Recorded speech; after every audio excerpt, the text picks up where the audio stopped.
时，随着军家往前走，就是上到2个，在他的荒芜炸下去，后面掉了1/3的血量。这里就是先消耗一下哦，再炸，我会擦到一半血了。之后来了举背画面，节目远距离开枪1发打到2发击杀，军家 unstoppable pretty legendary。Next round, turn through, and it's going to be turned around. Everything lands on Mindy. He's gone down. Cheeseburger remains untouched. Wako is right next to a very tanky Makai. Jimmo jumps on in. Is going to be able to use his Sonya's so many low members.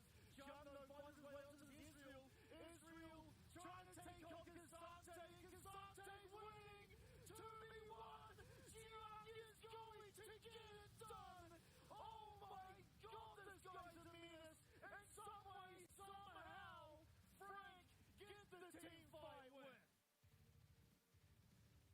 还是欧卡成为了 DCG 下双手开团的目标，顶上6五那边有很多6-5来了。布里斯有闪的，但还是在闪现过后被对方的兵线打到，士兵绽放了下去，让首杀有6-5拿下。现在狙击时间，欧卡跟风状态都不好，但是665直接往前，没有挡到，绑是绑住了，第4发射出去飞艇还是射死欧卡。这是所谓的1穿2嘛。这波这 DCG 不打3帮打，665是想说欧往前稍微给你点压力，你应该要怕了吧，枪应该收了吧，就飞艇是胆大心细。上半部打起来 ，Q3 老鸨车长直接大绝开起来了，要抓怪，另外一边射手被支援过来，也看那个海哥自己也接之后，车长大绝效果还没消失，这里 Q3 再捞卡，自己想一打2，哇，往后走，大飞被包里缓速，Q3 想再捞是有料，这是另外有料。已经消费1打2 ，Driver 拿到这个击杀，怪能够钢铁公射手，这是卡伤力的威力。跳连再来一个，再回头是阿三，他就是想开，阿的结尾传球要配合他的顶到，有把三大打开，不能用第3之后，165被秒杀，他们这将平平无又把阿宇带走，插球把那边顶手之后，回头是科威已经把到了，因为被秒杀，科威开始出头，连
dangerous.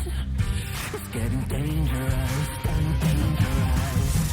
There's danger in your eyes. It's tempting blessing in disguise. Oh, I'm falling for your lies.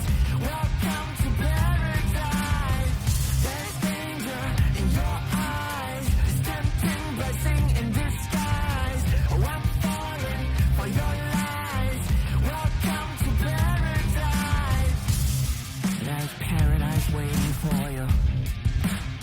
It all comes soon enough. Let's go for it.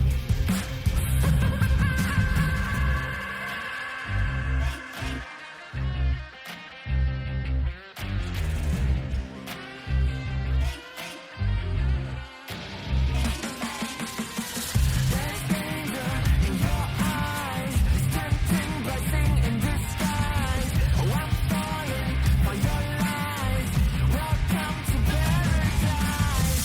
There's danger in your eyes. It's tempting blessing in disguise. Oh, I'm falling for your lies. Welcome to paradise.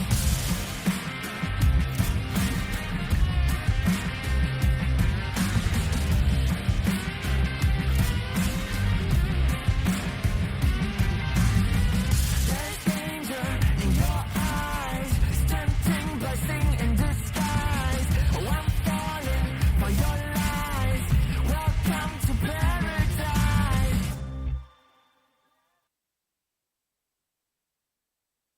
I'm no immortal, but my fire will never die. They take me for a fool, I'm taken for a ride. The more my feet are battered, the more I'm taken down. The more they think I'm innocent, I'm fighting from the ground. 'Cause I can take this pain, it's changing me. I will rise up to the moment and I won't stay the same. There's my decree. Burning like a flame, I'm coming a train. I'm coming your way, your way. Thunder with the rain, I'm flooding the game. Start running away, away. Battle through the pain, transforming the game. I'm storming your way, your way. And I won't stay the same. That's my decree.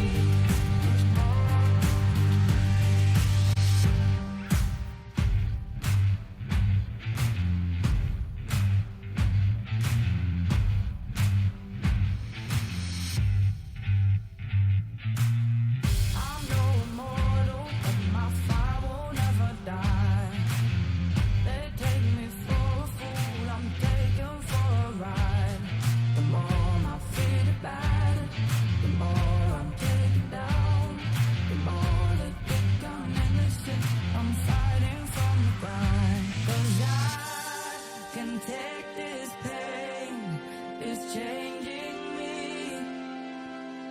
I will rise up to the moment and I won't stay the same.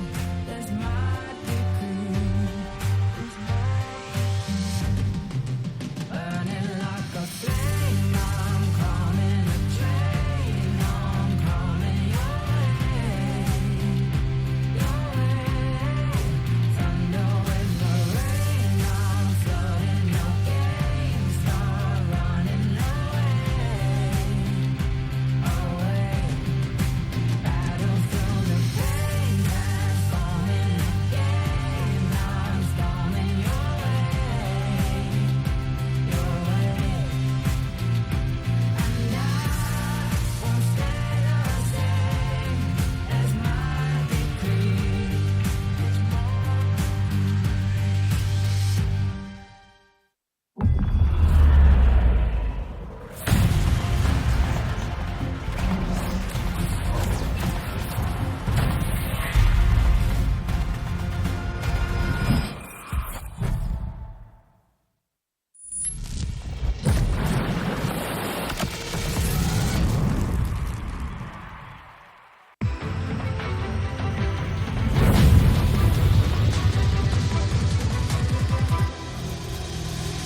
Hello, everybody, and welcome back to what is hopefully a more seamless night of the PCS. Of course, once again, brought to you by Riot Games, Carry International, and China Airlines. So on July 14th, are beginning a 5 times a week one-way trip, or actually 2-way trip, from Taipei to Seattle. You can find all the information on the China Airlines website. There's very good value for your money in terms of that trip, so please do join us. I'll once again be your host, Veshian, and alongside me, it is Lo. Yeah, we are back after a short day, an unexpectedly short day yesterday. The games that were supposed to be played yesterday, they've been rescheduled for Friday, not next week. The week but after. Week after. Yeah. Next week we are off.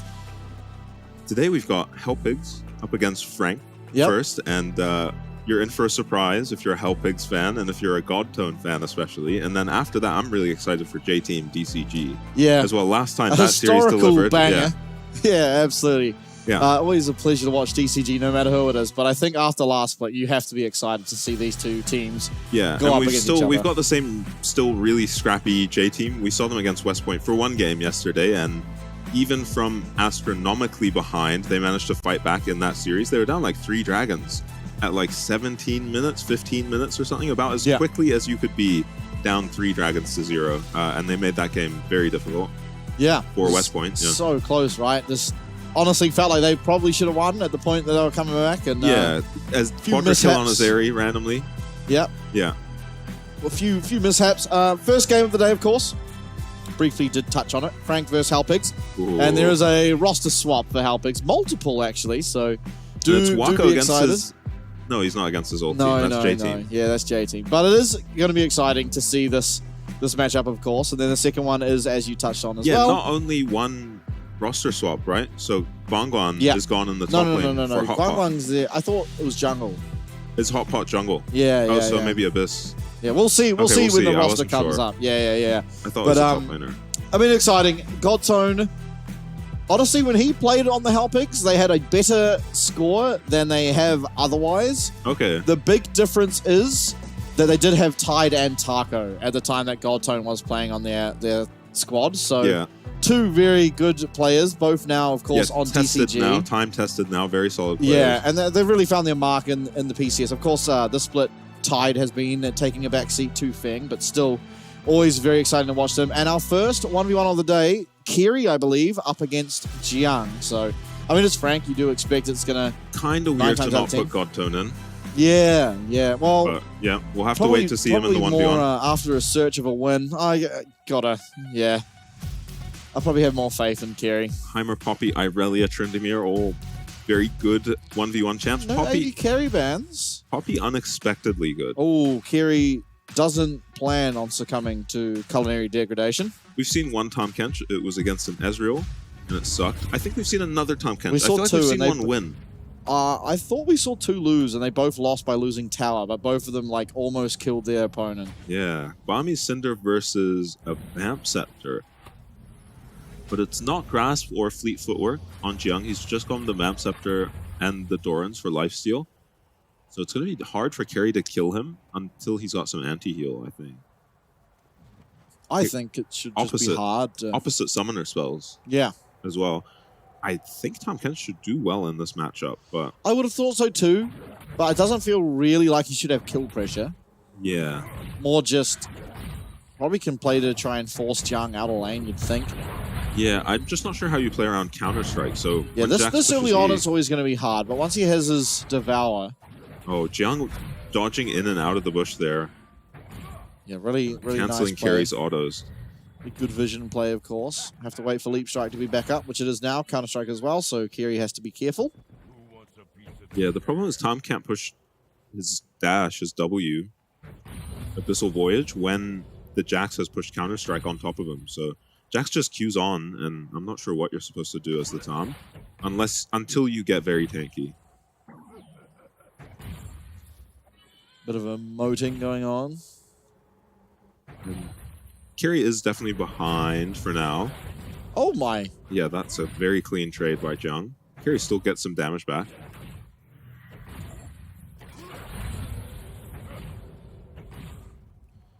This Jiang guy, pretty good at the League of Legends. Demolish for Jiang. Carry has to hit him here. Gets the counter-strike out of him. He could go for a W here if he wants now. Yeah, it feels impossible to land, though. Jung can just jump even sideways out of it with his Q if he needs to. Good last hitting by Carry under this tower. Another demolished proc for Jung.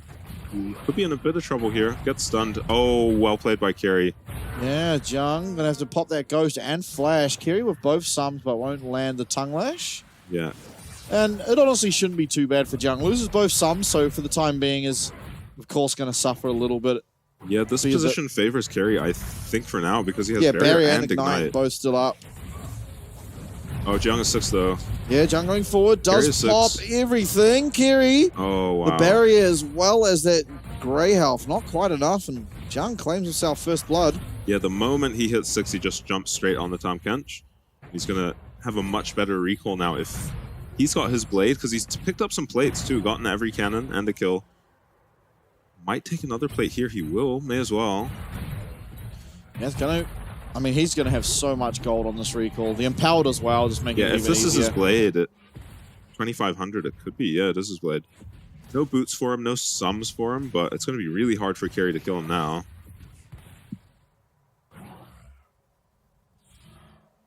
Yeah, I mean, play the Ruin King. Yeah, this should be over, I think. See if... He couldn't get the Bramble Vest on the Tahm Kench is the problem. Yeah, I mean, he should be going for that next, I'd imagine, but I guess there is a world in which he goes Sunfire Cape, but... Yeah, he has to survive this wave crashing, though. I mean, Jung's going to be fine. Almost got his Ghost back up. Carry still with Ignite, didn't really find an angle to use it. And I mean, these trades are going really, really poorly. The Blade of the Ruin King proc's coming out. Extra movement speed makes it harder for Tongue Lash to land. And yeah, and Jung's playing so well around the creep wave. Carry's not really able to land these Qs. Going aggressive into a massive wave. Does have the counter strikes. Not going to even take any damage. And pretty straightforward. Gets himself that second kill of the 1v1. And with that, will gain his team the advantage of side selection. Yeah, Jung played so well. Matchup looked very difficult, especially in the early game. Blue side, now Jiang suffering from success again, will probably be getting counterpicked. Yeah, this is not a man that suffers from the old counterpicks. Godtone. What is that, like rising from the dead? Yeah, he is a zombie, I am assuming. There he is! Graveyard. Oh, my king is back! There he is! It's kind of sad, though. You know, this guy was an absolute demon at stealing objectives. Yeah. Don't know how, what but kind of support player do you think he is? Oh, I mean, he only played Sejuani Maokai to any success, so I imagine it's going to be Nautilus. Yeah, we might see some Nautilus Pretender going to be playing once again here for Frank Esports. Yeah, I liked Frank with Pretender and really? Maybe allow... He lost their game. Yeah, he did, but I kind of, in my head, this Frank Esports lineup should really be looking for a top or bot to carry. Yeah, I'm inclined to think the same, but I think that the difference is, right, especially with the current meta, is that Jimmy feels like he's better at just picking a carry and then going even and becoming a carry as well later. Yeah, very high econ mids in this And as meta. we touched on as well, Hell Pigs with 2 roster swaps. It's Guangguang, Hot Pot, Nuli, Ching9, as well as Godtone. We were talking before the game, we have to imagine that Hot Pot is a reference. His name is a reference to the viral meme of Godtone dropping a Hot Pot. Yeah, just Google Godtone Hot Pot.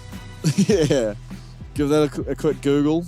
First result should be something along the lines of Taiwanese Rick Roll. There he is, ready to play. Actually, not looking that ready to play. Yeah, he's not looking a little lethargic. Yeah, now, one thing that used to happen with the Hell Pigs when Godtone played is they'd quite often just randomly miss a ban. Because he just sleeps through it. It happened like 3 times where they just missed ban. So we'll see if that continues through to this split. Obviously, didn't see him in the spring.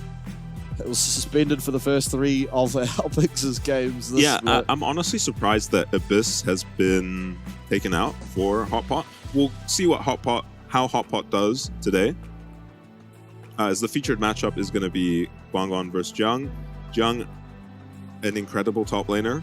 Yeah, highest Up in there KP. for our best top laner in a very, very stacked role. Yeah, I think definitely the most mechanically talented. Yeah. I think. This guy's mechanics are insane. Sometimes you'll find him out of position, maybe a bit too far pushed, or has his wave in a not so advantageous position and gets ganked because of it. But definitely when it comes to just straight mechanics, he's an absolute freak. Yeah, there's a reason they put him in the 1v1s. Most solo kills, highest KP out of all top laners, and then third and second in gold difference and KDA respectively. Yeah, and that's even Seventh considering across the board for when he's had like games of Skarner where he's just actually getting tower dove 3 times in the first 10 minutes. Yeah. And he's still one of the highest in KDA. So definitely having impact around the map. Yeah, Guanguan's got his work cut out for him. Just back quickly to the point about Hotbot. I thought Abyss was quite good, especially mechanically. So it's interesting. We're not sure why the roster swap has been made, and maybe that will be made clear to us this game. Frank going to be blue side with Kalista banned first. Cheng9 very good on Kalista, especially in the laning phase. Yeah. Him and Cha were able to get a lot of work done. I'm last just split. excited to see God Tone in the laning phase, you know? Yeah, that should be interesting. I'm excited more for out of lane phase. I think lane phase. Yeah, no, I because think that's just the same as when he played jungle. if you do a role swap, and yeah, true, it is a bit different for junglers it's because the laning is same. the same. It's easy. Laning is easy, and then Yeah, but what he to was do jungle. Whereas I think the support versus jungle out of lane phase is actually quite is similar. pretty similar. Yeah, you're in this. You want to be in the same places. Tristana and LB banned away. Rumble feels like a mandatory ban, though we don't see Jiang play it all that often. Yeah, but it just feels like it's such a strong champ. And Yeah. you know he can. Gemini, you know, will be able to as well. Just a random champ that a few junglers pick up here and there. Gemini certainly with the reps behind him to be able to pick that if he so chose. Yeah, and I think it's actually Frank that banned Skarner, interestingly, and Helpig's immediately banned the Ashe, so no surprises for them, I guess. I hope we see like bot lane picked up and we can get later on into the draft and find an angle to pick up like a carry champ for Jiang. I'm kind of, like, he's impressive to watch on anything, but I just want to see him play something exciting. It's just so fun to watch. Yeah, the problem is the champ that comes to mind for me is probably the Twisted Fate at this point. No. Aurelia, Riven. Oh, like that kind of carry. Yeah. Okay. Camille is probably the most likely of those champs. Yeah. Saw some Fiora hovers yesterday in decent-looking Fiora games, so maybe the meta is shaping out. This game not looking like the greatest. The Zyra kind of makes a lot of those melee bruises. Godton will be on probably the strongest support on the patch. I think Nautilus is right there with Leona. He also played Nautilus as a jungler in his split, so... Oh, yeah, if you've played long enough as a jungler, you've probably played every support in the jungle. Yeah, even almost. Alistair. What would be the exceptions, like Janna, Sona, Soraka? So, the enchanters can't really kill stuff. You've probably even played Lulu jungle. Yeah, there's probably back in the day where Lulu's Q used to do more damage. Yeah, Or like, Lulu used to be an oppressive mid laner. Yeah, back in like Season 3. It was like the best Z counter pick in the game. I remember those days. Corki for Pretender. Ornn Senna has become my favorite Senna lane. I used to like the Maokai. I really liked the Tom, obviously, The old originally. Tom was really nice. Yeah. Obviously. Nothing compares to the old Tom Senna lane.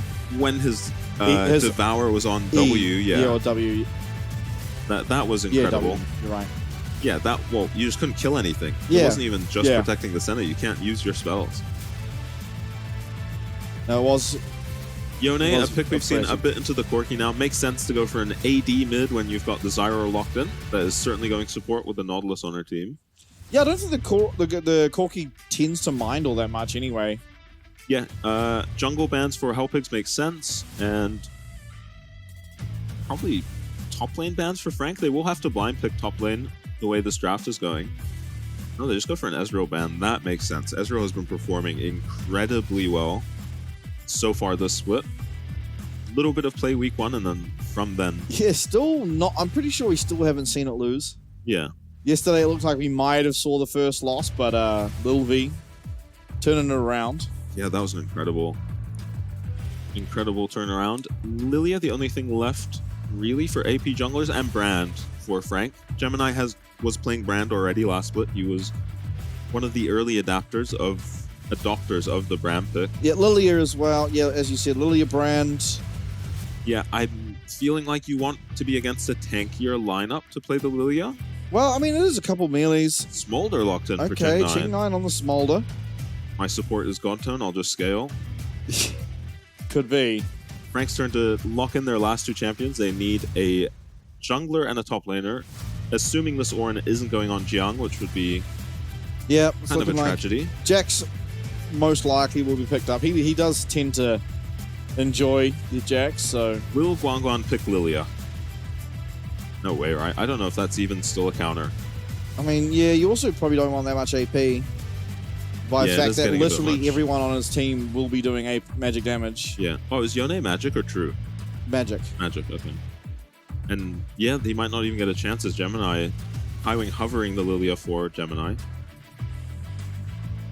Most like... Oh, okay. Swapping it Okay. over. We've seen a few of these it'll Maokai be- solo AP. I don't mind it so much this game as well, because there's... Yes, the one's- Nautilus can kind of tank it up. Yeah. Other than that, no one really can, and it's a bunch of melee champs that have to walk really close to you to get... Looking like a Yeah, good too. Kasante game to me for Guangguan. Yeah, you might struggle to actually survive. Well, the Senna won't be killing you all that much, but the Jax and Corki certainly will. Decent Jace game. There's a lot of front Oh, line. this will be exciting. Camille is hard countered by Jax.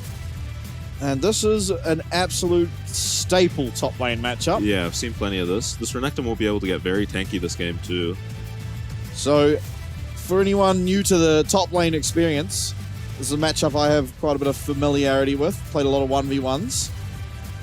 The Renekton suffers until level 6 and then just starts destroying Jax until about level 11. Yeah, Jax is a auto attack based champion. Renekton does most of his damage with his spells, so levels take over for Renekton after a while, and then once Jax gets some items, he can just stat check the Renekton. Yep, and we should see the second win for Jax, whereas bone plating should be Renekton's rune. Yeah, because Jax is does a very lot. all in. He pushes Q and he's in now. Yeah, and whereas Renekton quite often likes to just E through a minion, Q you for a bit of poke, and E back on out. Yeah, have to be careful using your E when Jax's counter strike is up. It is the only way to get out of the counter strike. Yeah. And that is why the Renekton is picked into the Jax primarily. If Jax gets too aggressive, uses Q and E, and you're able to have a second charge of E up and get out of there, you can, stun him and return a lot of damage. It's a very skill-intensive, mechanically intensive matchup. So we'll see how Guangguan does against probably our mechanically most skilled top laner. Yeah. The Renekton does start to really enjoy the lane though at level 6. When you have Dominus, it is just a stronger... Yeah, when you can just spam spells. It's a stronger ultimate than Grandmaster's Might. Yeah, that first Jax item, has. I think first item around level 11 is probably 10, 11 is where Renekton's at his strongest. And then from there, I think Jax starts to take over. Yeah. Well, it depends on the first item. If you go for a more 1v1 orientated item, then Renekton will be stronger. Yeah, for longer. And I miss that kind of Renekton build where people went Blade of the Rune King, Prowler's Claws, and Black Cleavers and stuff. You will be weaker, however, in the team fights. Yeah, and this is also a good game to be a tank Renekton. both of them know in this matchup to take the correct runes. Yeah, that's a good sign. Fleet footwork for all the carries in this game. Yeah, and Phase Rush probably will be the Leandri's Rush coming through for Gemini into full tank for the Maokai. Yeah, I like the Spellbook Ornn. I don't think we see much else on the Ornn. He doesn't use other keystones Yeah, Guardian all that well. would be like the only thing else he could use in the duo lane, really. Yeah. Should be able to get some value out of his Spellbook. I can't remember if Spellbook... Frank invading over a ward here, so that is good information for Mr. Hot Pot. There's a bit of a question mark. I think Nuli on the Yone is a bit of a question mark, too. Doesn't feel like a Nuli champion. I think we've seen him on it. And it was okay. 3 plants on this. Yeah, we saw him on it in this exact matchup up against Gory, and he got absolutely destroyed. Just completely destroyed. Yeah, this is a very good start for Hot Pot's clear, so watch the timer when he finishes. He does have to cross the map, though, so might not be the fastest clear just because of that. And the classic Jax vs Renekton level 1. Jax walks into his minion wave, Pushes presses E, and walks at the Renekton, Yeah, which means he's going to get the push, going to get level 2 first, and that means that until level 3, where the wave starts bouncing back, there's not really much that Guangguan can do. Yeah, I think Hot Pot's messed something up because Maokai has killed 2 camps now. Nuli's just dead. Yeah, and Gemini's found his way onto Nuli, and much akin to the first time we saw him in this matchup, it starts off horrifically. Yeah, he knew exactly where Maokai was. Maokai's always coming from the left for the first 5-6 minutes of this game. Yeah, I assume he thought that Gemini is going to just full clear the top side, but... Yeah, he skipped I mean- Krugs, but definitely worth sacrificing your Krugs to pick up a kill. Yeah, it's also very illegal, it feels like, to be this Yone. Yeah. Realize that there is just a Maokai somewhere on your side, on the top side of the map, and be the one pushing into a... Hotpot's walked over vision here. Gemini knows, and his bot lane's coming too. Yeah, Center On going to be able to get there first. Hotpot might just have to commit over this wall. Wait for the Twisted Advance does come through. There's the flash, and not going to go down, but still, that's another important summoner used early on here for the side of Help. I wonder if Hotpot could have taken the he was Maokai with him. even seen, and Nuli just... Stood there. Yeah, there's no way to react to this as well. Once the Maokai's in flash W range, there's no point in even committing your flash. So good by Nuli to hold on to his flash there, but... Yeah, that feels really illegal, the fact that he also just saw walked him over a wall. and it really screws over Hotpot, right? Who now can't invade because his mid laner is randomly dead. Yeah. Supposed to be on a giga fast farming jungler, and he is down a camp to a Maokai right now. Is looking up at Jiang. This is going to be Definitely a difficult. volatile top lane. Yeah, the reset. I my knew he messed something God. up. Yeah, he must have messed something up. Because Maokai was just clearing faster than him. Oh, we don't highlight that, guys. Come on.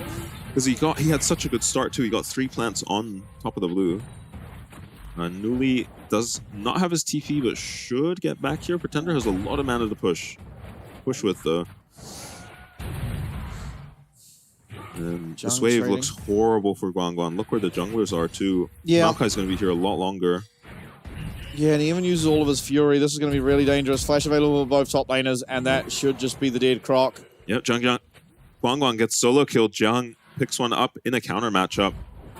Well, it's not a counter matchup. It's just strictly a skill matchup. Yeah, it is, but you know, you got your pick in this game. You could have gone for the Cassante and just tried to be a tank late game, but you know, you took the more aggressive early game pick. Definitely not an optimal start for the top side, especially... Yeah, especially when you've got a behind Yone on your team. He's going to be, at some point in this game, in a side lane against the Jax. Yep, Zyra also behind. It's kind of just dire everywhere on the top side. Yeah, Jiang's going to be close to 6 now. Yeah, he's picked up his it's halfway to 6, sorry. as well, so... Maybe looking like an okay trade with Pretender, and this is kind of my problem with the Yone matchup. I know he got ganked, but the trades always kind of just look like that. And I guess we just need to wait to see if this Yone comes online at some point and takes over the matchup in a side lane. Yep, but at least not for now. Yeah, Completely for now he's suffering, but not in terms of CS at least, which is what actually matters in these melee range matchups. Well, kind of. He is down a kill. Yeah, the I kill think is generally if you're low health but you're keeping even in CS and not dying, then it's pretty fine. But once you give over a kill, that kind of changes because now you are just weaker than the champ with a cull and a tear. Yeah, just getting kited by Pretender on that trade very nicely as well. And Gemini is making his way to these Void Grubs. Zyra does have him beat, so Hotpot, if he goes right now, has the inside track if he goes this second, but we'll turn back around onto his Krugs. And Pretender is overstaying here a bit. He's very low on mana, but really low on HP. Meanwhile, this Ornn is farming very well. Yeah, and Wako just 2v1ing, just walking past the minions, and Yeah, I presume Godtone must have missed a hook because that feels like it shouldn't happen. Exhaust Nautilus, we don't see that very often. Yeah, interesting. Probably for the Jax. I mean, I suppose so, but you are just Nautilus. It probably should be a way that you can keep Jax off of your carries. I mean, alongside not only the Nautilus, but Zyra is also really good at peeling. Just chuck down Stranglethorns and... Yeah, Cheng9 going to use his TP here and still lose a couple of creeps, but I like that he took the TP here. Yeah, I think Smolder should always pretty much take TP. Yeah, against the center lanes especially. 50 stacks is a pretty stacked Smolder at this point, so Cheng9 has been a good performer on the Helpig's team, so this is a very good start for him. And Smolder doesn't struggle too much with Jax. You have a lot of abilities you can use on him while he's counter-striking. You're able to manipulate his move speed and your own. And Hotpot's going to start up this dragon. Should just be going over to the Hellpigs. And this is thank you to the TP, a well-timed TP from Cheng9. There was a TP on Kaiwing used at some point, but did not generate a similar amount of tempo. Yeah, but also, I mean, part of it's just that Gemini committed to the top side. Yeah, and the fact that Zyra can just solo, as Gemini is level 6, by the way, so they will contest this. Nature's Grasp, definitely available here for the Maokai. Inside track as well for Pretender coming through from the top side. Out will come that Nature's Grasp. Hotpot does not actually secure himself. And through comes that Ornhorn. Hotpot's absolutely gone down. Godtone flashes melee range into an Orn, and it's just completely clapped around the chin, and that's 2 kills and a dragon stolen in favor of Frank. Yeah, there should be no world where Maokai beats Zyra to 6, but yeah, as soon as Gemini finds him on the dragon, level 5, he is happy to commit to that play. Even just walks up, Qs it, and steals it, which I think I've seen Gemini do that. It feels like once a game it happens. He will walk up to a dragon, Q, steal it. Jiang, he should be might dead. be out of position. Does use that leap strike, does use that flash. Wako's here. Wako will be able to get his How is top laner Wako out. here? That is incredible that he's there to save. That would have been a much needed kill for Health Pigs on Jiang. This Jax is starting to get out of control. Yeah, as soon as Gemini sees this, you kind of already know what's coming, so you maybe just have to run away if you're the Health Pigs. Oh dear God. But it feels bad to run away from the dragon at 1k HP, and nice flash from Gemini to make sure they pick up the Zyra. Godtone just stuck in the middle of the enemy team, loses his flash as well. Oh, Knocked the up on knockup coming Cheng9. through. No damage with Kaiwing. Oh my God.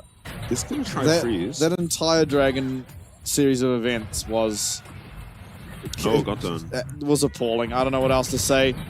Knockup coming through. Kaiwing on the Godtone's mark just dead. completely with those, and through will come Marco, claim himself that kill. That's a second death there for Godtone. Welcome back to the PCS, buddy. Yeah, kill goes over to Wako too, who is stacking very well on Senna. 40 stacks for now. 80 stacks on Cheng9 feels very good too. Now, is this a game Smolder can take over? I'm not really sure. There are very long-range carries. Yeah. And the Jax on the enemy team. The one thing that's good about Smolder, though, is that it doesn't often matter that there's long-range carries, because you just hit the melee range, it bounces back and hits the long range a lot of the time. Yeah, it's hard to outrange Smolder. That is very true. A lot more lockdown on his team. There's really the Flash Maokai W and nothing else. Yeah, the problem is I don't know if he'll have the time to Jung. get there. Jung goes aggressive, but is going to be able to make it out. As Wako, once again up here, beside his top laner. Actually, he has just lost Yeah, I'm really surprised health. Hotpot didn't commit the ulti there to just completely chunk out Wako, but I guess Senna has sustain. Guan, does he have E? Oh, does manage to land the Counter-Strike rule. Jiang and Nature's Grasp connects onto 2, but Yeah, they're safe enough under the tower. Yeah, once the Zyra ulti comes out, they have to back off, but now there's no Zyra ulti to clear this wave.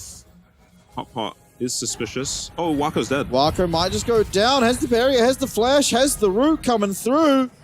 Is he going to search for that? Oh, he doesn't land the Q, and the flash anyway from Hotpot means he's not going to get hit either way. Yeah, I'm not sure that would have actually killed Newly, taking a good trade with Pretender. Nice flash. Yeah, another flash going to be coming out, and Godtone might not be hitting his hooks, but it is getting flashes constantly. Yeah, he is. Teleport coming through. Guang is going to have no real way to get onto absolutely anyone, and with that, we'll just run back up to top to try and save his top Newly tower. had ulti and did not commit it on the Nautilus ulted Corki with no flash. I think Pretender just dies there if you Yone ult him. Unfortunately, does not commit with his support. Maybe he goes down there, but they did have the TP coming too. So maybe we're seeing some calm issues with these 2 roster changes for the Hellpigs. Meanwhile, though, Smolder and Ornn both free farming this entire time. Favors the Smolder, certainly. Has only this one play to Ornn his is name. looking awfully unkillable. Yeah, he will be very difficult to kill, especially with Zyra behind. Somehow 20 CS on Gemini on the Maokai. And yeah, I thought Wako might just die here, but I mean, Hook did miss, but it was flashed anyway. So unfortunate from his hook. Yeah. I mean, it was never hitting because of the flash, This is but such a suicidal go by Pretender, especially with Godtone here. Just doesn't hit him while he's knocked up. But here, Nuli, I feel, can just ulti onto Pretender, but I think he might just die anyway. I don't think Wako kills him quickly enough, but we won't know. I mean, Pretender might have just got enough abilities out. Is Yeah, what possibly. I mean. Oh, Jiang winning these trades hard in the top lane. And the problem with losing this matchup early is the Renekton. That flow of the matchup we talked about where it's losing, winning, losing, you're just losing the whole game now. And it only gets worse and worse as the game continues. So top lane's just a complete disaster. It's probably just swap bot to top territory. Maybe wait for Dragon first. Yeah.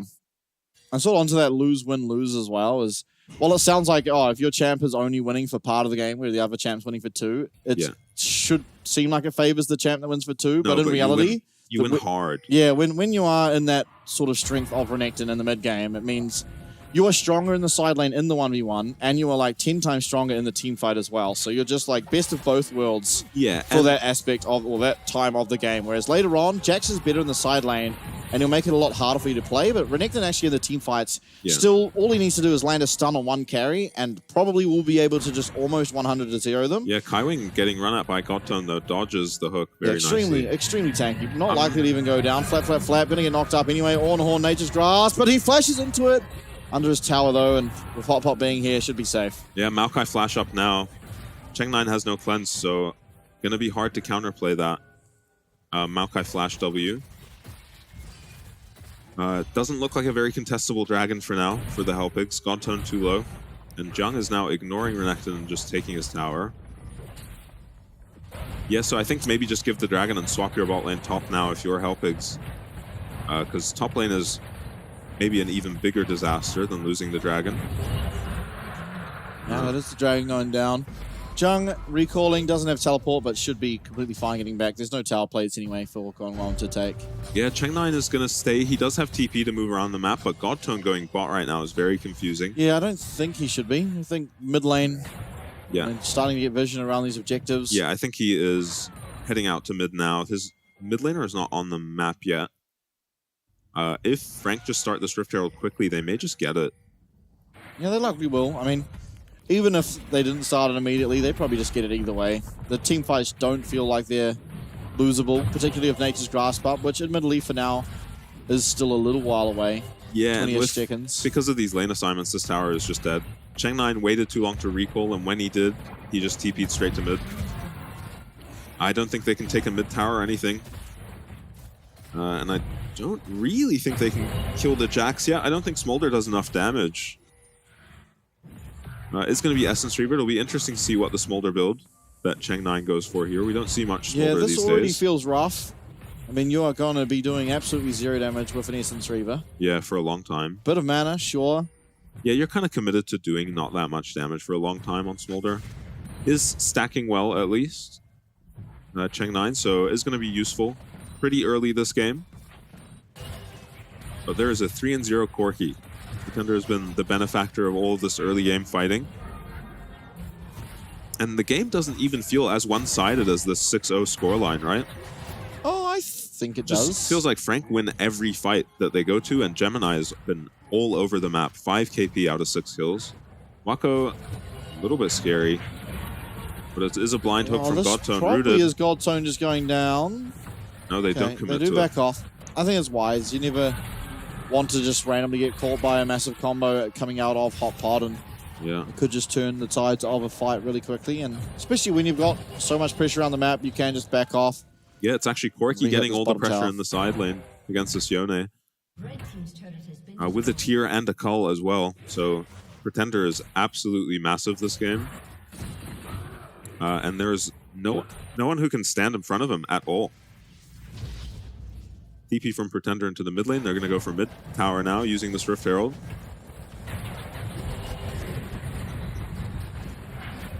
Should be able to pick that up. Actually, Nature's Grasp coming out means that more than certainly they can knock up as well. We'll be heading on to Godtone. Although the teleport coming through means that... Yeah, we've seen those TPs punished in the past. I thought it was a bit dicey, but Nuli gets the TP off and heads straight back to bot lane. I mean, they save their mid tower, but losing that teleport, and considering this next time that Wako is anywhere near this mid wave, it probably should just be getting taken out anyway. Yeah, they just have to worry about the Baron for a little bit. When the Baron comes up, the TP will still be down, and Nuli will be in the bot lane probably. But it should be okay, I think, because Dragon should be the next objective they fight over in 1 minute, and Nui will just be here bot lane. Able to show up quickly to the fight. Is farming okay, but is very weak at the moment. Wako just straight up rushing the Banshees, the AD Banshees. I can't remember. Edge of Night. Mattel gone. It was just a formality saving it for that time being, but 6K, almost 7 is the gold lead for Frank Esports, and feels like the next Dragon will put them on Soul Point. I don't feel like there's any way Halpix truly can contest. Yeah, these aren't the biggest spikes for the carries on Frank, so I wouldn't blame the Halpix for contesting just because it is their 3rd Dragon, but ooh, hook goes wide. Yeah, it goes wide, and the you're Banshees going is to gone be on Wako. completely punished Wako. here as going to be that depth charge, Fate Seal, but Wako's able to get that flash out, only not quite in range. Godtone is going to flash, is going to hook, he's Spider-Manning away, and Wako's going to snipe him from the back. And yeah, unfortunate for Godtone, he burns another flash. It feels like he's just been burning flashes all game. He uses his ulti onto Wako, who's able to just flash out of the Yone ult in time. That's his gas going through, connects on the Hot Pot, who takes a lot of damage actually from that.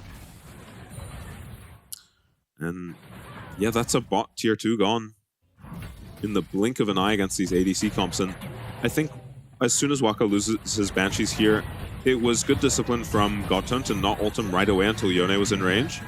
And then, yeah, this flash just in time by Wako unfortunately means Godtone just goes down now. Nice snipe by Wako.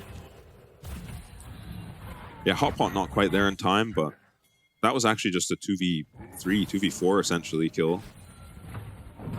And up to Dragons, I mean, Nature's Grasp Wako doesn't loses make Banshees. this near on impossible. Jung as well is in a fantastic position. Renekton is not yet anyway, but he's coming. He's looking for a flank, They but should engage. what follow-up is there going to be onto a flank? They should engage now. We're seeing Renekton. Pretender's damage come through. Yes, Guanglon's on their backline, but he's all alone, and he is going to be taken out. Absolutely no drama. Actually makes it away for the time being as everyone just stood still momentarily. Hook lands onto Jung, but Jung is going to go low. He's going to go down, and 1 kill found. It's in favor of Halpix to start off this fight. Ult as well lands onto Gemini, but he is not who you want. But at least we've found 1 trade back, 3v3 now. But it's the 2 carries left alive. Ching9 does remain up. The flash twisted advance. Execute coming through, and Frank clean with it. Yeah, flashes over the route from the Zyra, does Gemini, and picks up his 2nd kill of the game.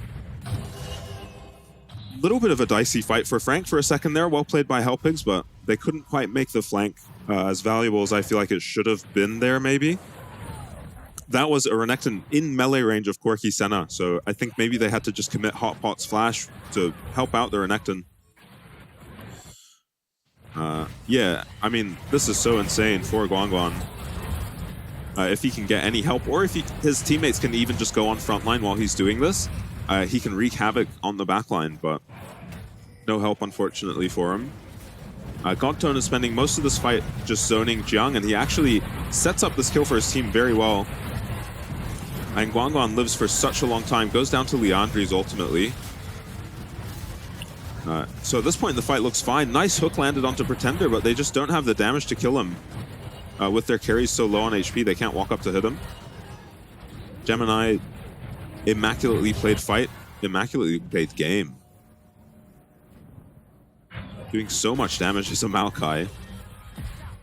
Yeah, it definitely is. Mako gonna wisely back on out of there. Massive gold lead now, of course, and Dragon's Soul on the cards in the next 3.5 minutes. Baron up. Not the fastest Baron in the world, but not all that slow with the Jax if he's able to join. And honestly, the Liandry's burn coming through from Maokai is going to help a substantial amount. Yep. We will see how long they want to wait to do it. I don't think there's much reason to wait. Yeah, and they're hitting it right away. Yeah, Hot Pot, if he can get there, we'll be able to land some poke over that wall. Hook not going to connect from Godtone. That may have been able to... I mean, it would have only got the Edge of Night, actually, so... Yeah, it could have been followed up with an ulti, though, maybe. Jung uses E here. Dragon is at 6k. Jung does not have their way E. in. Guanglon teleported to that mid wave. Oh! In goes Godtone. We've landed the hook onto Wako. through will come but it's going to be one kill found as Wako takes down Godtone to start off this fight, and I don't know that all that much is going to come from the future of this. Yeah, what an incredible hook by Godtone, just not followed up by a single member of his team. Oh, we found our way here onto Nuli, but he does use that Fate Seal to get himself out. Gemini Twist Advance onto a minion, does get him slightly closer to these carries of Hellpigs. Hot Pot and Nuli getting rounded to their bottom side, but Frank do relent the Yeah, chase. they pick up the dragon, win the fight, and don't even have to recall. They can go for mid-tier 2 now. Up a member temporarily. Godtone is almost back now, but yeah, they will be able to defend this tower on the Hellpigs. Gongon running. Hot Pot trying to find follow-up on Nuli, who did go aggressive once again onto this Maokai. Yeah, nice usage of the phase rush Maokai there, just getting out of trouble. And Maokai ulti is up very soon, so if not this wave, on the next wave, this tower is certainly dead. G9 starting to do damage now. Nuli trying to find his way onto these carries. The root only just misses. G9, he does have his final evolve. Obviously, it's not the same as Smolder was last split, but still, Yeah, there still is a chance for very a strong. comeback here. Gemini found his way onto Nuli. No ulti. Everyone's here. Nuli's gone.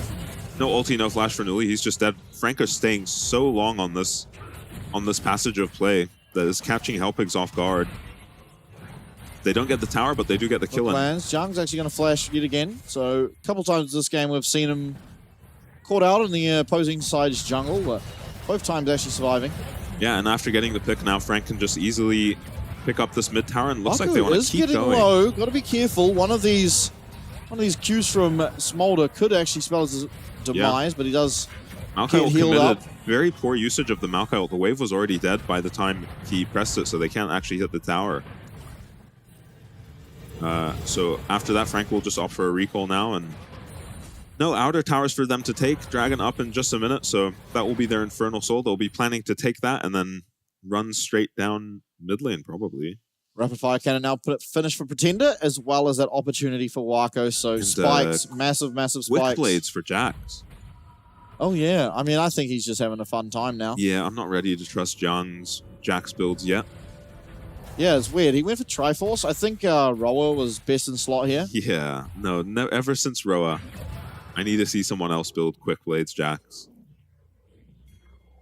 And Yeah, Jung does a bit of cooking. yeah, Frank very well set up for this dragon now. No, Maokai ult is the one, I guess, shining light for the Hellpigs in this next team fight.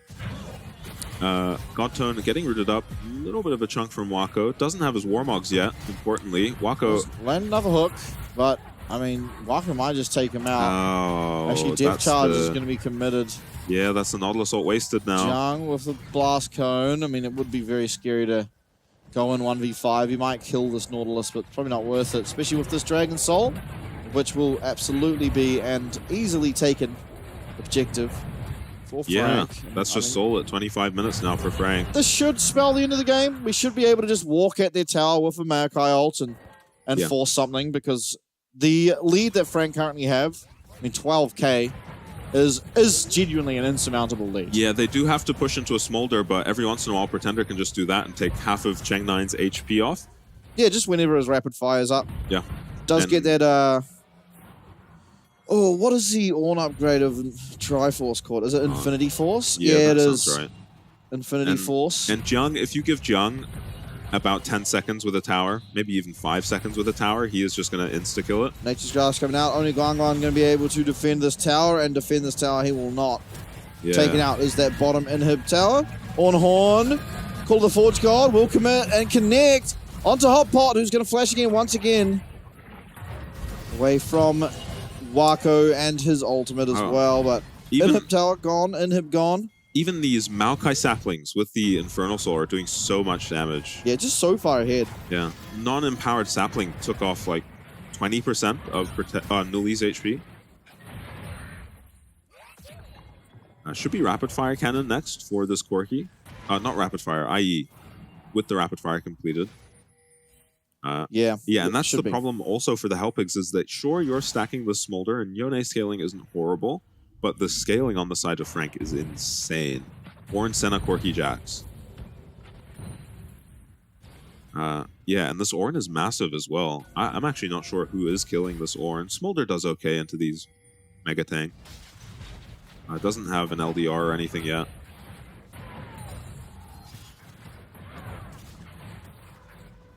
-1 for Cheng9. Insta-pause. Yeah, I mean, for the side of Halpigs, I mean, you just have to be speaking in next game at this point, right? I mean, Cheng9, he's done about all he can. He's a Smolder, and his entire team got Astro Gaps. Yeah, he's farmed very well. He kind of just got left alone with an Ornn. Yeah, which is ideal, right? Yeah, he's been stacking off the Ornn last sitting. The problem is the rest of the map sort of fell to pieces. Yeah. And you could argue that maybe it wouldn't have been so bad if he was a stronger AD carry champ. Yeah. But, I don't know. Yeah, maybe he could have played for a lane win rather than match scaling in the bot lane.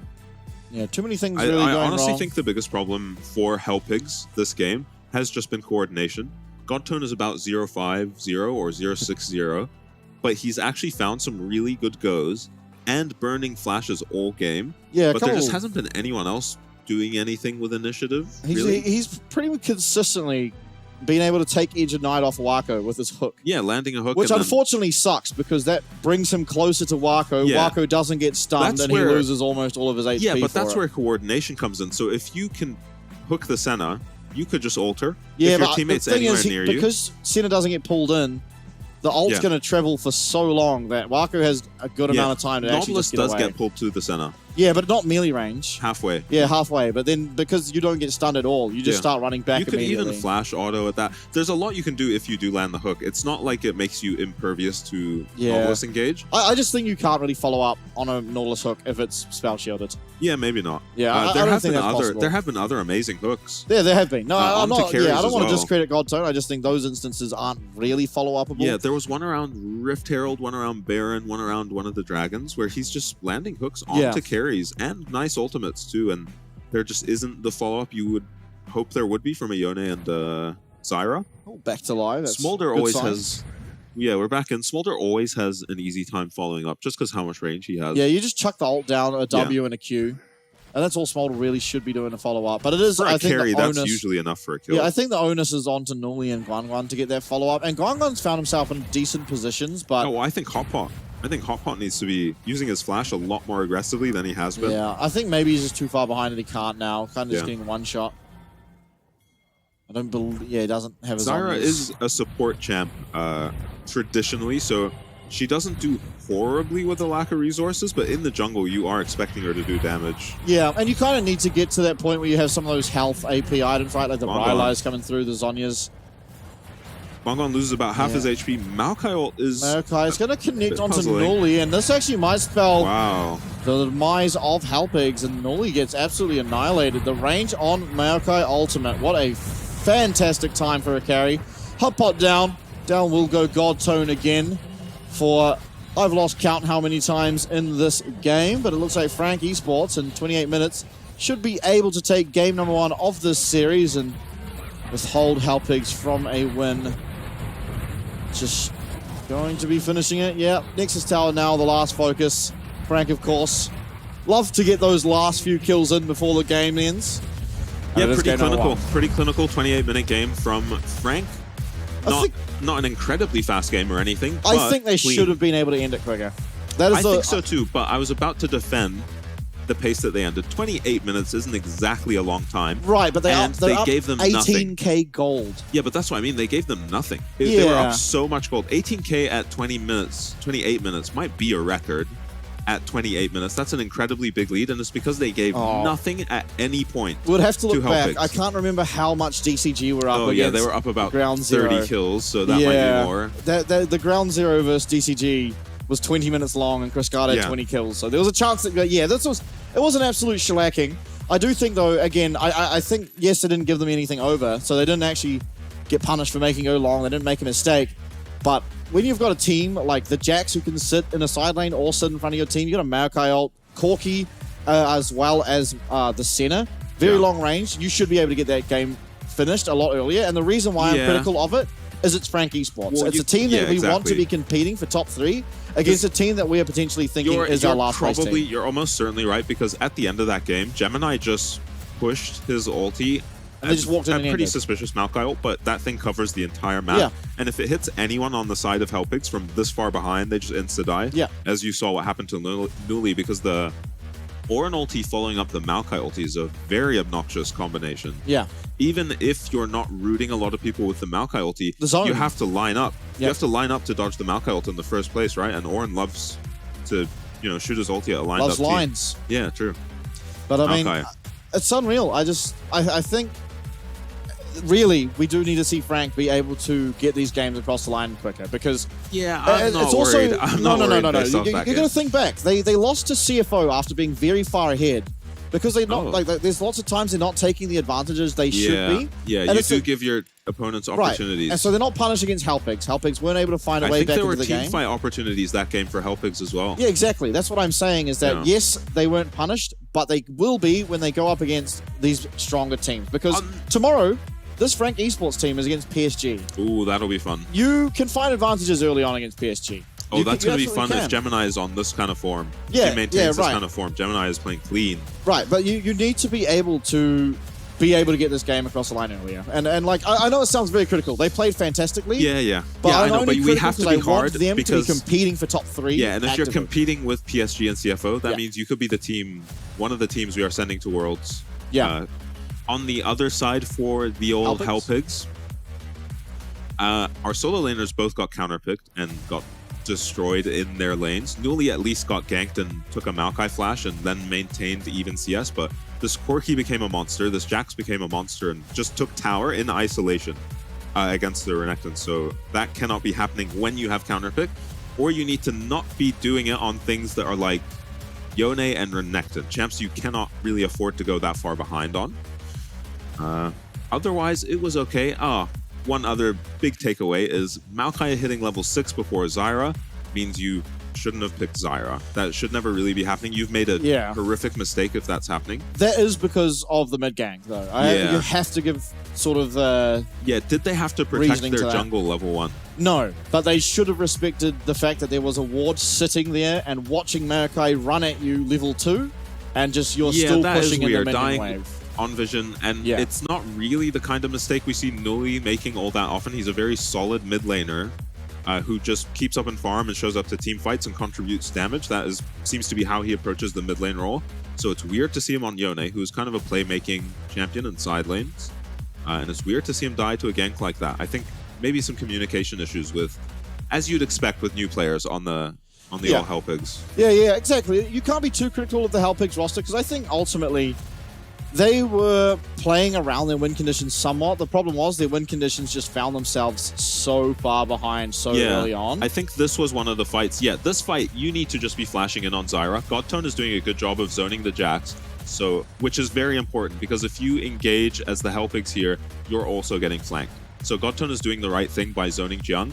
It was up to Hotpot that fight to flash follow up his Renekton. He does get the kill on the Jax here, but once Zyra has essentially used all her spells, she is done. It is not like the Brand, who has a little more juice. If he can get another rotation off, he's not as reliant on his ulti, just because of his passive. Yeah, or Siege, right? But from behind, these Zyra plants are not a factor at all.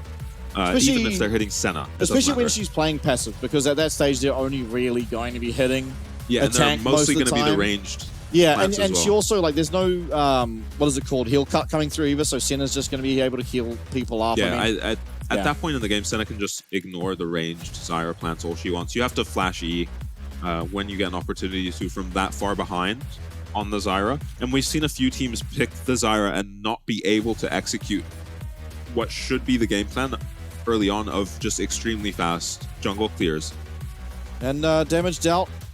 It certainly was Patina doing the most. I mean, we kind of saw that in the game. The amount of damage he was putting out was absurd. Gets that rapid fire cannon and just feels pretty free to E in and max range auto. A lot started of the game Pretender. 3-0, whole lot of Pretender. Looking good, justifying the substitution over Jimian, which you do have to perform very well to justify being placed over Jimian. Gemini tanking the most damage per death, was deathless that game, I believe, and was also my MVP. Most people were deathless, but yeah, I think that Frank only had like 2 deaths or something. Yeah, the entire game. Gemini, I agree with you, should be the MVP.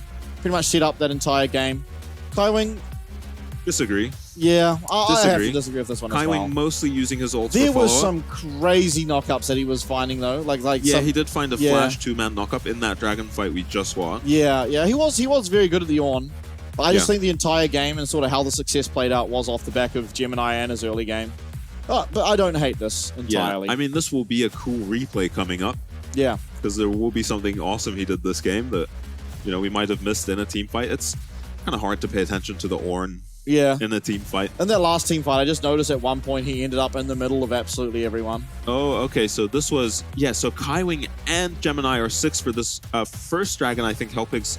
It looked like Hellpigs would just pick it up because of how quickly Zyra does it, but Gemini is just there at the perfect time, finds a level 5 Zyra Nautilus trying to do dragon. Yeah. And he is a level 6 Maokai with a level 6 Ornn next to him. Yeah, and that's something that you don't really pay attention to all that often, but because of how this center lane works, is that you often end up with your CC heavy champion hitting level 6 before the other team's CC heavy Yeah, because support Senna champ. is just sometimes Yeah, level she just 4 or leaves. 10 And minutes, so she just Senna walks gets to around the those map. fights. Senna gets to those fights level 5. Whatever, man. You miss out on the center ult. It's not that doesn't big of a matter, deal. The shield is nice, but the CC is definitely nicer in those early game fights. And so there's a lot of benefit you can get off that. It's very hard to find that exact timing, of course, as the team with the center. But if you're able to do so, going to be very successful for you. We are going to go to a quick break. We'll see if Hellpigs and Godtone can get it done in game number 2.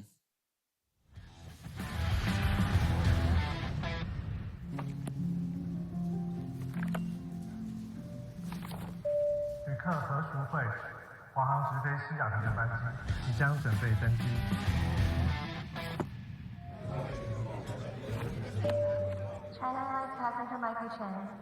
Your direct flight to Seattle is now ready for boarding. 华航直飞西雅图，7月14正式起航。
Saturdays, prime time, baby. Grinding, you won't see me on the sideline, baby. The man, know you see me, yeah. Mother, you won't understand. It's prime time on Saturdays. It's personal. Saturdays, prime time, baby. Grinding, you won't see me on the sideline, baby. The man, know you see me, yeah. Mother, you won't understand. It's prime time on Saturday. Let go.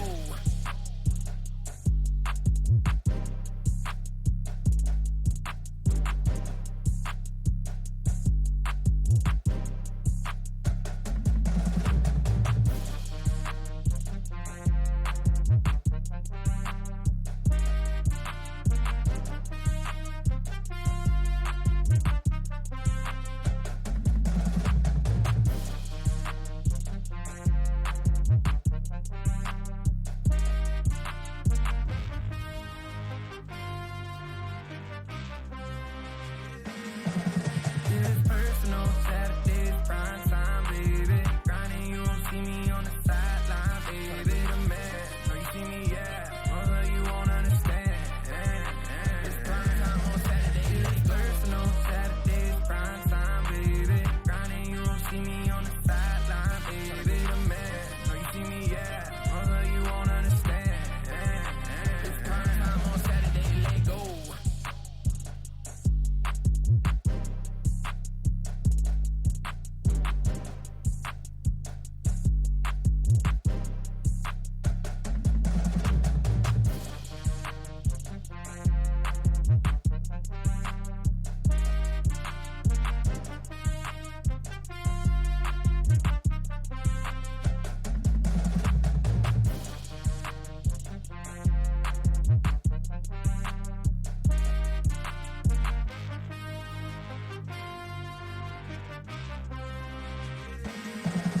It's personal. Saturdays, prime time, baby. Grinding, you won't see me on the sideline, baby. The man, know you see me, yeah.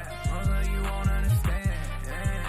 It's prime time on Saturdays. It's personal. Saturdays, prime time, baby. Grinding, you won't see me on the sideline, baby. The man, know you see me, yeah. Mother, you won't understand. It's prime time on Saturdays. Let go.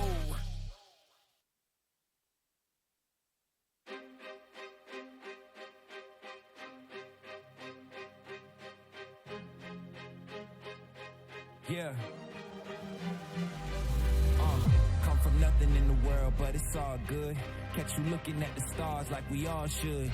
I'll be lighting up the sky like a star burns. I've been standing in the shadow, now it's my turn. See me aiming at the mark with my eyes closed. I'll be shaping up the rock with the grindstone. Now I'm stepping up my game, got my mind set. I'll be dancing in the stars like a silhouette. I'll be dancing in the stars like a silhouette. Woo! What's good? I'll be dancing in the stars like a silhouette. Woo!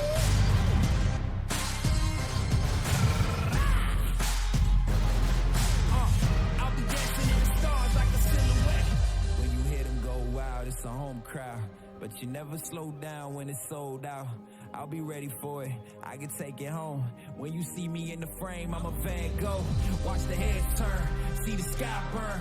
Catch you looking at my style, but you'll never learn. When it's all done, when it's all said, I'll be dancing in the stars like a silhouette. I'll be dancing in the stars like a silhouette. Woo!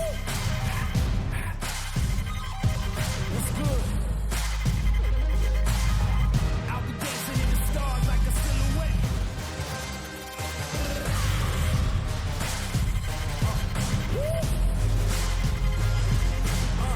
I'll be dancing in the stars like a silhouette. I'll be dancing in the stars like a silhouette.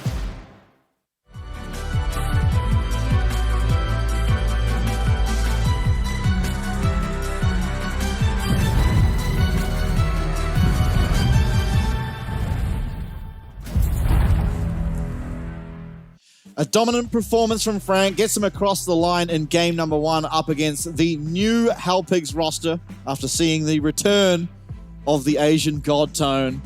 We'll see if they can fight back in game number 2, because there wasn't a whole lot that you could look at and think, yeah, I have confidence going forward, but I'm sure that can change. I'm not sure where it has to change, but there's got to be something. I think now, with the 2 sample size we've had of Newly picking the Yone into the Corki, we probably have to retire that, because that's not both working. times it's looked really, really bad against 2 different mid laners. Yeah, you just have to find something to farm with. I think people aren't going for the more aggressive Hail of Blades Corki lanes as much anymore. Whether that changes if you pick a greedy scaling pick, we'll have to see, but I think that's the only option for Newly, as well with his champion pool and his playstyle. He liked the things like the Orianna, I'm remembering a lot, and would just farm up and help his team. And Jimmy's getting some play in now for Frank over Pretender. You know what I'd love to see? In like one of these games, you know, just pick out a Zed. There's just something crazy. Just get wild with it. Yeah, I don't think Newly is the guy to do it though. No, I mean Jimmyan. Yeah, He loves his assassins. We've seen him on LeBlanc, we've seen him on Akali. Oh, he will be on red side, so if you're picking an assassin, a good place to do it is last pick red side. And we do like our AD mid laners at the moment. Yeah. Pretty much the staple of the meta is AD mid, AD top, I want to see some AP Jace. jungle. I miss Jace.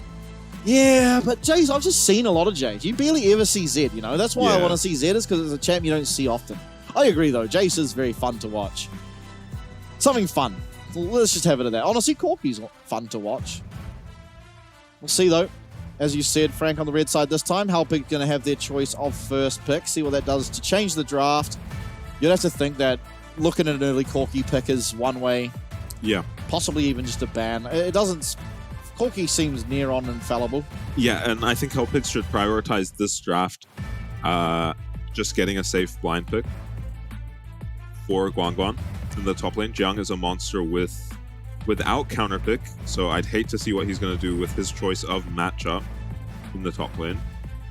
Solo killing his opponent. Pre-level 6 even with the Jax. There's Jimmyan. Poised. Rumble Ready. banned away by Halpigs on the blue side, which tells me they just don't play it if they're banning it both sides. Guangguan does not play the Rumble. Yeah, I'm trying to think. Did we not see him pick it? I feel like we have, but maybe I'm wrong. Yeah, maybe. I feel like last week we may have picked it. Yeah, maybe it was picked and they just didn't like how it played or how Guangguan performed on it. So yeah, I might be wrong, but for some reason I have that in my mind. Leona banned away probably means a Nautilus first pick. Yeah, I think they will go for it. Godtone seems to do best when he can press R on someone. Yeah, there is Senna available, and Frank did first pick that last game. Will the Hellpigs go for it? Waka was instrumental in Frank's early game last game. He was just all over the map where he needed to be. Ooh. Yeah, I wouldn't LeBlanc mind the versus LB Zed? just blind. I don't think we'll see Zed, but I would like to. Will we see Kaisa? We're going to see Corki. Yeah, Corki is fine into LB. You can get a Hex Drinker if you need one early. And I guess it's Jimmyan's turn to play Corki. You can take your choice of AP junglers here if you want, if you're Gemini. Yeah, it feels like it'd probably be a good idea. Zyra band. Interesting. Should give us information about what kind of junglers Gemini doesn't want to play into Zyra, I think, based off this next pick. Unless they do go for an ADC or support, Ezreal stands out as an ADC to pick here. It's time to just lock in Karthus. Kalista was banned last game. Karthus into LB doesn't sound too dreamy. Yeah, but, you know, LB can't dodge out of a Karthus ult. Highwing on Nautilus is terrifying if you are a Hellpig. A Hellpig enjoyer. Yeah, taking away the Nautilus now is Frank, and you've probably got to take a jungler here if you're Hellpigs, but they need an AD jungler, so we'll see what Hot Pot can do. And it might be a good idea to pick up... Well, they might need to pick up support now based on Godtone's support champion pool. Diego LB, classic combo. Corki is in trouble. There's nothing I think that Gemini can lock in that evens out this matchup. Will they take the Mordekaiser now for Frank? Skarner locked in.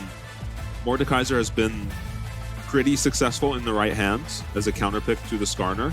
Nah. Very Jiang successful. plays Very something successful more in fun, the right hands. surely. How is the Riven Skarner matchup, Jiang? Well, I don't know. You'd think Riven Udyr wasn't that good. Yeah, but she destroyed Udyr. Maybe the Riven Udyr is more of a if you just go level 1 and find out who wins the lane there. Yeah, Sejuani actually picked up by Frank, so they are leaning towards an AP top laner. A melee top laner. I think they're not going to pick an AP now. Oh, so they have to get AP somewhere, or the Skarner becomes pretty unkillable. I think they should be okay. Honestly, the true damage from Corki as the game ramps up. There's also Shred on his E. That's a very good Sivir ban. This is a great Sivir game. Oh, yeah, actually, good point. Nautilus and Sejuani both hate playing against Sivir. So they hate playing as Xayah too, but I don't know if Xayah's all that strong currently. Yeah, we haven't seen any Xayah. Very short range. Might suffer against Corki. Mordekaiser banned away by Hellpigs, and Gwen should be their second ban, I think. Makes sense just needing AP and needing melee. Gwen should do fine into Skarner once she gets some levels, but not actually sure how the matchup goes, if it is playable or not. Probably another ADC ban for Frank, but maybe Ezreal. No, they go for the Braum ban.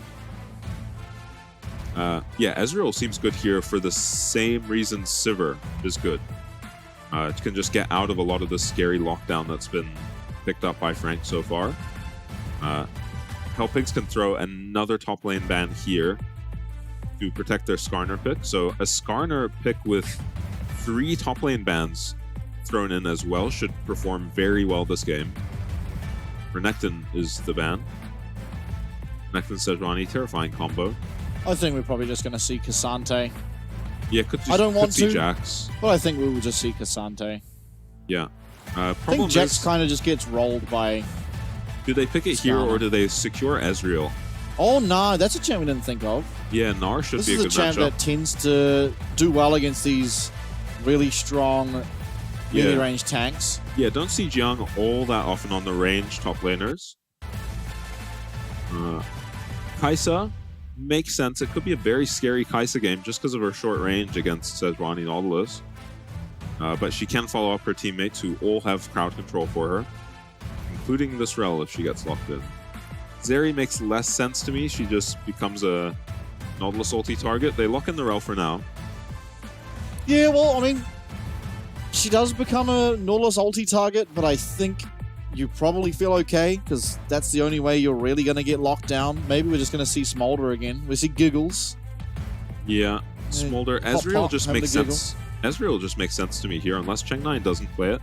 Otherwise, Waka will lock in Ezreal. What is happening? Okay. Okay, Zeri. Fine to lock in Zeri, honestly, because Nautilus wants to ulti Viego and LB as well. So you're making him choose his targets, making his life a little more difficult by picking a very high damage target that he has to deal with. Has a really good time kiting around these tanks as well. So yeah, and you need something that can deal with the tanks. We're gonna get this again. Waco's Israel. I mean, it's such a good Ezreal game. Wrap it up, guys. We've also just seen how well Ezreal does into Zeri later on in the game. It seems very Ezreal-sided. He can just kite her out and outrange her. Does it? I mean, the outplays have been unreal in this specific. Yeah, you expect that at this level of play, though. That level of outplay? Yeah, that everyone is going to play their champion to the absolute maximum. Yeah, but then I think Zeri in a 1v1 should be favored. Maybe depends. It depends on the range. It depends on positioning. Yeah, it depends on positioning a lot. And who has E up when. Yeah. Israel should have E up a lot more often. Yeah, and he can manipulate terrain a lot easier because of that. Yeah. So maybe you have to go for a Navori type Zeri build like we used to see with Runans.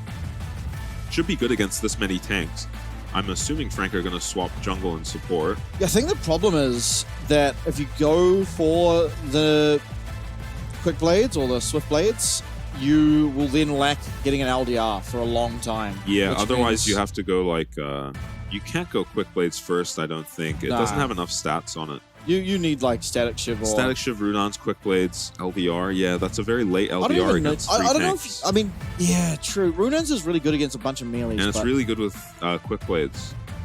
Yeah, I just worry because you need IE. Yeah, you need IE LDR. and you need LDR. So I think you have to drop the Runans. And if he doesn't need cleanse, he needs Merxim. But he should take cleanse this game. on the Zeri. Yeah, this is a different cleanse game. Yesterday's cleanse game, not so much. And the top matchup was Skarner against... I didn't see what Jiang locked in top. I forgot, rather. Nah. Nar, right. Okay. So that is also a very tanky champ that honestly doesn't deal with Zeri that well.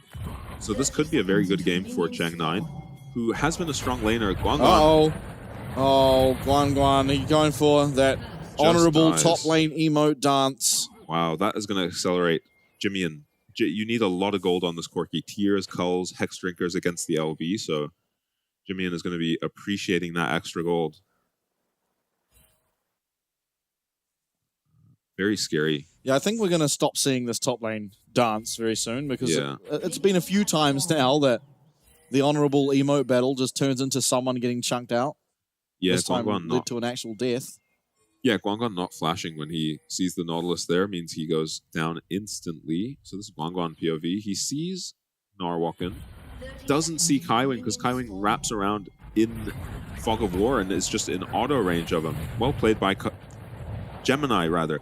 Yeah, this is something I noticed in Champ Select. So I thought Champ Select was bugged, but Kaiwing is playing jungle this game. Oh my god, wait, what? Yeah, we are just off-rolling for fun a little bit. I didn't even notice. Yeah, because they didn't swap champs as we went into the game. Oh my god. Frank are playing with Kaiwing as their jungler. Yeah, I don't think it was a mistake, but I guess we will find out. Well, they have the right runes, which leads you to believe it wasn't. Well, yeah, I mean, no, they do. They both have right runes. Yeah, they both just have Aftershock, though. Yeah, always true. Going to be Aftershock. At least he has Smite on the Sejuani. It's not actually a jungle Nautilus.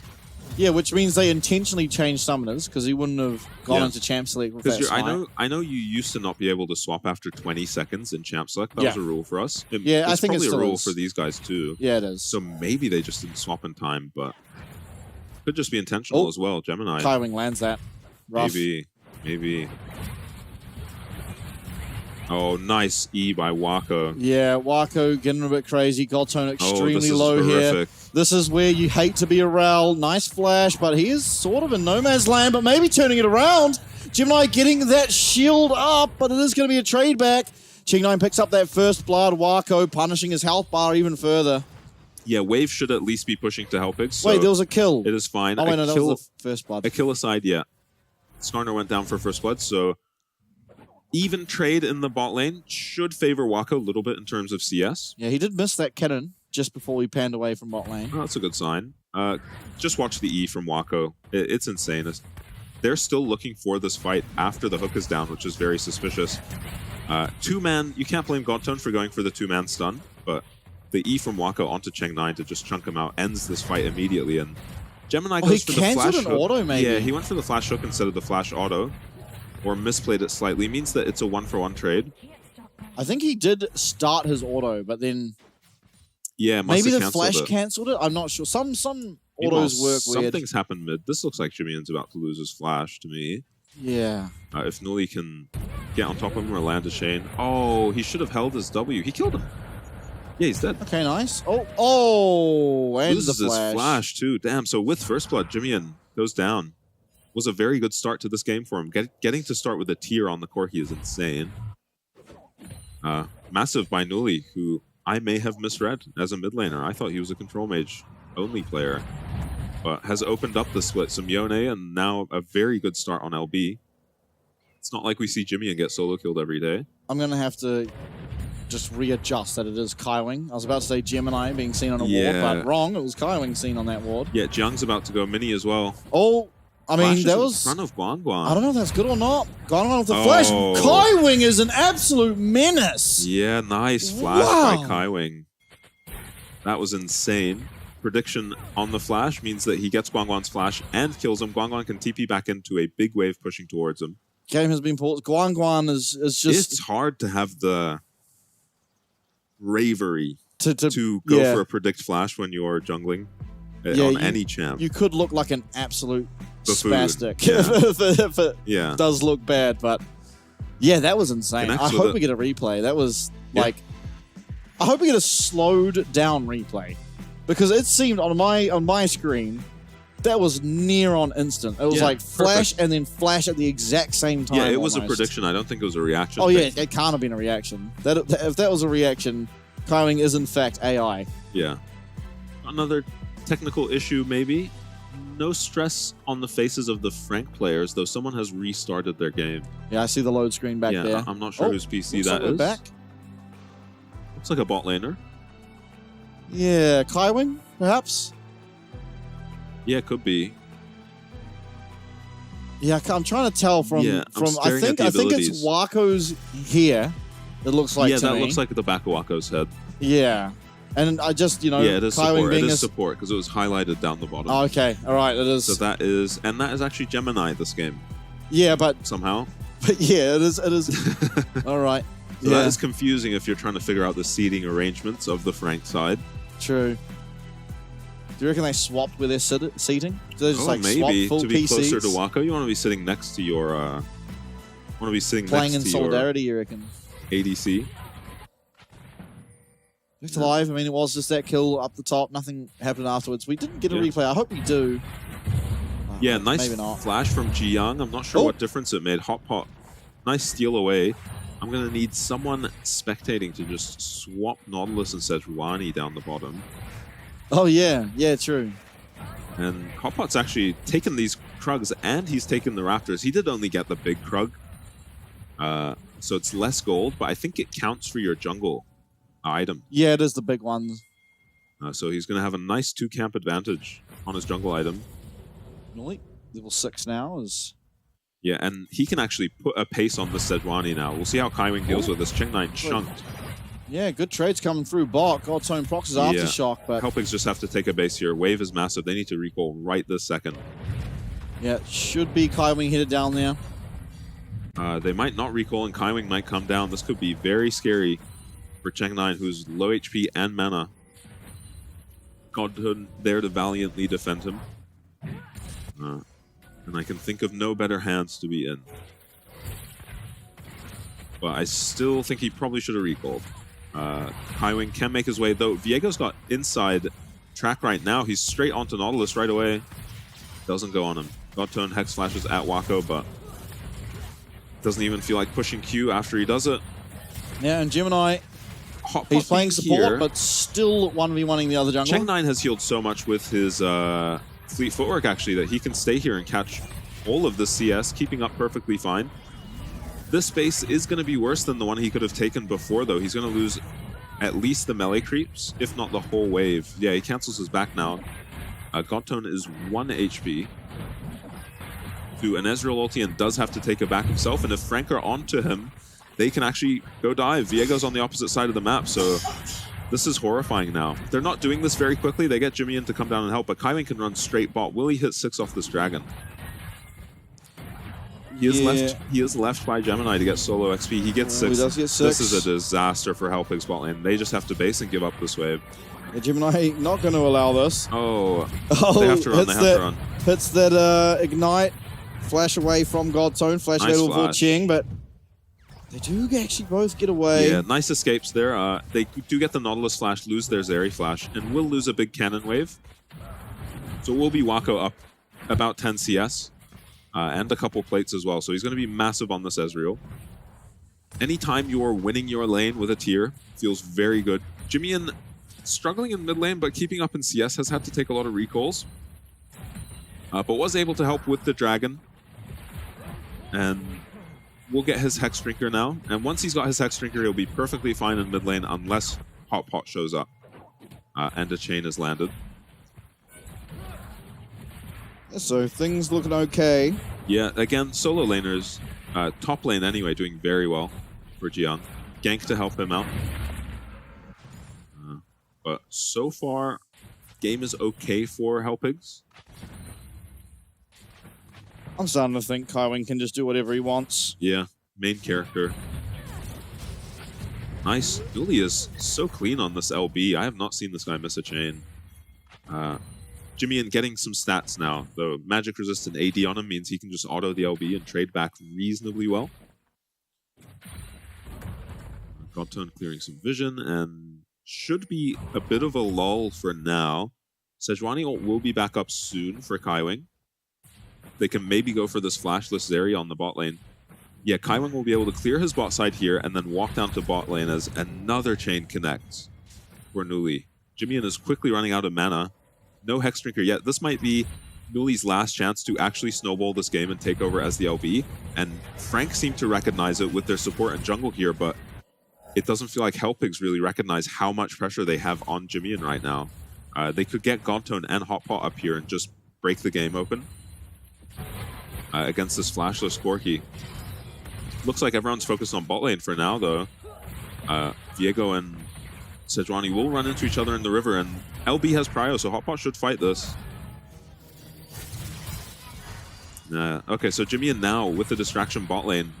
LB walking down. Jimmy gets his recall, finishes his Hexdrinker, can TP back in, and his lane is perfectly fine now. So Nuli is probably going to have to find some side lane play now if he wants to snowball this game as the LB. There are a lot of tanks in this game, so he needs to be strong and actually one-shotting these carries when he rarely gets a chance to. 2-level advantage for this Ezreal, somehow level 8.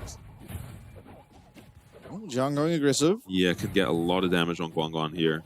Has his flash as well, Jiang. These hyper procs are so meaningful. Yeah. This is why Gnar always performs super well into these beefy tanks.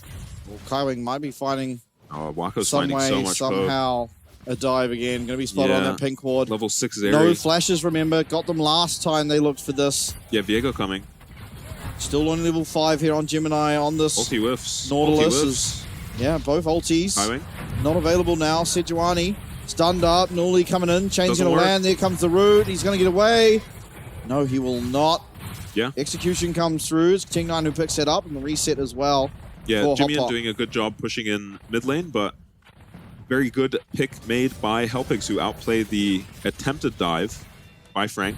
Sejuani ult going wide for Kaiwing. Loses his flash as well. No flashes committed on the side of Hellpigs. Can be a very accelerated Viego game. Does very well into tanks as Godtone uses his Hex Flash, which I was worried about, but then dodges this Nautilus ulti very cleanly. He goes down so quickly to Wako if that hits him, and Hotpot then finds his way onto Kaiwing. Can't flash out of LB chain from melee range like that. And Cheng9 picks up the kill. Oh, we now do have our depth charge, and wow, just like that, Godtone is taken out pretty cleanly. Yeah, no ulti. Maybe just feeling invincible on this tank support. No ulti for his Zeri, otherwise that's a lot closer of a fight at least. But both ignites used as well. I think the kill just went to Nautilus rather than Yes, Wako. So it did go to Nautilus. I guess it's not the end of the world, and Cheng9 isn't going to be zoned off any creeps or anything. So just a sloppy kill given over by Godtone. And yeah, this lane gets a lot harder for Nuli now. Hexdrinker's finished. He had his chance. He found it. Yeah, he did very well. He just didn't have the backup to really punish this Corki how he could have. He still does plenty of damage, but he can't get through the Hexdrinker. Yep. Didn't even get the proc in that engagement, and that was W with the ult on top. Cheng9 picks up a lot of plates here. Wako took a long time to get back to lane. Has a Triforce now. Is this Cheng9's static shiv finished? I don't think so. Otherwise, he would be recalling by now. Kaiwing here. Cheng9 does have cleanse and flash. This would be an ill-advised engage onto the Zeri. 3v3, perhaps. Yeah, Hotpot gets spotted on a ward. Doesn't know Sejuani is there, but maybe a little bit of sixth sense. Doesn't face check a Sejuani. Yeah, and with the dragon being up, you kind of assume that Sejuani's probably somewhere Jiang nearby. has TP, but no ulti for this dragon. Is willing to commit his ulti just because there's no TP on the Skarner, so 4v4 at most. Poke Wako can land. Does land a little bit, but True Shot Barrage going no man's land. Yeah, not expecting Hellpigs to just run straight at the dragon, and they are on it. This dies very quickly. Julian coming back, coming from base, off a fresh recall. Didn't really get all that much. It's no power spike coming through for him yet. Hellpigs should be trying to fight. They have Jimmy completely cut off. Yeah, but they've found Nuli. Nuli gonna have to use both of those dashes. Does get stunned up. Will Godtone was taken out. Hotpot picks up that smite. Nuli trying to get away. Jimmy trying to not let him. One more would do it, but they're not going to be able to find it. Kaiwing No flash also on Kaiwing. not going to be able to land any follow-up damage, and so Nuli gets away with murder. Yeah, they get the dragon, but they give up a kill, and Nuli's lane is in a state now. They're going to keep Gemini on the Nautilus in the mid lane to make sure Jimmy can just freely hit this tower. Hotpot cannot walk up. Well, that hook landed. Yeah. That's Lollipop hitboxes. So the Hexstreaker doesn't feel amazing for Jimmy in this game, right? Because it is a solo AP he's up against. But it just, you know, shuts down what the LB can do in the 1v1. Definitely still worth buying. Yeah, and it's also why he wouldn't rush more. I think Godtone having flash here, it's just a bit of a lack of maybe initiative from the Hellpigs. They just kind of wait for Frank to engage on them. And Frank, the moment Jimmy is here and in range to hit someone, they are instantly engaged on. That is the difference in decisiveness that we're seeing. Nice play by Hellpigs to just get the dragon and get out. We've seen Gemini win a lot of those smites. Kaiwing not able to pull off the same magic tricks as his jungler. Yeah, so while Frank are still ahead, you have to think that potentially this game looks a lot different if we are just playing our roles. Yeah, and Hotpot is getting massive on this Viego now. He's up a lot of CS, has picked up a lot of objectives for his team, and is an incredible pick into tanks. Hook barely misses Nuli, who misses his ultimate and is going to just be suffering under his tower for the rest of this matchup. Just needs to find ways to make it out of this lane and help his team out, really. LB's wave clear, not horrible, but nowhere near Corky's. Yeah, and I think importantly, you have to commit all your damage pretty much to be able to wave clear. Yeah, and you make yourself vulnerable to getting hit while you do it just because of the nature of the LB distortion. Jung, I mean, not a whole lot happening top, but he is just quietly up 40 CS, so yeah, this Na is going to be pretty rough to deal with. Yeah, he's not the most difficult champ to deal with for the champions on Hellpigs. They're all very mobile, so can just run away from the Gnar even if he's big, and can all kill him in mini, you know, if they have the items to do it. Not too far behind. For now, 3k gold behind for Hellpigs. But they do have a dragon for themselves and some Void Grubs. Wako E's forward. Yeah, does he forward, but he has got reinforcements everywhere around this side of the map. Kaiwing might even be looking aggressively for a... So much poke coming onto the bot lane of Hellpigs. They're going to lose their mid lane tower at this rate. Oh! True Shot Barrage will not connect, unfortunately. Yeah, and Hellpigs... Again, it's Frank didn't make an amazing play there, but they just made the proactive play. Yep. And it's just put so much pressure on the Hellpigs, who... it seems like no one wants to go first on Hellpigs to actually group up and make a play. They're just playing reactively, it feels like. Here's a chance, though. Nuli on Jimmy. Nuli, I mean, is it a chance for him? Flash. Doesn't look like it. Flash coming through. One more He's missile dead. barrage would do it. It doesn't matter. He didn't need it. On the other side of the fight, though, reset coming through. It's going to be Hotpot, who now has control over Gemini's Nautilus, who's also looking for Jimmy now. Heartbreaker going to be used. Not going to find where Jimmy is. Oh, he's just hiding. They have no idea he's there. Yeah, he does get himself away. 1 for 1, but... Yeah, little escape maneuver from Jimmy. And I think they get the tower as well. Oh. Nice flash from Godtone. Pulls Wako into his W with the ulti, though. Very nice rel combo. Takes Wako out of the fight completely and means there's not as much pressure on these backliners to kill the Nautilus. And once Viego gets a reset on a champ like Nautilus, it's time to leave and not continue fighting, which is something Frank have done very well. And I think we saw just there in the top lane why Guangguan is down so much CS. Jung has just been constantly pushing him, and it seems like he's not doing a good job of farming under tower. So much AoE in the kit for Skarner seems to be making it difficult for him. Wako is massive this game, but honestly, so is Cheng9. He's 3-0 on the Zeri, and we said this was a very good Zeri game. See what he can cook up. Remains to be true. Yeah, there is a Nautilus to deal with him, but also Hotpot is massive, and, you know, Nuli is someone who you kind of want a Nautilus ulti as well. It's going to be, yeah, if Corky's already just stat-checking LB, it's going to be difficult. Nuli can only go on Wako, who's on Ezreal this game, if that is the case. Yeah, or a mini Na. Yeah, mini Gnar does go down very quick to LB. Here we are. We are going to have our Gnar at this dragon. Gnar bar building up. Skarner here. Yeah, Skarner is here. We'll help Higgs fight it. Flash available. Wako does get snared, but Cleanse comes out and he should be fine. The massive ult actually coming through. Lux up 2, but it's Jung who comes in and finds Cheng9. The 3 and 0 Zeri finally gets a 1 to that ratio, and all of a sudden, from nowhere, it's Frank. And how many times have we seen Jung just show up to a dragon fight and end the game? I think he's just done it again. That was a 3-man Mega Gnar ulti. And going to be a pause. Maybe Helpigs can collect themselves a little bit. They will be reeling after so immediately losing that fight that looked so good. The engage was so good by the Skarner. Godtone, in a fit of rage, destroyed his headset. No, I don't think that happened. Yeah, we're going to get a replay of an amazing engage onto Wako by both top Godtone. laners. Both top laners. Guangon does such a good job, and then this ulti is incredible. LB, though, isn't in range to really follow up with any AoE damage, and then a bad flash from the Zeri here means that Cheng9 is caught out and taken out. Otherwise, he can do a lot of damage to Jiyoung if he flashes that ulti successfully. Bit of a disaster team fight for Cheng9. This feels like out of nowhere, right? Just like, you don't really expect it. You see the Gnar bars building. Yeah. But you kind of just get a bit confused when he jumps 3 times the width of mid lane to get to you. Yeah, you just have to hold your flash till you see the Gnar ulti. Tries to predict there, but yeah, Jung is on top of him still. I mean, one tiny mistake and this role swap. I will say, I think they probably play the other champ. Yeah, I think this is a bit of happy gaming. I think this is a bit of happy gaming by Frank. Yeah, I definitely think Kaiwing looks stronger at the Nautilus, and I also think that Gemini looks stronger at the Sejuani, bar that one ridiculous flash prediction. Yeah, they've both had some nice moments, but I mean, not getting to see Kaiwing on the Nautilus is a shame. Usually that is a treat.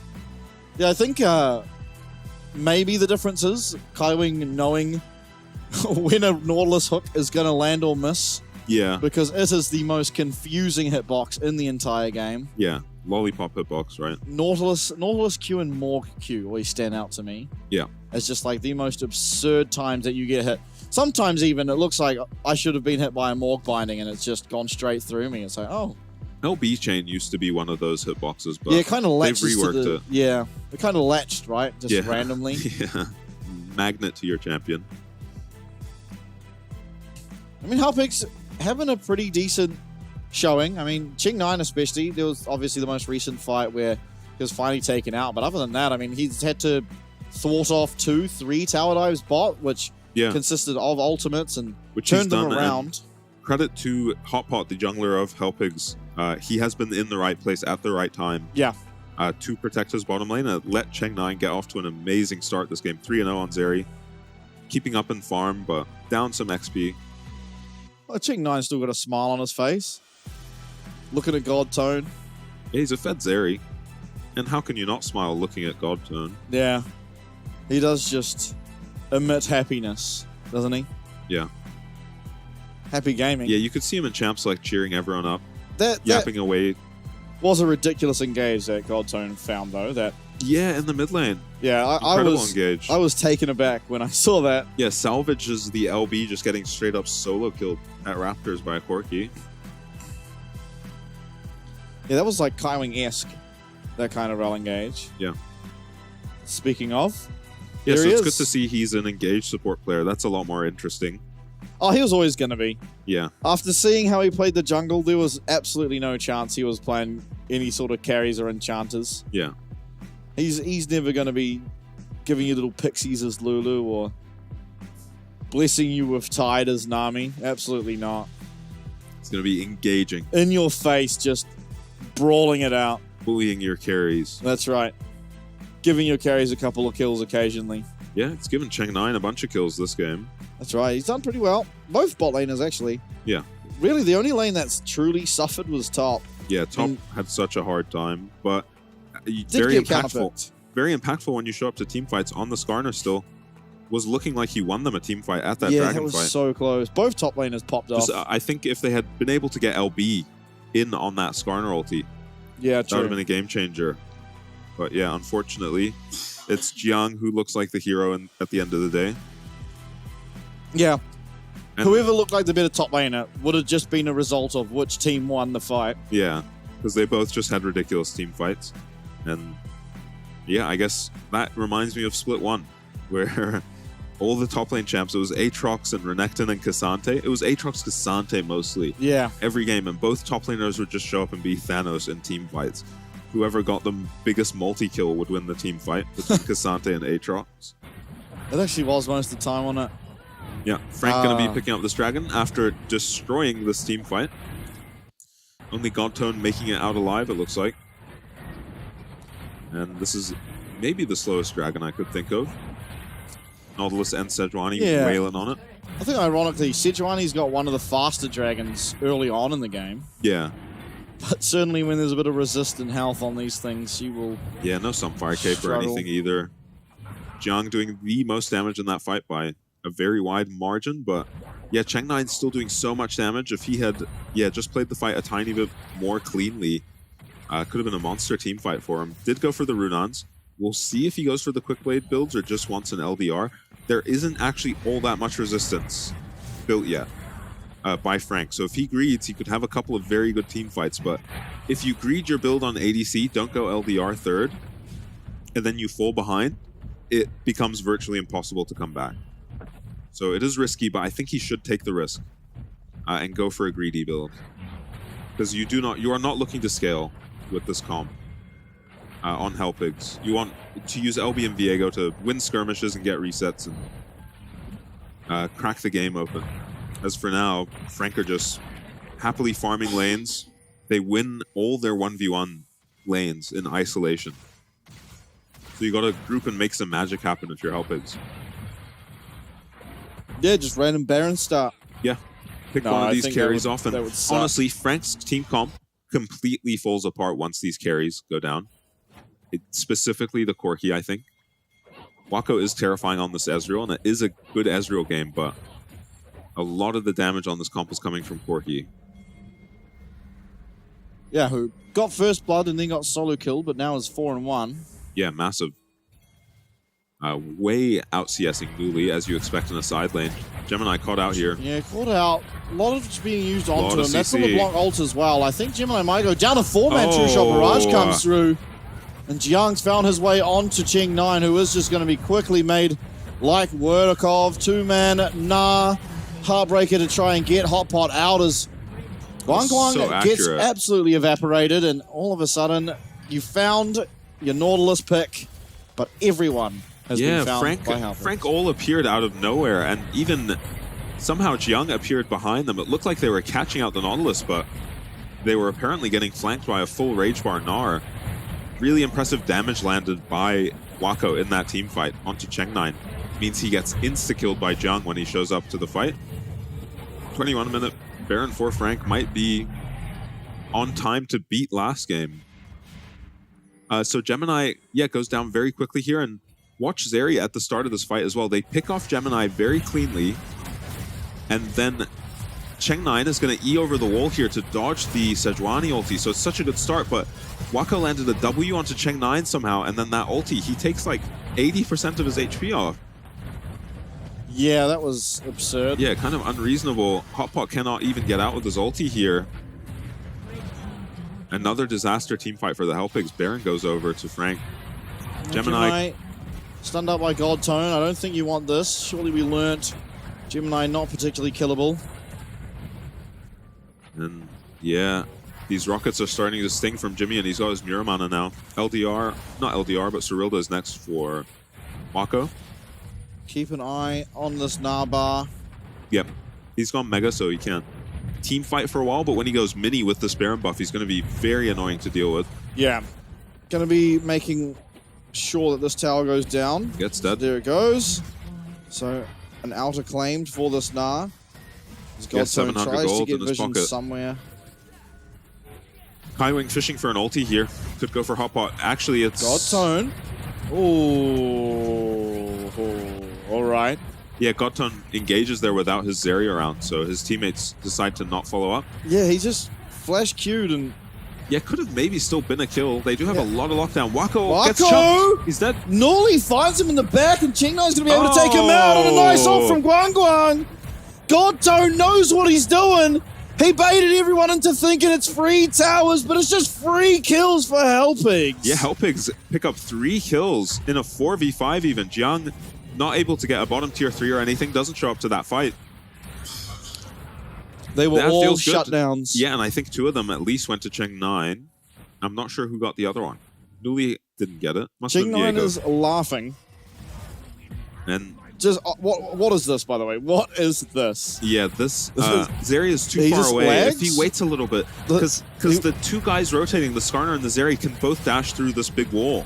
So if he waits just a second, then you have 5 people on this Corki, but they're not quite in range. And then insane find from Nuli. He could have actually just one-shot Wako there if the chain connects.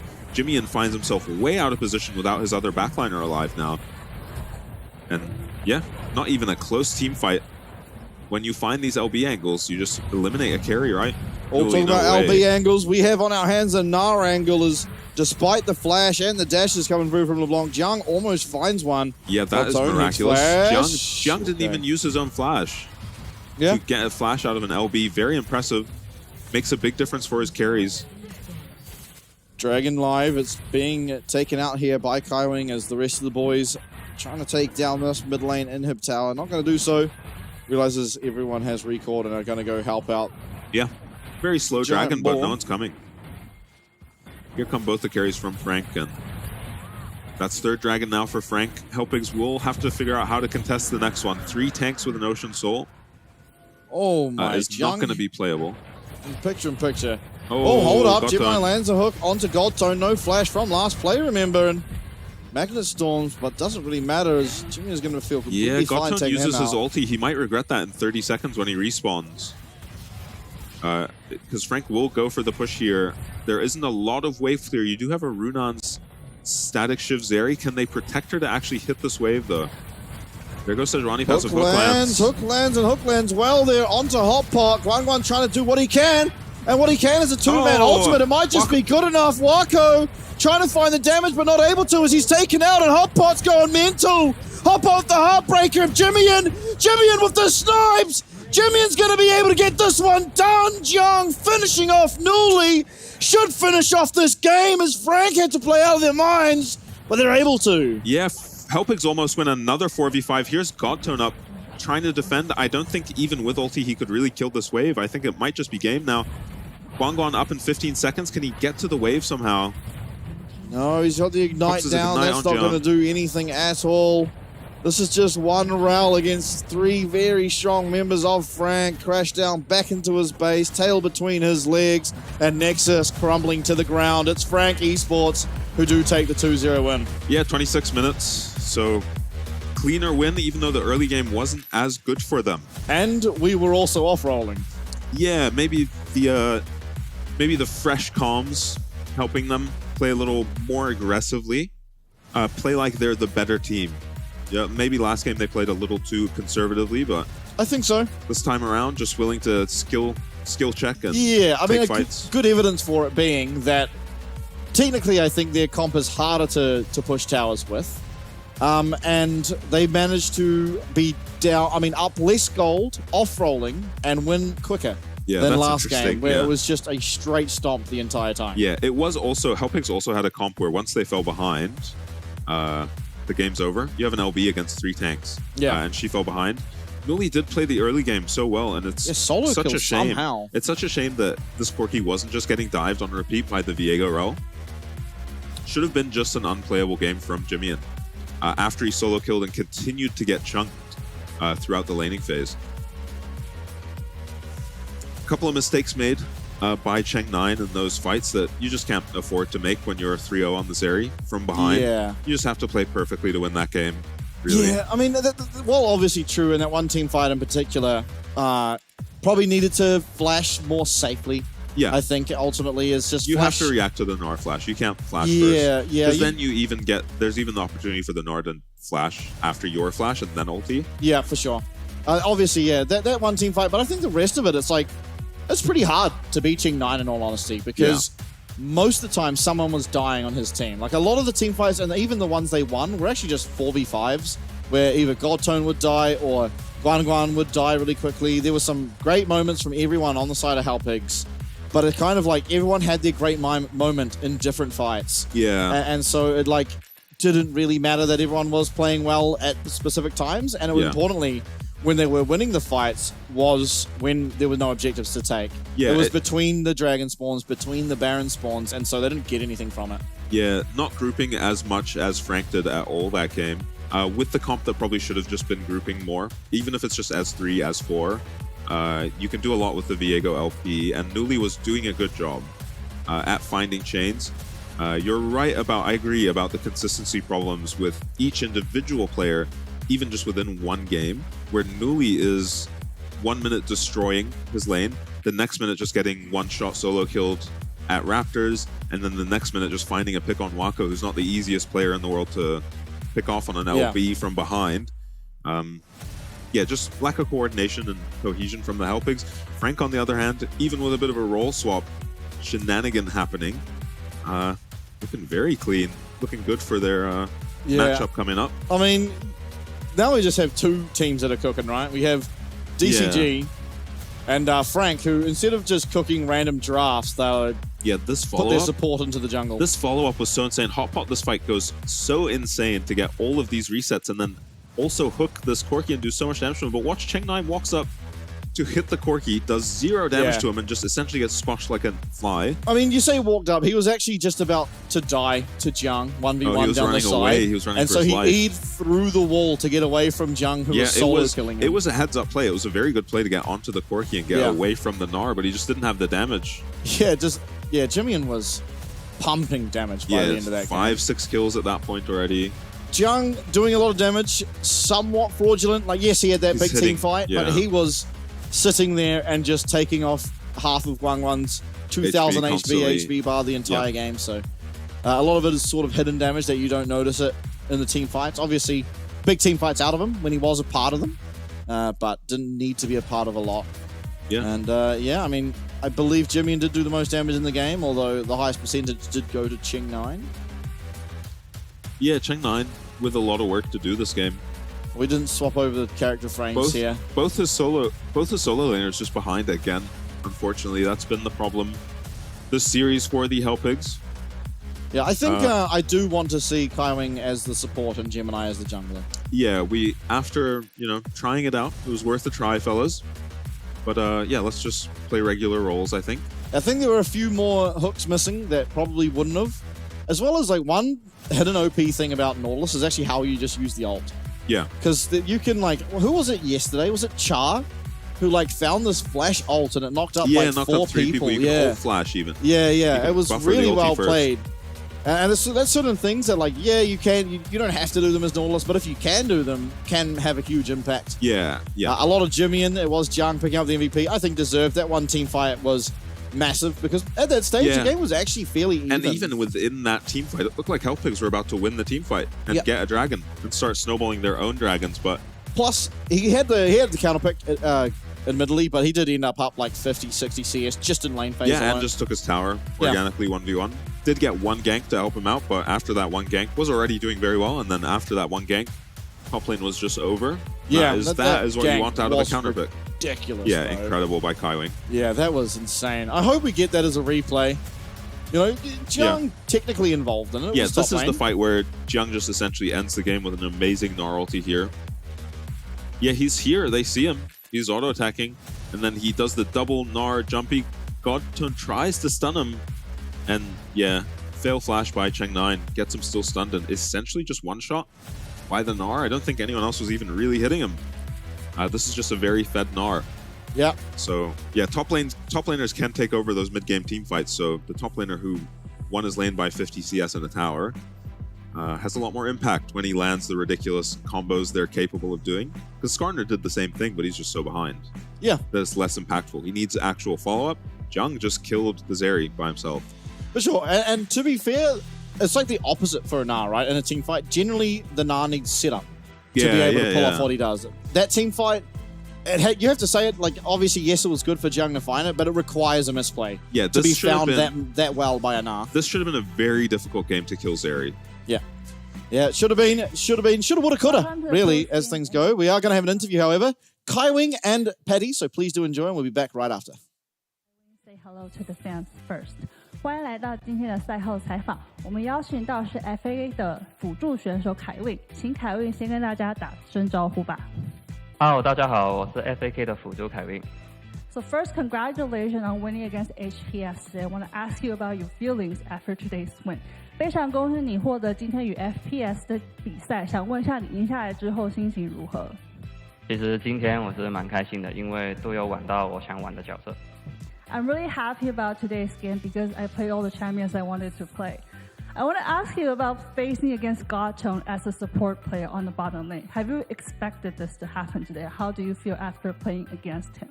今天你是在下路与统神 Godtone 对上打辅助的位置，想问一下跟他对线的感受如何？有没有预料到这种情况的发生呢？其实本来是完全没有想象到统神他会转打辅助的这个画面，然后跟他对线的时候，也觉得蛮有趣的。I actually have not expected to play against Godtone as support today, so it was kind of a surprise. And I'm really happy and actually feel kind of interesting after playing against him. I had a good time. So actually in the second game, you and Gemini, a jungle player, switched positions and you played jungle position today. I want to ask you why you guys made that decision. 在第二局的时候，你与 Gemini 做了一个位置上的互换，然后你就打了打野这个位置。想问一下，你为什么会做这样的战术选择呢？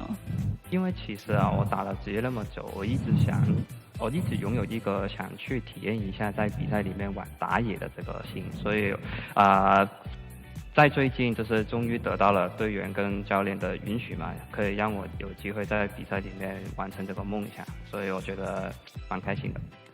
I actually always had a dream of playing jungle position in my entire career, and recently there was a chance for me to try it on. So I talked to my teammates and they allowed me to play jungle position in this game, and I was really happy to be able to try that position one time in my career. So actually, this is also the first time you played with Wako on the same team. Wako is also actually a very experienced player. I want to ask you how you feel playing with him on the same team. 这是你与 Wako 选手第一次在职业战队里面作为这个配合，然后第一次跟他打比赛，想问一下你跟他的配合如何？跟他打又是什么样的想法呢？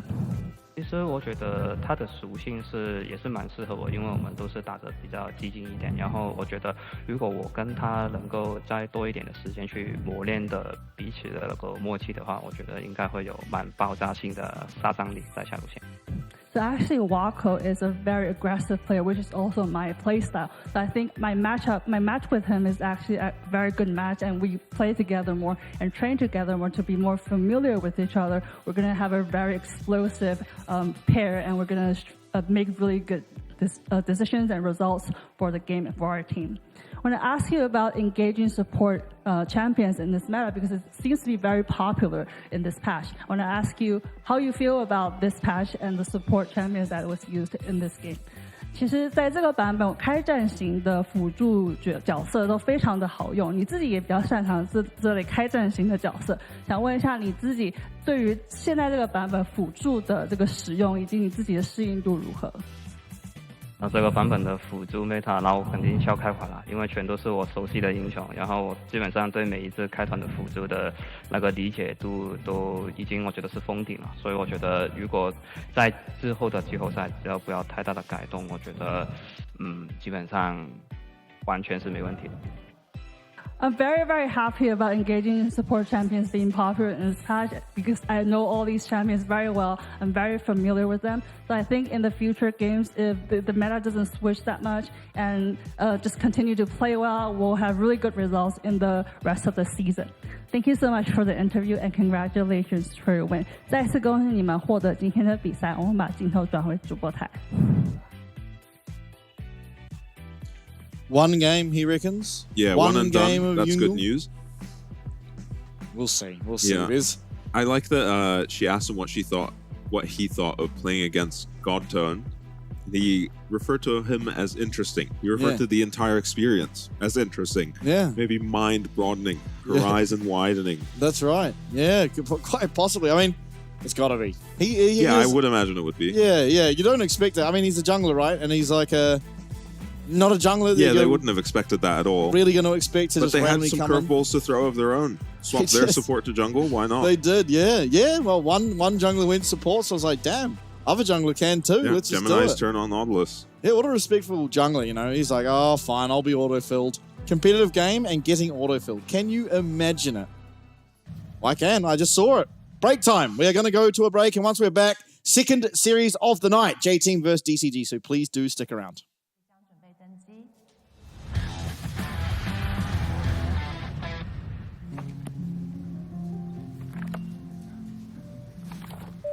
旅客何淑慧，华航直飞西雅图的班机即将准备登机。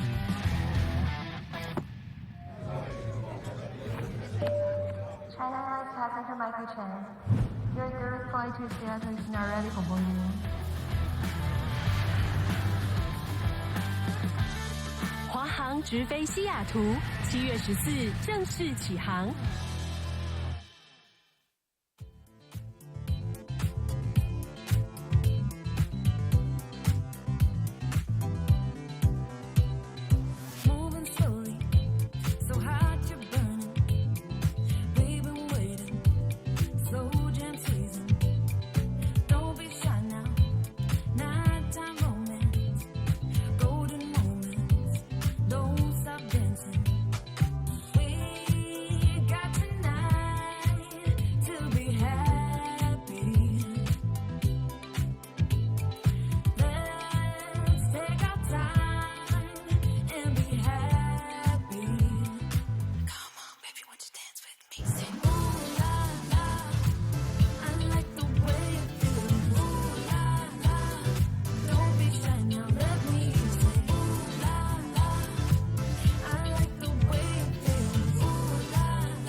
You gon' buy me a diamond, so jump on it.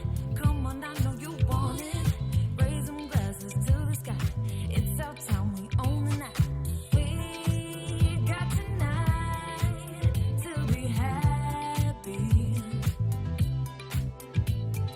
Let's take our time and be happy. Come on, baby, won't you dance with me? Sing.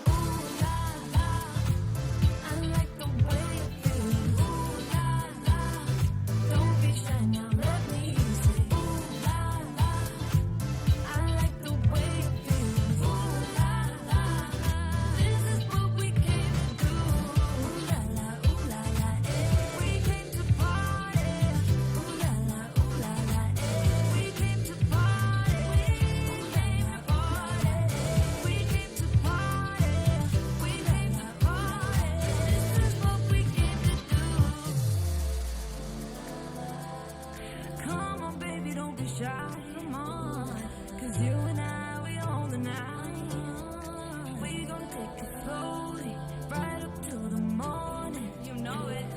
Come on, baby, won't you dance with me? Say, ooh, la, la. I like the way it feels. Ooh, la, la.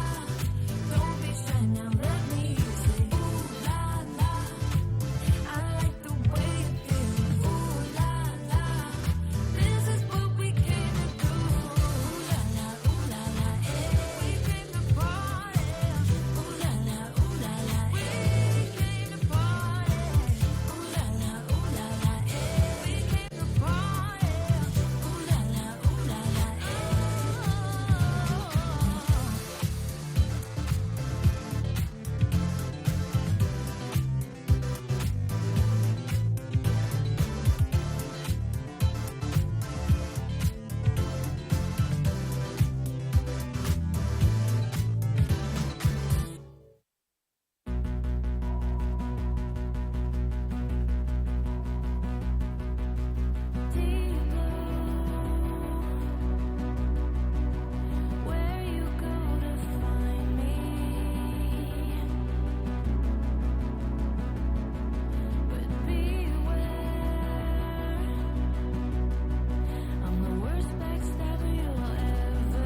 Welcome back, everybody, and it's time for what shapes up oftentimes to be a thriller of a series. We're going to have J-Team up against DCG.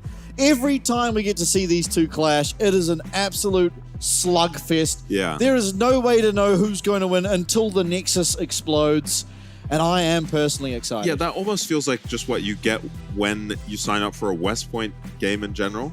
J-Team. J-Team as well. I was going to say, we're not even seeing them. So yeah, they're stuck in my mind from yesterday because we didn't finish J-Team versus West Point. J-Team are just in DCG limbo. this time around. They're halfway through a series and about to start their second. Yeah, that must be weird for them. I wonder how they will adapt to that because they must have a lot of prep for the previous series. They would have prepped for both teams because they have a double header this week. We'll see how they handle that because that's not easy. And DCG is not an easy team to draft against. Yeah, and so talking about not easy, 1v1, Orca Chi-Chi. Orca against Chi-Chi. Oh, these guys are These both are the very Titans, good. yeah. These two, as well as Yijiang, are probably the three to look out for. Chi-Chi seeming like the most dominant out of the three thus far. Yeah, it seems like some of the middle of the pack teams have found their 1v1 monsters while CFO and PSG, Rammus, expecting the Draven. So Orca's trying to be mean, I guess. He's left the Draven open, knowing Chi-Chi will insta-lock it. Does Rammus actually win? There is all chatting happening. I think so. Right? He should. I would think so. Cleanse taken by Chi-Chi. So he has the option to stop hitting this Rammus. I mean, all Orca needs to do, right, is get Thornmail, get Sork Boots, and job should be done. Yeah, there is a cleanse for the Draven, but it gets to a point where Draven can't even hit him. Yeah, that's a whole lot higher of a cooldown than a W and E. Yeah. Early levels will be rough. He'll have to find a way to get some farm, and he can't trade back ever. So he's just hoping to scale up in this matchup. See if he can get farm to do it. Is completely zoned off the first wave. This one melee minion won't die, so he'll get XP for it. Does have to just push W, walk up for last hits. Yeah, it takes a massive amount of damage. Half his HP, no damage returned. Wow, no damage returned. Chi-Chi lost a quarter. Yeah, mostly to the wave and, of course, the Rammus W. And I guess the idea is eventually this Draven just can't hit you once you get more points in W and a Thornmail. Orca missing some CS under tower for now, though. That's looking rough. He has pressed the attack on Rammus. Oh, yeah. He's just going to take the base now. Chi-Chi might just get too much gold for this game plan of scaling on the Rammus to work. And too much tower damage, I think. Yeah, you have to ghost back to lane right now if you are Orca. He does have his little roly ball. Yeah, maybe he can save the ghost. Chi-Chi won't quite crash this. No, he does crash it and is even going to get Demolish proc on this tower if he wants it. Orca does get back in time, though, for but he that. He didn't heal the full. Yeah. He suppressed the attack proc the moment he gets here. Yeah, is just getting tortured. Bold move to leave the Draven up. So far, looking very difficult. Not getting a whole lot in terms of farm, plates, cannons. Or even just damage back onto Chi-Chi. The longer he can keep Chi-Chi from recoiling, the better, at least. Until he has a Thornmail of his own, but he needs to get gold somehow. His tower's just going to die.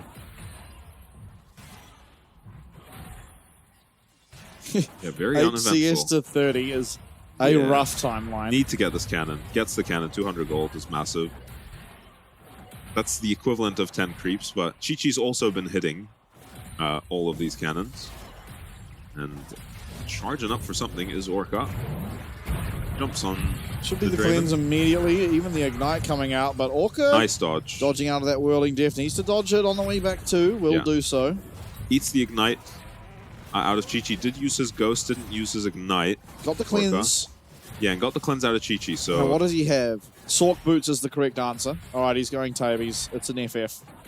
Yeah. Yeah, I mean, Sork Boots are strangely so good on Rammus. Chi-Chi is not going to be able to take the tower here, so I'm surprised he's staying, but... Oh, and Orca is once again nowhere near full HP. Oh, this is getting risky the way he's playing this now, because Chi-Chi doesn't even have to back. Oh, he missed the cannon too. This is a disaster. He may not even get a chance to back again this game, to be honest. Surely Chi-Chi wants to back.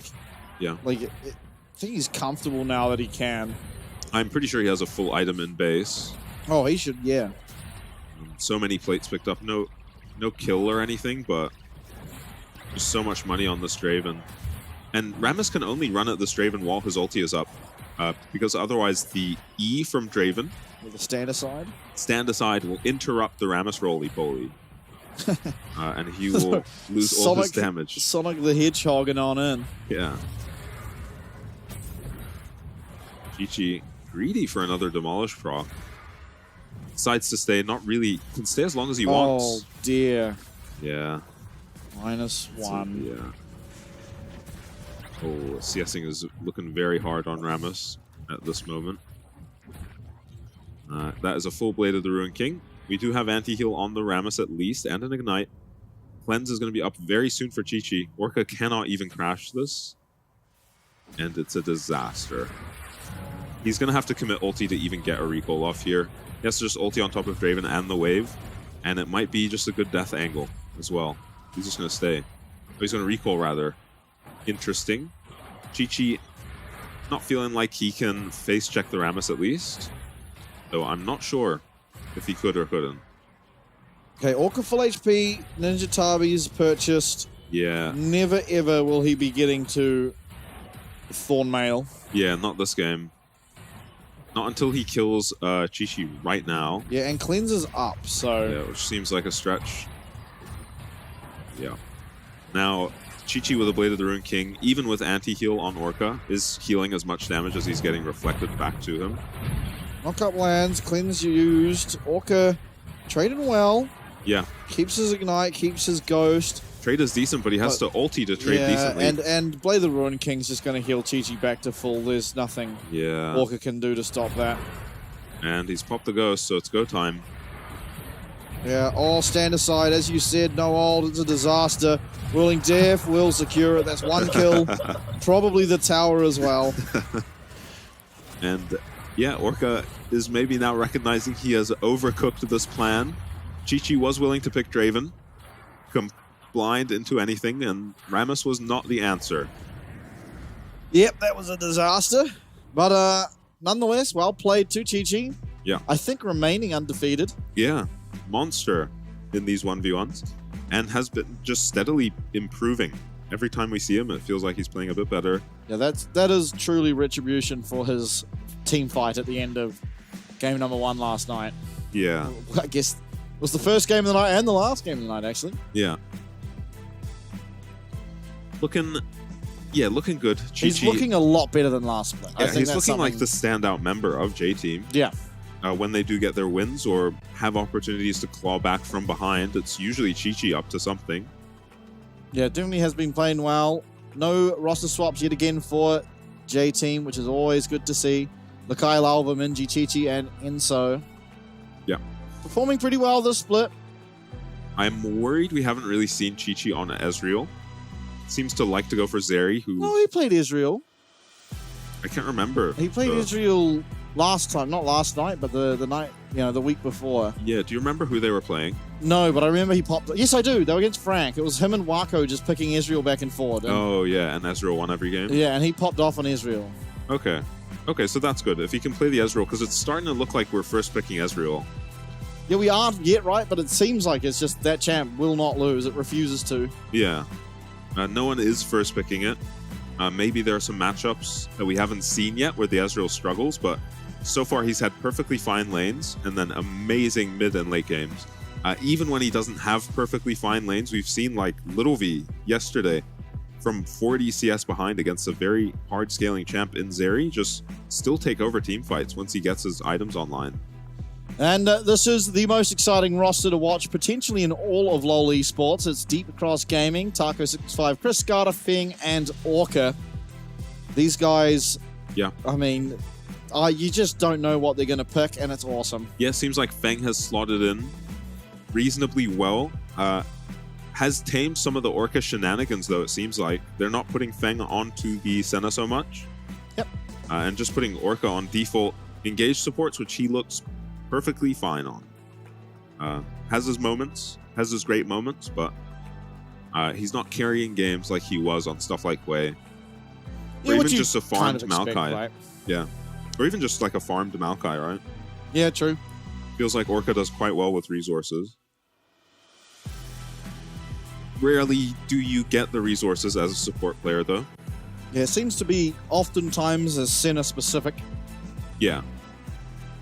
So heads to head will be these supports. Yeah, makes sense when Orca's in the game. Damn, Enzo is aggressive.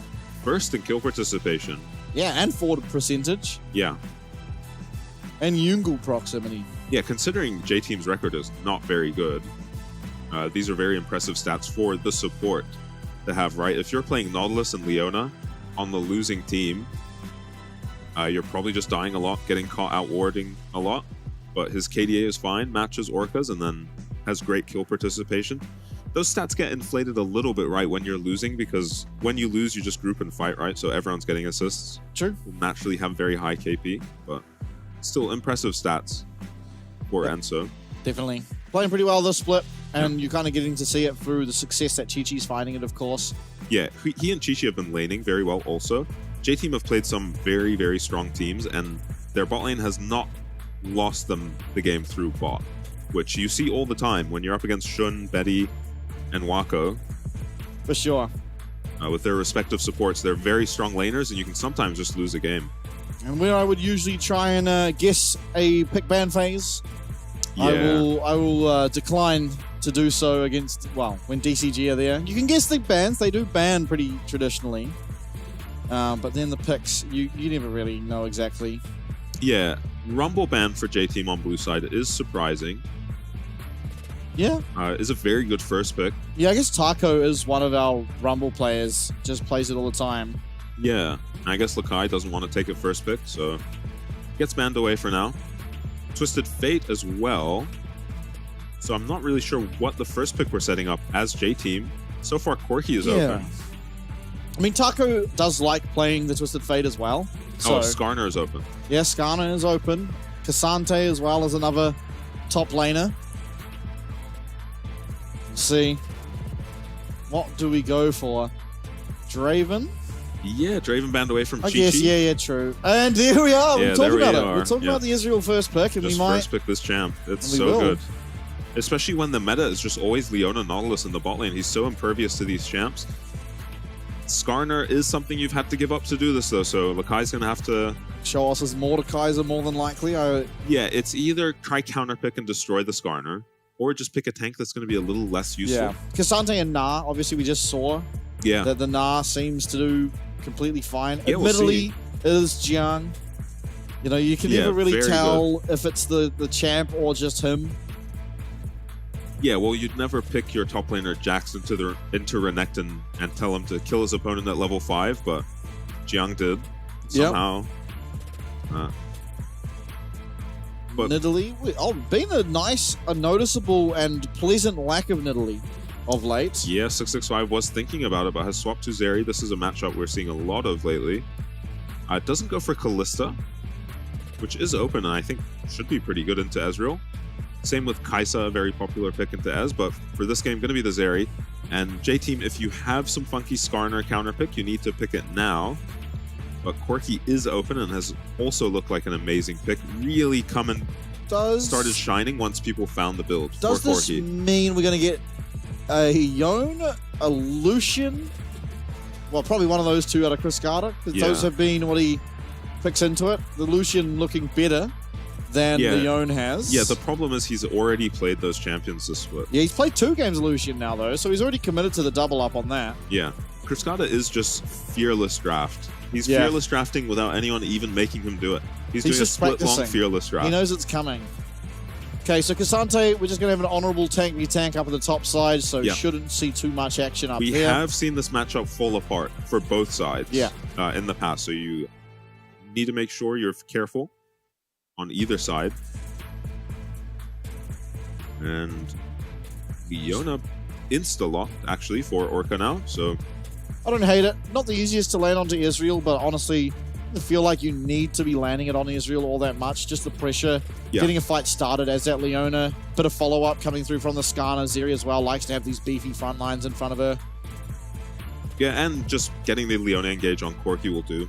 Yep. Can't always hit, as he'll probably have Cleanse too on the Ezreal, but Minji won't have that luxury in the mid lane unless the matchup is ridiculous. Which it will be, but not necessarily like ridiculously Pantheon. good. Unless it's like Pantheon. Or Lissandra mid, I guess. Yeah, there's no shot Cascada's picking Lissandra here. Yeah, not into Corki. Builds Hex Drinker too easily, Cleanse is too nice. And Nidalee banned away, so J-Team targeting AP junglers, risky game, but they don't get first pick out of this draft phase, actually. So risky to ban AP junglers now. There is Zyra, Karthus, and Brand up. Brand is my favorite of the three. Honestly, feels like he is the best mix of scaling, fast clear, and ganking. Mine's Karthus. Yeah, he is not a mix. He is not a mix of those three things. He is simply just a giga scaling champ. And fast clear. Karthus feels less good when Skarner Leona is locked in. You hate to have champs that can push a shield button or a mitigate damage button. Yeah, whenever that's you true. ulti. I mean, honestly, DCG could still pick. Yeah, it looks much better on DCG's side. This is scary Karthus game. Cassante can block the Karthus ulti, but he's not the guy you're planning to chunk out. Damn, how could I have possibly guessed this? Yeah, 1-on-6 did very well in this matchup into Minji, but Minji has now had some practice in this matchup. We'll see how he does against Cascada, the pioneer. It seems, Cascada, when he played this Lucian into Corki, looked really good. Yeah, I will say 1-1-6 definitely did do better. Yeah, he actually outlaned harder. But did worse when it came to team fighting. So take that for what you will. Yeah, Cascada, monster in team fights on ADCs, as you kind of expect him to be. Rakan looking like a good lock-in, and Zyra was J-Team's choice of AP. I think this is just a Karthus. No, yeah, this looks like the greatest Karthus Zyra game of into all time. Leona Karthus is going to be a nightmare for Lava. I think we saw 665 actually play exactly this matchup. Yep. And just get destroyed. He was on the receiving end. Yeah. This time he gets to be that Karthus. Will 665 be able to just sit in his jungle and farm? No, there's a bot dive coming at some point. Because that's all he has to do this game. He just has to run up and down the map farming. No one on the enemy team has prio. No one's causing him any troubles. He just runs up and down and farms. Anytime Lava ganks with camps up, he can go steal them. And anytime he pushes R this game, even Rakan is barely tanking it. He's just going to be chunking 3 people on J-Team to half HP. So probably pressure on J-Team to get something going in this game quickly, but they don't have the champions to do it. That was a great last pick, Karthus. Yeah, I mean, even they could have even fourth picked it, in my opinion. It already, just without even seeing the jungler yet, it felt I think fine. I liked Lilia a little more for J-Team over Zyra. I don't, just simply because there's not really that many melees for you to try and stack up and fair enough, and combine sort of a sleep together with, right? There's only Cassante that is a melee champ. Oh, for J-Team, so you would have been against right. Skarner. Sorry. Skarner, Leona. Is that it? Skarner, Leona. What was jungle? Some AP. Karthus. Yeah, some AP stuff. Yeah, Skarner, Leona feels okay for Lilia. I think it's just I'm sleeping on this Zyra pick because I haven't seen anyone use it well in PCS yet. We haven't even seen someone finish a full clear. Yeah, there's always some loopy business going on. It is just quite invadable early. If you invade at a camp that Zyra hasn't been sitting at, so there aren't any seeds available, she is just pathetically weak, really. Yeah, and she doesn't want to have to start E if she can avoid it. Use a shorter cooldown. And a much bigger AoE. And Lava getting run at here. This is a very strong level 1 from DCG. J-Team should not be willing to take this fight at all. Oh! Nice Q, maybe Mana Flow. No, he doesn't. He just has Cut Down and this new rune that gives him something as he gets lower HP or something. Is it Tenacity? I don't think so. I think they just eliminated Tenacity from runes. Lakai looking like he's going to come and put some pressure on this blue buff attempt for DCG, but yeah, it's hard. Level 1 Cassante shouldn't be doing that. Yeah, level 1 Zyra doesn't do all that much either, and yeah, we're going to see another Zyra just not get to actually do what she does best and finish this first clear very fast. Yeah, so I guess we've established the way to play against Zyra is just invade level 1. Invade blue buff.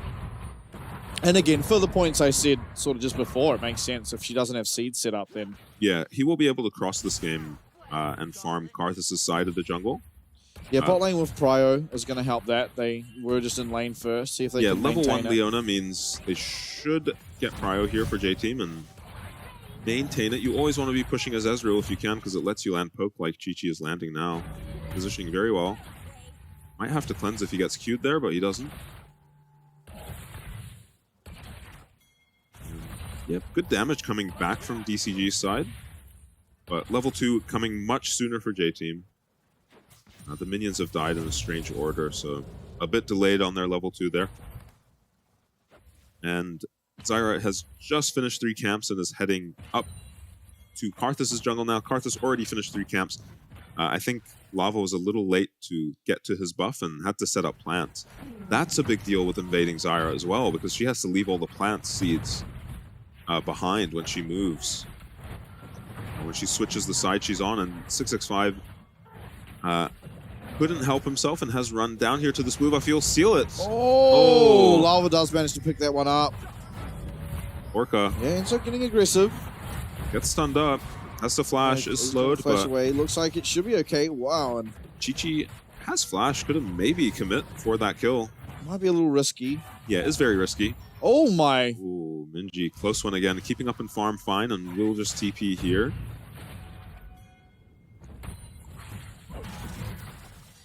And yeah, so disaster avoided by Lava, and 665 could not help himself. Had the opportunity to just do a full clear there, but tries to steal away the blue buff and slows himself down significantly now.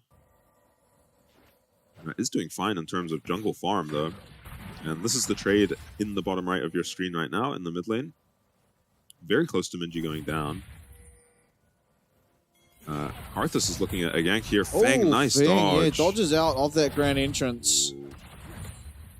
Damn, that was... Zenith Blade barely misses from Orca, who is only level 2 for now, so J-Team can still play very aggressively. No flash on this Leona. Lava should go now. Does decide to stop and hit the ward.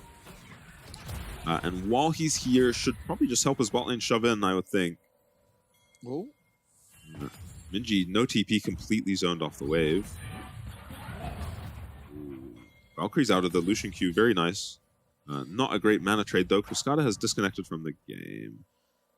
And hands are up to the enemy tower. Oh, this is a disaster. Is so annoying. Minji, they're both in hysterics. At least they're both in high spirits. Imagine this happens to you in a solo queue game if you're Corki. Oh, and the solution just walks up to take so 2 tower shots. Yeah. It is bliss. Now what? You have to rewind the game. This is genuinely game changing. Yeah, this could, yeah. You've picked Lucian specific for the matchup. Walked into tower after DCing. You're destroying the matchup. You've got him hogtied. You've got him. We get a replay of the disconnect. That's good. If anyone missed it, the Lucian did walk up and just auto the enemy tower. I wonder if it was a disconnect or if like maybe his mouse disconnected or something. Could have been, yeah. Could have been either. Hard to say. It could have been a hardware issue as well. I'm assuming Minji disconnected as well because you probably could have hit the Lucian. Yeah, true, yeah. So it might have been everyone disconnecting. I think Cruscata just found himself under a tower. Yeah. Oh, did he only just realize, maybe? Well, he realized as soon as he turned back, right? But yeah. Because he turned back about when he got auto-attacked by Minji, so... Yeah, as soon as the pause happened, he just died laughing as well. So hopefully they can do a chrono break or something. I don't really know how all that stuff works. Neither. I know it is just very talk rarely. Video games. Yeah, it is very rarely that you want to do a chrono break, but this is definitely a situation you kind of have to, where right? it's justified. Yeah, we've just had confirmation they will be doing a chrono break. Just only need to go back a couple seconds, really. Yeah, like 4, I'd say. 4 will do it. 5 if you want to be safe, because you have to be careful to not rewind too far and mess up some of these great trades that Cruscata's been having mid. Oh, Cruscata. So far, game pretty even, though.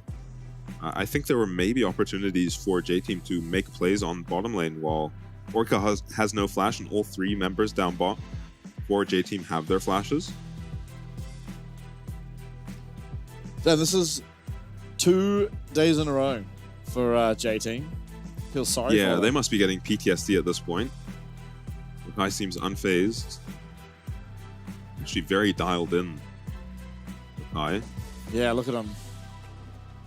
I don't think we're going to have a whole lot of screen time on the top side this game. Yeah, Cassante versus Skarner is not the most exciting matchup, but we have seen it. We have seen a surprising number of kills in that matchup. Yeah, you're right. I'm excited. I think for when we get to see West Point J-Team again, it's West Point starting 1-0 up, right? Because they got their win, so they could find their first series win. They got 1-0 up into a sort of reschedule on the rest of the series. Yeah, the whole world conspiring to stop West Point's potential win there. Not often they find themselves up a game in a series. Also, one sad thing is we had the potential for PSG against CFO and Frank and PSG in the same week, but now we'll be separated. Yeah. Hopefully over and done with soon. Get back in. Just figuring find out Chris Carter's health that was taken by that tower back in his resource bar. Yeah, still waiting. I'm guessing they're just figuring out the timing on the chrono break, making sure it's a well-timed chrono break, because realistically right before Cascada just clicked on that tower is where you want to chrono break to. Yeah. It also has the potential of like messing up farming in other lanes, right? Which is always a scary thing. Farming, there might have been trades going on. There's always going to be some trades going on the top side as well, just by virtue of 2 melee laners. Neither one really gets push over the other, so it just sits in the middle and you trade constantly. There is also just a flashless level 2 Leona with a Zyra behind her bot, and your exact positioning matters a lot if you're that Leona, because one route and you're kind of doomed. So much follow-up coming from the Rakan Ezreal. Was it press the attack Ezreal for Chi-Chi? I didn't see. I remember he went I think so. He did go for it in his previous game. I remember that being a difference with Chi-Chi's Ezreal over Wako's, at least in one matchup. I think it was Chi-Chi versus Lil. No, yes, it was against Wako. Yeah, I'm not sure, but I think it was press the attack. Either way for Chi-Chi. Game in a very quiet phase. When you picked junglers, AP junglers who farm really fast, there's just going to be a lot of fighting over camps. Okay, let's not say that. Last time I saw 665 pick Zyra, he tried to level 3, 4, 5, 6. Yeah, he tried to 3 camp it. Yeah, just constant dives, and Betty was just claiming bounty after bounty.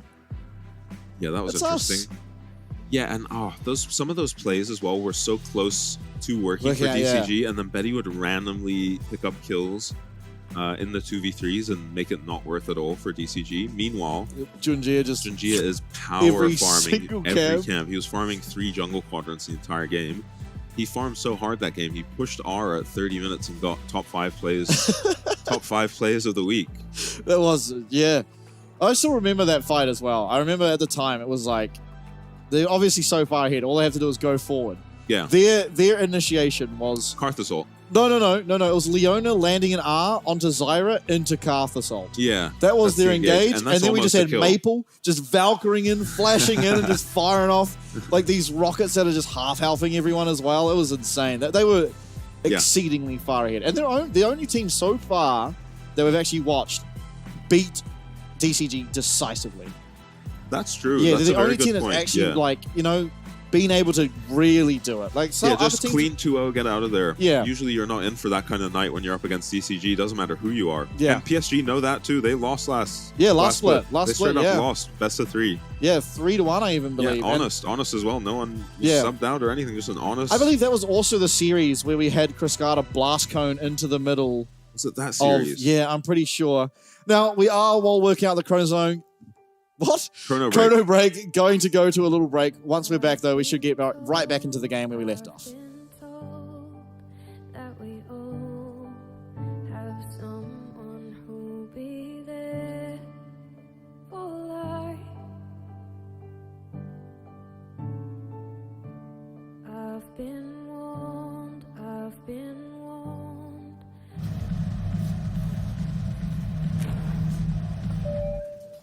陈志明，华航直飞西雅图的班机即将准备登机。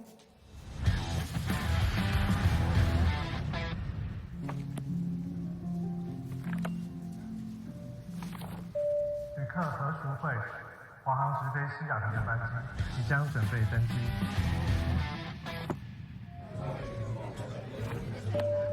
China Airlines passenger Michael Chen, your direct flight to Seattle is now ready for boarding.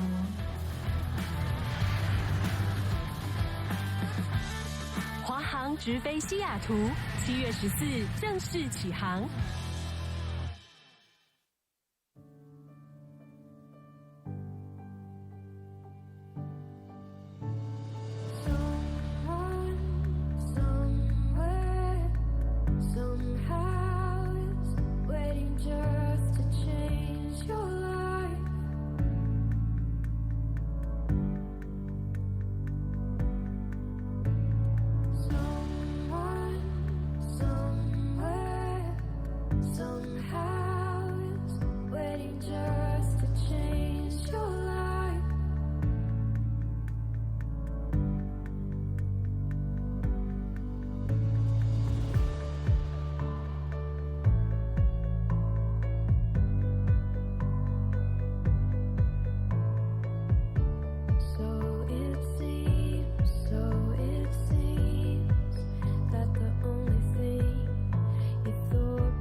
I've been dreaming, I've been stuck since you said you're leaving, since you said you're leaving me.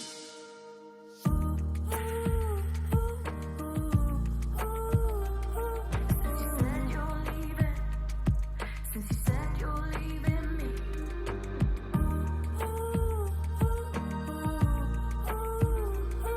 Since you said you're leaving, since you said you're leaving me.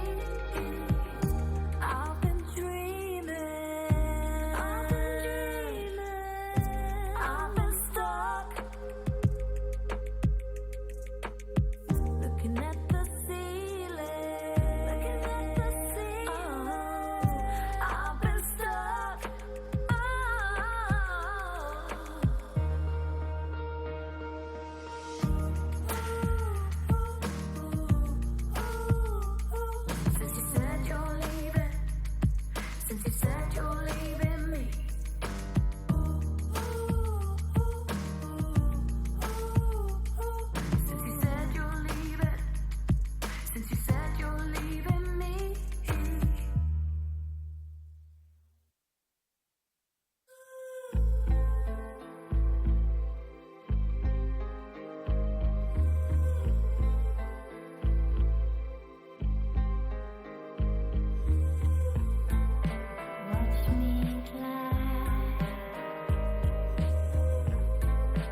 All through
is out of fire, you say. Let it go now. I will chase all the stars for you. I will chase all the stars for you. You say, slow it down, my heart. Hit the ground, you say. Let it go now. I will chase all the stars for you. I will chase all the stars for you.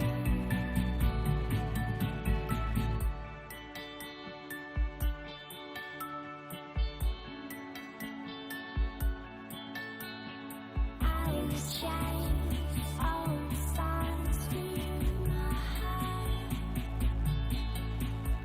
I will chase all the stars for you. I will chase all the stars for you, my heart. Hit the ground, you chase all the stars for you. I will chase all the stars for you. I will chase all the stars for you.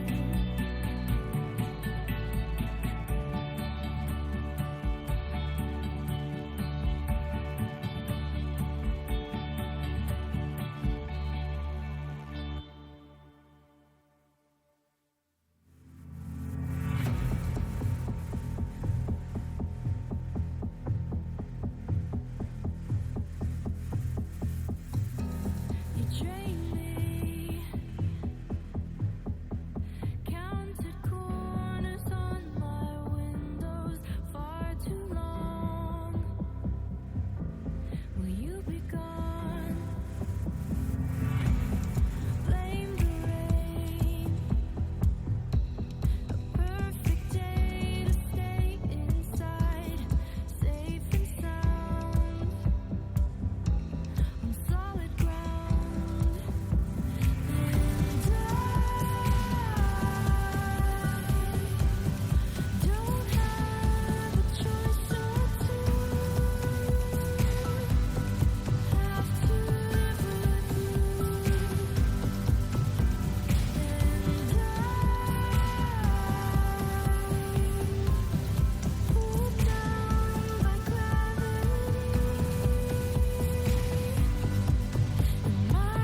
looking for somewhere to hide. The wolf is at your door. Can you hear him roar? Maybe I'm the monster.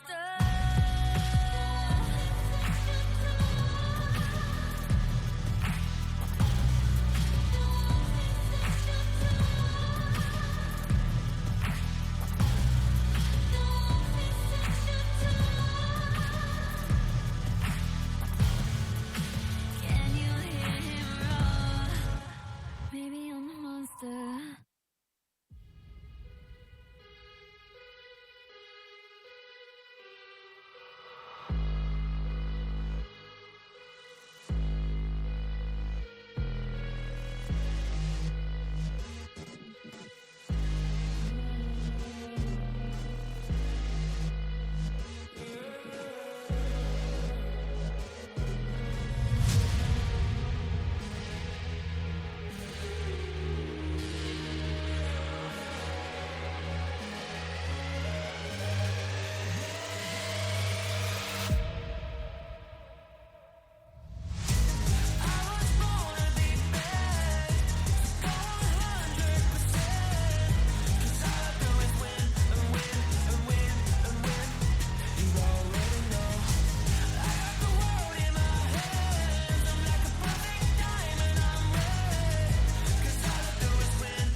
To lose way too much on the line. I'm focused, let my enemies fall behind. Pain on no mind, it's about that time. Saturday night, yeah, it in my eyes. It's way too much to lose way too much on the line. I'm focused, let my enemies fall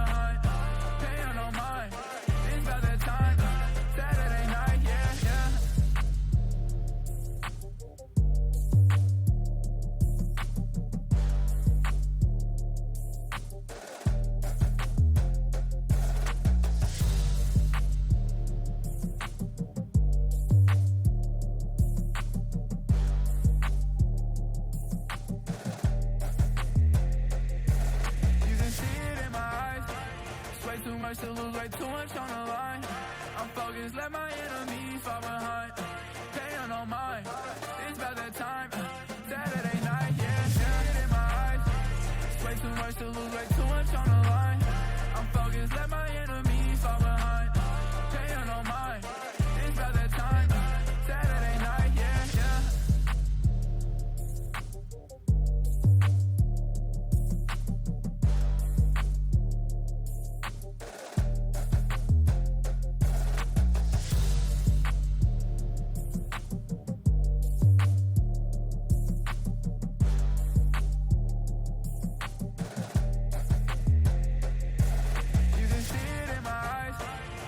too much to lose, way too much on the line.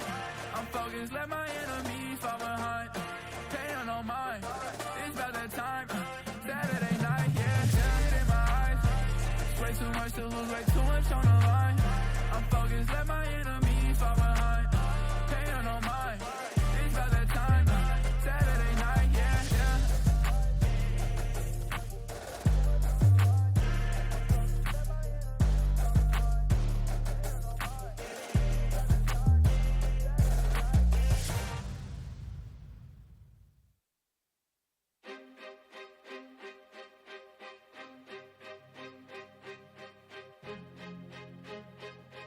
Yeah.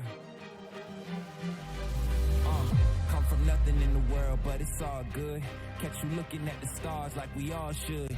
I'll be lighting up the sky like a star burns. I've been standing in the shadow, now it's my turn. See me aiming at the mark with my eyes closed. I'll be shaping up the rock with the grindstone. Now I'm stepping up my game, got my mind set. I'll be dancing in the stars like a silhouette. I'll be dancing in the stars like a silhouette. Woo! What's good? I'll be dancing in the stars like a silhouette. Woo!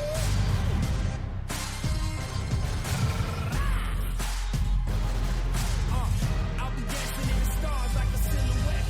When you hear them go wild, it's a home crowd. But you never slow down when it's sold out. I'll be ready for it, I can take it home. When you see me in the frame, I'm a Van Gogh. Watch the heads turn, see the sky burn. Catch you looking at my style, but you'll never learn. When it's all done, when it's all said, I'll be dancing in the stars like a silhouette. I'll be dancing in the stars like a silhouette. Woo! What's good? I'll be dancing in the stars like a silhouette.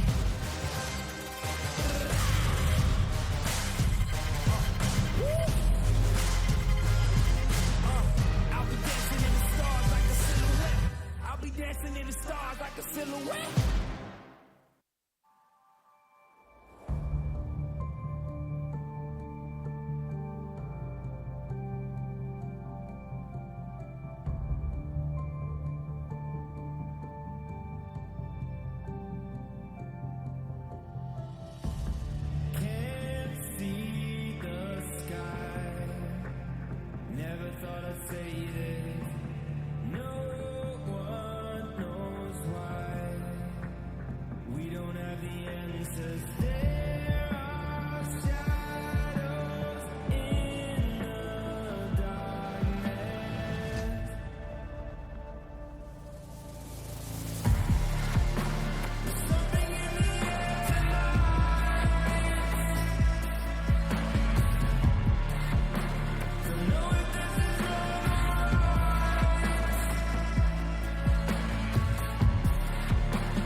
gon' buy me a diamond, so jump on it.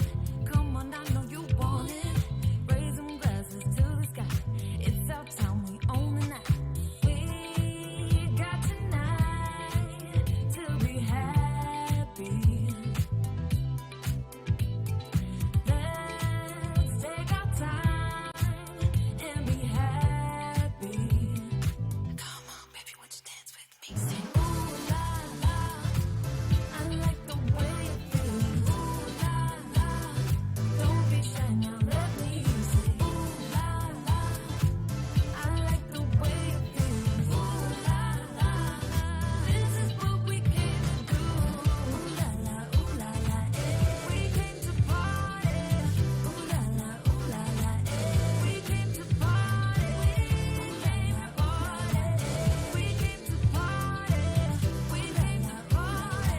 This is what we came to do. Come on, baby, don't be shy. Come on, 'cause you and I, we own the night. We gon' take it slowly, right up to the morning. You know it. Come on, baby, won't you dance with me? Ooh la la, I like the way it feels. Ooh la la, don't be shy now, let me say. Ooh la la, I like the way it feels. Ooh la la, this is what we came to do. Ooh la la, eh. We came to party. Ooh la la, eh. We came to party. Ooh la la, eh. We came to party. Ooh la la,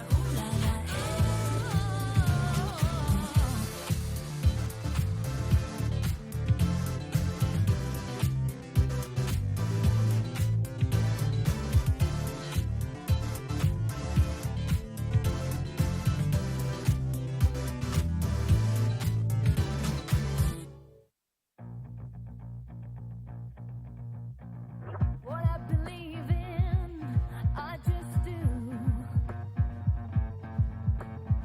You say you love me, but is it true? You keep lying, cheating, I'm not buying all your lies again. Makes me feel good, walking away from you. Makes me feel good, loving the place you had to. Oh, it just feels so good.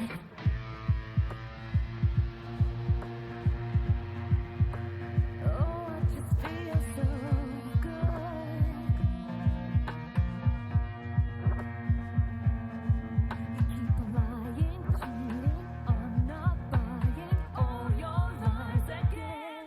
Makes me feel good, walking away from you. Makes me feel good, loving the place you had to. Oh, it just feels so good. Hey guys, We we're are back. Yeah, sorry for the delay. I believe we are going to be restarting the game from scratch, obviously. With what happened, Chris Carter very far ahead in his lane. Yeah, through his lane with the disconnect. Yeah, the game would have been pretty rough for Chris Yeah. Carter. Considering how well he started off, getting hit by 2 tower shots from a disconnect, you can't really play on from Yeah, that I think point. you'd rather just restart, take the restart. It's pretty early into the game. There is Yep. a flashdown on Orca, Yeah. which you will just have to give up on. Sucks to suck. And you won that blue buff fight as well as the Zyra. Will J Team try to protect their top side this time? Yeah, I doubt it. Can they? I don't think they Zyra. can. I don't think Zyra and Skarner or Cassante. Cassante. That's yeah, Skarner's much worse. definitely better than That's much worse. Cassante. Because Karthus is incredible level 1. Yeah.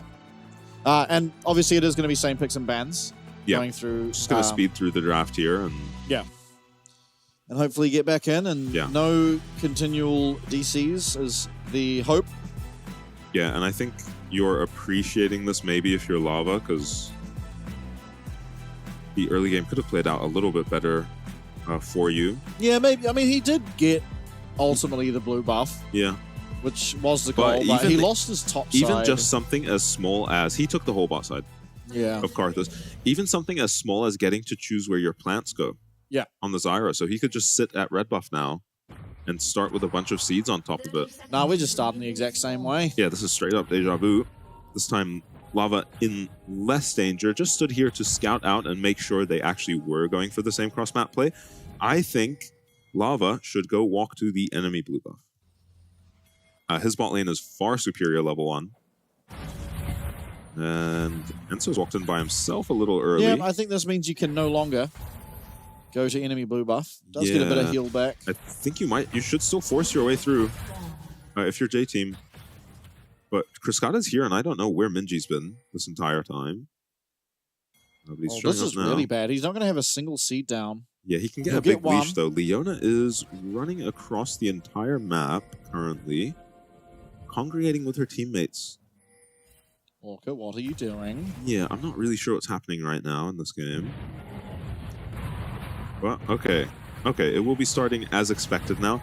Feng is just trying to be annoying and shoot the plants.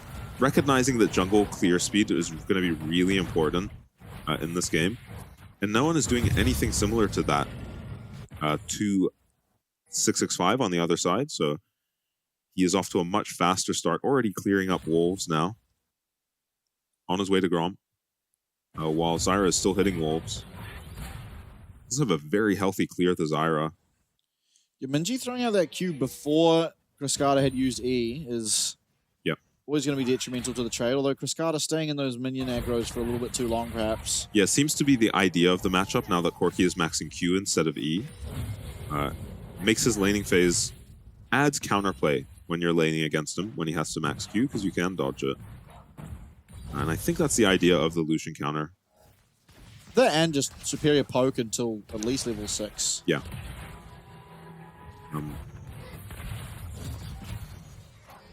Yeah, lots of priority on the Lucian too. Trade's going very well for Kriskada this game as well. Yeah, you got the pressy attack off even.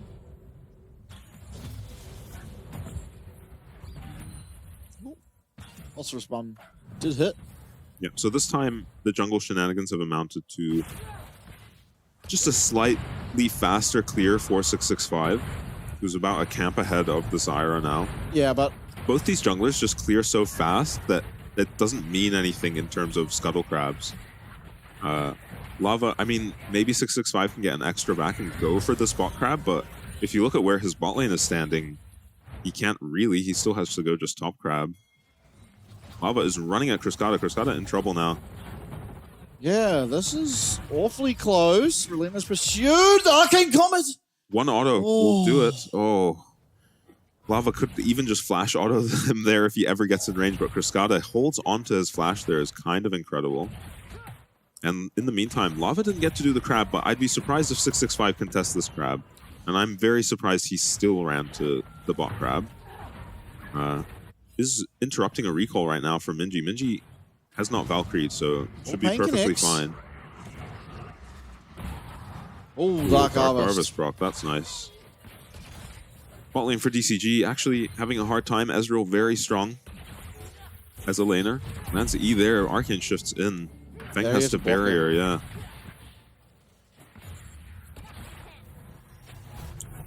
And jungler nowhere in sight for DCG. Maybe just...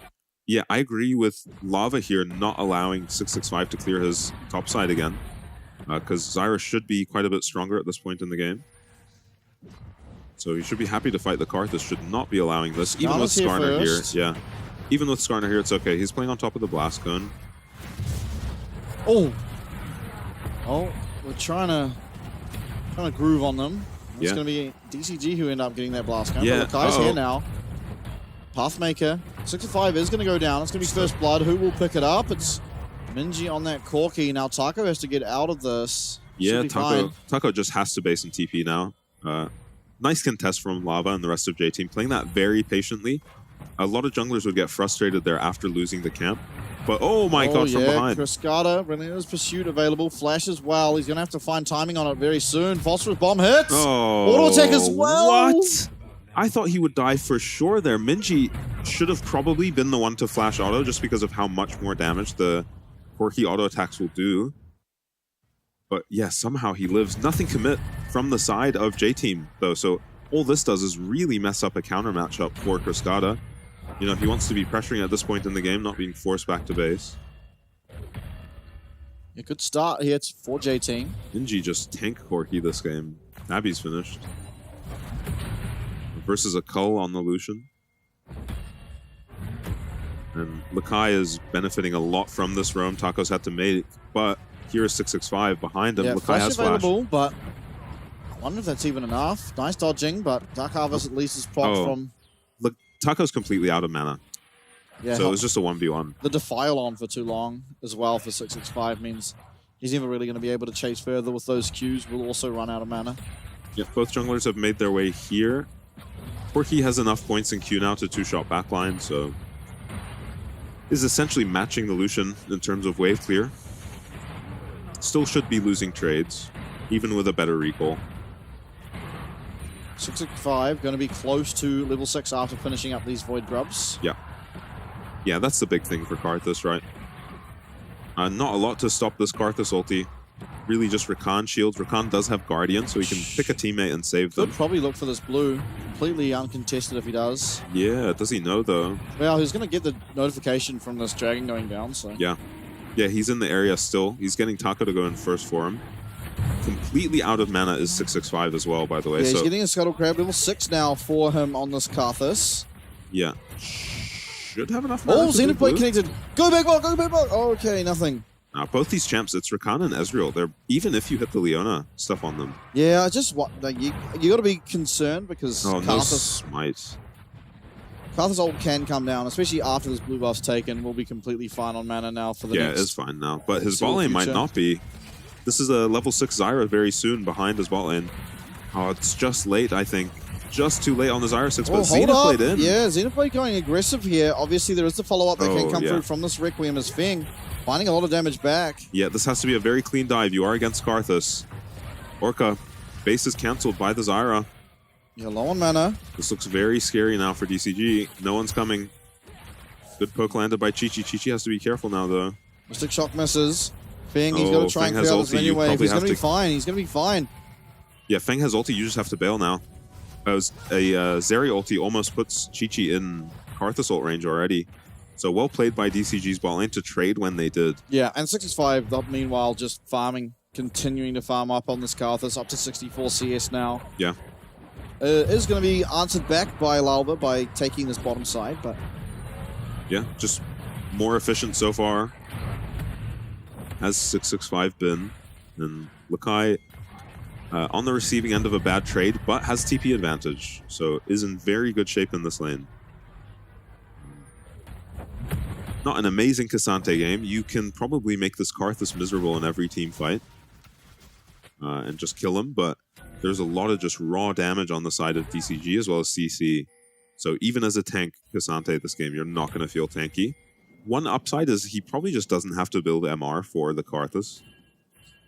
The Jack Show will be enough. Yeah, perhaps. I mean, there's a surprising amount of magic damage that comes through from Zeri. Zeri and Leona. Leona, yeah. As well as Skarner. Oh, Ian by Cascada. Yeah, Cascada going aggressively. Does dodge out of that grand entrance, but he is going to go down. Culling coming out of him. Auto attack comes through, and Minji claims himself. Finally, a kill onto this Lucian who... Yeah, and this is such an impressively patient way to play this early game out from J-Team.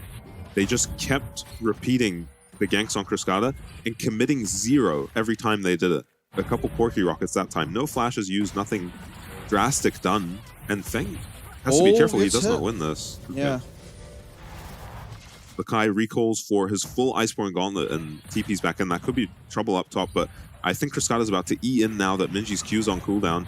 It's a reasonable time for him to trade, but not with supports off the map. Nice dodge, but while he's dodging, he can't hit this Corki back, so... Chi-Chi. Oh, Chi-Chi going to get flashed on.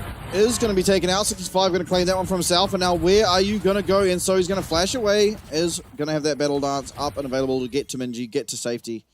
That's a kill for Karthus, though, without having to commit an ult. Yeah, it does lose his flash, but isn't going to be missing it too much. Is going to be happy to have his ulti still. Enso, I think, Enso's flash is massive there. Cascada, he's going to get hit up. Oh, does have the flash. Going to be able to get himself out. Yeah, J-Team just dialed on mid lane. Insisting on repeat ganking there. Oh, if he knew. He knows. Yeah, he knows where Cascada's recoiling. Cascada feels like he has to stay around now. Otherwise, he just loses too many plates. We're going to see this go onto the Ezreal here. Not the easiest target to lock down. A little bit of a slow cleanse, it looks like, from Chi-Chi, but does go down a lot committed. Yeah, you remember. Yeah, a lot committed. Maybe the Leona Flash just catches him off guard. Will be Void Grubs picked up here for Lalva and the boys. Yep. We'll see if DCG want to try and get this dragon. It is not up a bit yet, and G-Team will have the ability to recall and look for it if they do so very soon. Yeah, you had no choice to fight this if you're DCG. Look at the top lane items. Yeah, Karthus is up an item, though. Yeah, has finished his Leandri, so he's massive, and will have Leandris before he casts his first ultimate. Does have Enso running at him for now, but no ulti on the Rakan. Wow, Feng got very low fighting Chi-Chi down here. Looks like when left in isolation, the Ezreal is very favored. Oh, we found out to Enso. That was the grand entrance. He should just be going down. Finds... Oh, he'll be dead in a the second. Leandris might just burn him. No, it's not going to, but he is going to go down to the Requiem. Nothing he can do about that. In fact, Minji as well, getting low in the mid lane as Cascada goes Minji lost his flash. So the 2 Okorki is now without flash for a while. TP is up for Minji, so he can TP back in. We'll lose this cannon and melee minion, though. Yeah, and... So Lucian's still looking very strong, despite so much jungle pressure aimed at him this game. And support pressure. So Cascada having a great game. Yeah, I think he's received about 5 ganks in the mid lane, gone down to 1 of them. Yeah, absorbing a lot of pressure. It's giving 65 a lot of time on this Karthus to get to the point of the game he wants to. And don't be mistaken. We may have an Ezreal in this game, but this Karthus probably is the win or lose champion. Yeah. Yeah, and so far he's looking very good. Yeah, Minji not returning. Oh, returning actually very well at the end there. Lands the Q. Onto Cascada, who has Enso eyeing him up now. Once again. Cascada is taking another recall. No TP up, but just kills the wave so quickly. He should be just fine mid now. The CS difference should not change. And looks like DCG have picked bot lane to play around this game. Nice chunk onto Karthus. Unlikely this dive really ever happens. But will deny some CS and pick up a plate, or could be in big trouble here. Way too long here. Solar Flare down is going to let him get away, but... Yeah, that takes some pressure off your bot lane. Good timing on that go, just as Karthus left. You know, they don't pick up a flash or anything, but small wins are still good for J-Team. Yeah, despite Cascada being the subject of a lot of ganks, he's actually got himself an XP and CS lead. Yeah, so. He's playing incredibly. And it just played each of those ganks so well. Even the gank where he went down, it was the final auto attack from Minji that got him.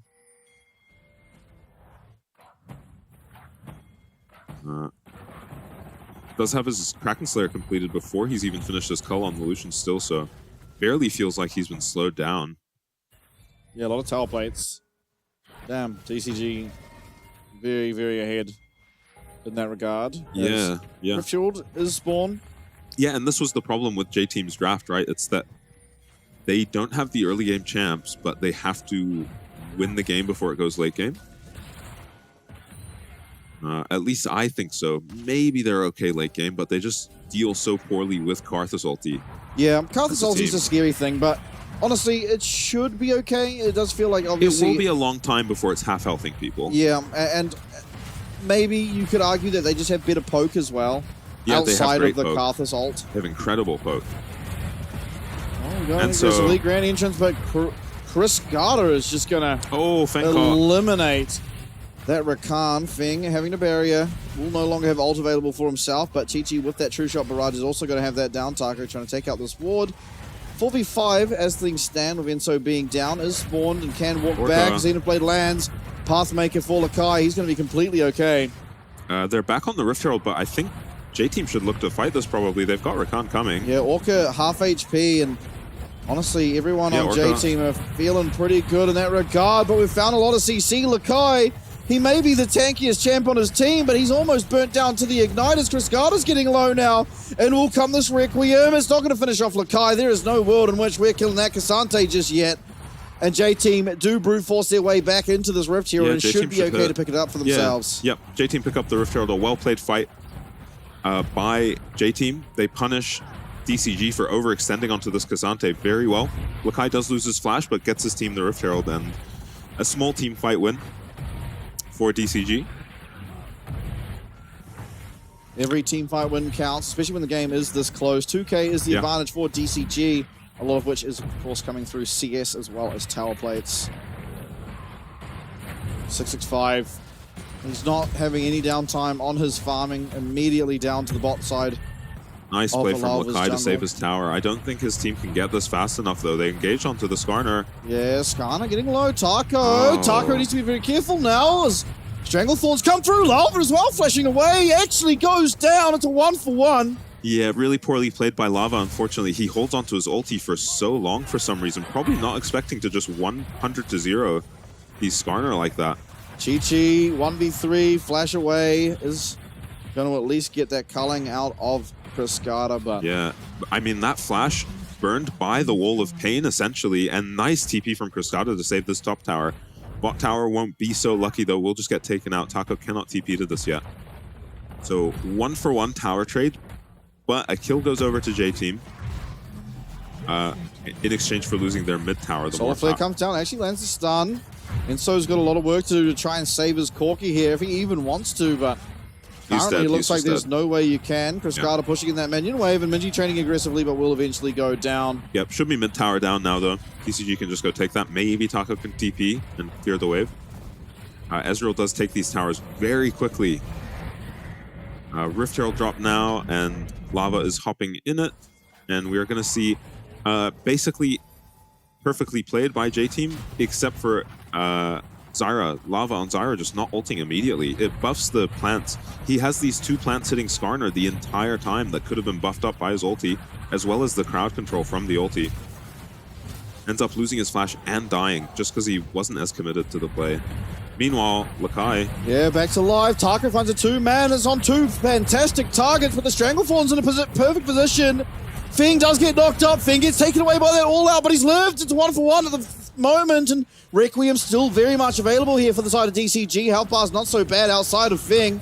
Low health bar for him, however, as Orca's going to take a sizable chunk here. Lava poking away with these constant plants, and Fing on the outside got a bit of health back. Everyone has to be so careful. Carthus going in, they're going to cancel it though! Enso's able to find the grand entrance for that knock-up, and 665 looking like a poor man now. It's Carthus at level 12, could have done so much. Not able to find it, but Orca finds the Solar Flare. It's back up, the stun comes through. 665 flashes on over and gets himself a kill. Chi-Chi next, and another, this Carthus. He missed out on his ult, but he's going to get a double kill anyway. And Fing even finds Minji. It continues on. Minji, does he have the damage we've seen? Oh my god, Zeri will live. That was a terrifying fight for DCG that they navigated immaculately. And J-Team somehow got split up all over the map, and DCG still found every single member of J-Team. First of all, the Lava with no flash on the Zyra just gets found by Orca. Nice ulti by him. It's hard to play Zyra into this Leona, and you see why now. Really good start to the fight. So good. Yeah, about as good of a start to this fight as you can get. The Skarner ulti doesn't amount to much, and then Lakai interrupts the Zeri ulti here, but gets completely one-shot. Doesn't get his W off. Yeah, there's so much damage coming back, and Lava is not on vision or anything. Orca just finds him, and then he misses this route, which would have stopped Leona from pushing E. Flash committed by the Karthus to make sure they get that kill. Chi-Chi also E's in and just dies. Taco, I don't think kills Enso here either, but bit of a disaster now. 4 kills on this Karthus. He is going to be a problem. And you need life steal. So careful. Doesn't hit, doesn't reveal anyone. He thinks he's safe. He's dead. There is quickness. He's just dead. Available. His team's coming up. He's pushed it. He's going to be found. Oh, he dodges out. Flash not available. He's going to get caught eventually. But 665 and Orca are all here. It's a 1-for-1 as things starts, but that's the Stranglethorn's gone. 3v2 up on this top side, but that 3 is so strong. Feng, he's on Chi-Chi. Feng is going to take him down, and there goes your AD carry. The 1v1 is a win, but Feng, he might be found. Pathmaker flash forward, Lakai not landing onto the Siri, and we've found Orca in the middle of everyone, and that's exactly where he wants to be. DCG put the pedal to the metal, and they're looking clean. Yeah, and J-Team approached that team fight how they've approached the entire game, just focusing on Cascada, but Feng finds a solo kill onto Chi-Chi somehow in the middle of that fight. He is up an entire item while Ezreal's just sitting on a tier. It's not even close. Is able to commit his flash. 2 levels up already. Might get a 3rd level up. Yeah, Feng tried to empower his auto attacks and accidentally went flying over the wall there. Cascada is caught out here. Every spell misses, played immaculately by Cascada. Does eventually get rooted, but they commit so much onto him. And I'm surprised Lakai doesn't just ult Orca there. Oh my. Backwards, but Chi-Chi just gets one tapped. So decisive from Feng. Still has barrier, by the way. This fight is not close. 2-man root from Lava there. At this point, it's too little too late, especially once Lakai fails his flash W there. I guess he had flash ulti if he wanted to use it. Yeah, and at this point, it is just a wash. Back to life, Solar Flare, it slows Lava, but not going to be able to get that full stun, so limping away will he. And DCG going to take away this red buff, team-wide buff now for them to go along with their Baron buff. Middle tower, not long for this world. 5 members of J-Team committed to defend it, means that DCG have the inside track now for the spot lane turret. Yeah, but 665, he's going to be doing so much damage in these small, tight, compressed jungle areas.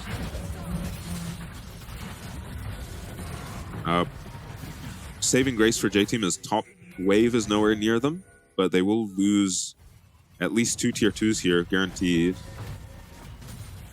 Yeah, minute 30 left. Yep, there's the second tier 2.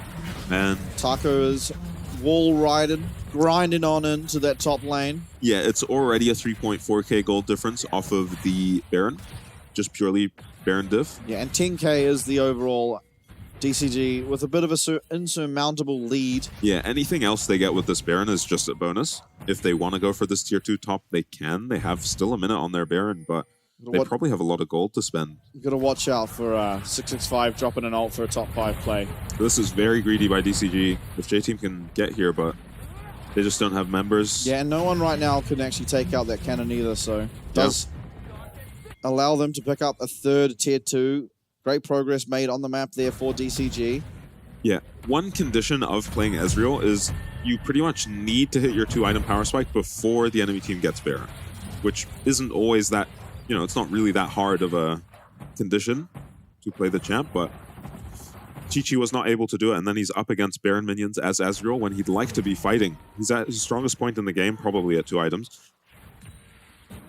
and just doesn't get to fight because he's up against Baron minions. Completely shuts down Ezreal's damage. So the Horizon Focus now finished here for 665. 10 stacks on a Dark Seal as well. Yep, I hate that. Yeah, Horizon Focus. I don't really understand it. Skarner on the side. Is insane as Chi-Chi actually chunked down Tanir on half HP, and Taco's coming in. Not going to find anything just yet. Pathmaker forward from Lakai. We'll be able to CC up that Skarner. Through will come Feng. Through will come that massive, massive Requiem. Minji's just able to survive and just able to take down Cascada, but both of these AD carries are limping back to their base. Enso does stall out a minion wave, I believe, as there is only the 1 minion left, and with that, they are not going to be able to end on the side of DCG. Dragon should be their focus, as Feng actually just ends up finding a Rakan. It's level 15 now on the Zeri. Is 3 levels up on his counterpart, Chi-Chi on the Ezreal. Yeah, and this is looking very hard to play now for J-Team. So much damage comes out of this Karthus that you just have to imagine your HP bars are half anytime a fight is starting. I mean, look at this culling. Yeah, and Karthus doesn't have to participate in these fights. He's farming while this is happening. Meanwhile, Rakan is like proxying. You can't see him on the minimap, but Enso is nowhere near this fight. Yeah, it's initially a very clean kill, and then Cascada comes in to pick up a second and trade for it.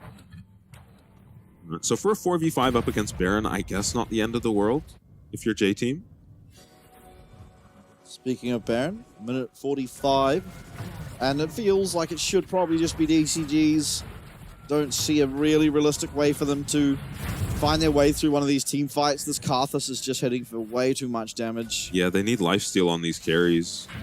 But where can they get it? I mean, Yeah. one of them has to kill this Skarner, and honestly the Leona, who's just at the forefront of every fight, so Minji's trying to get the LDR. Lakai. Oh, Lakai! Maybe this is how! Finds the Natofu strikes 3 onto the 80 carry in Feng, but it's the Karthus Requiem that's really bringing down the pain. These two tanks are not going to die. They are just happily standing up here in the face of these carries. Minji trying to find something, but it's going to be Taco who finds that little Yordle's life bar and recall from Chi-Chi, who was well at the back of the fight.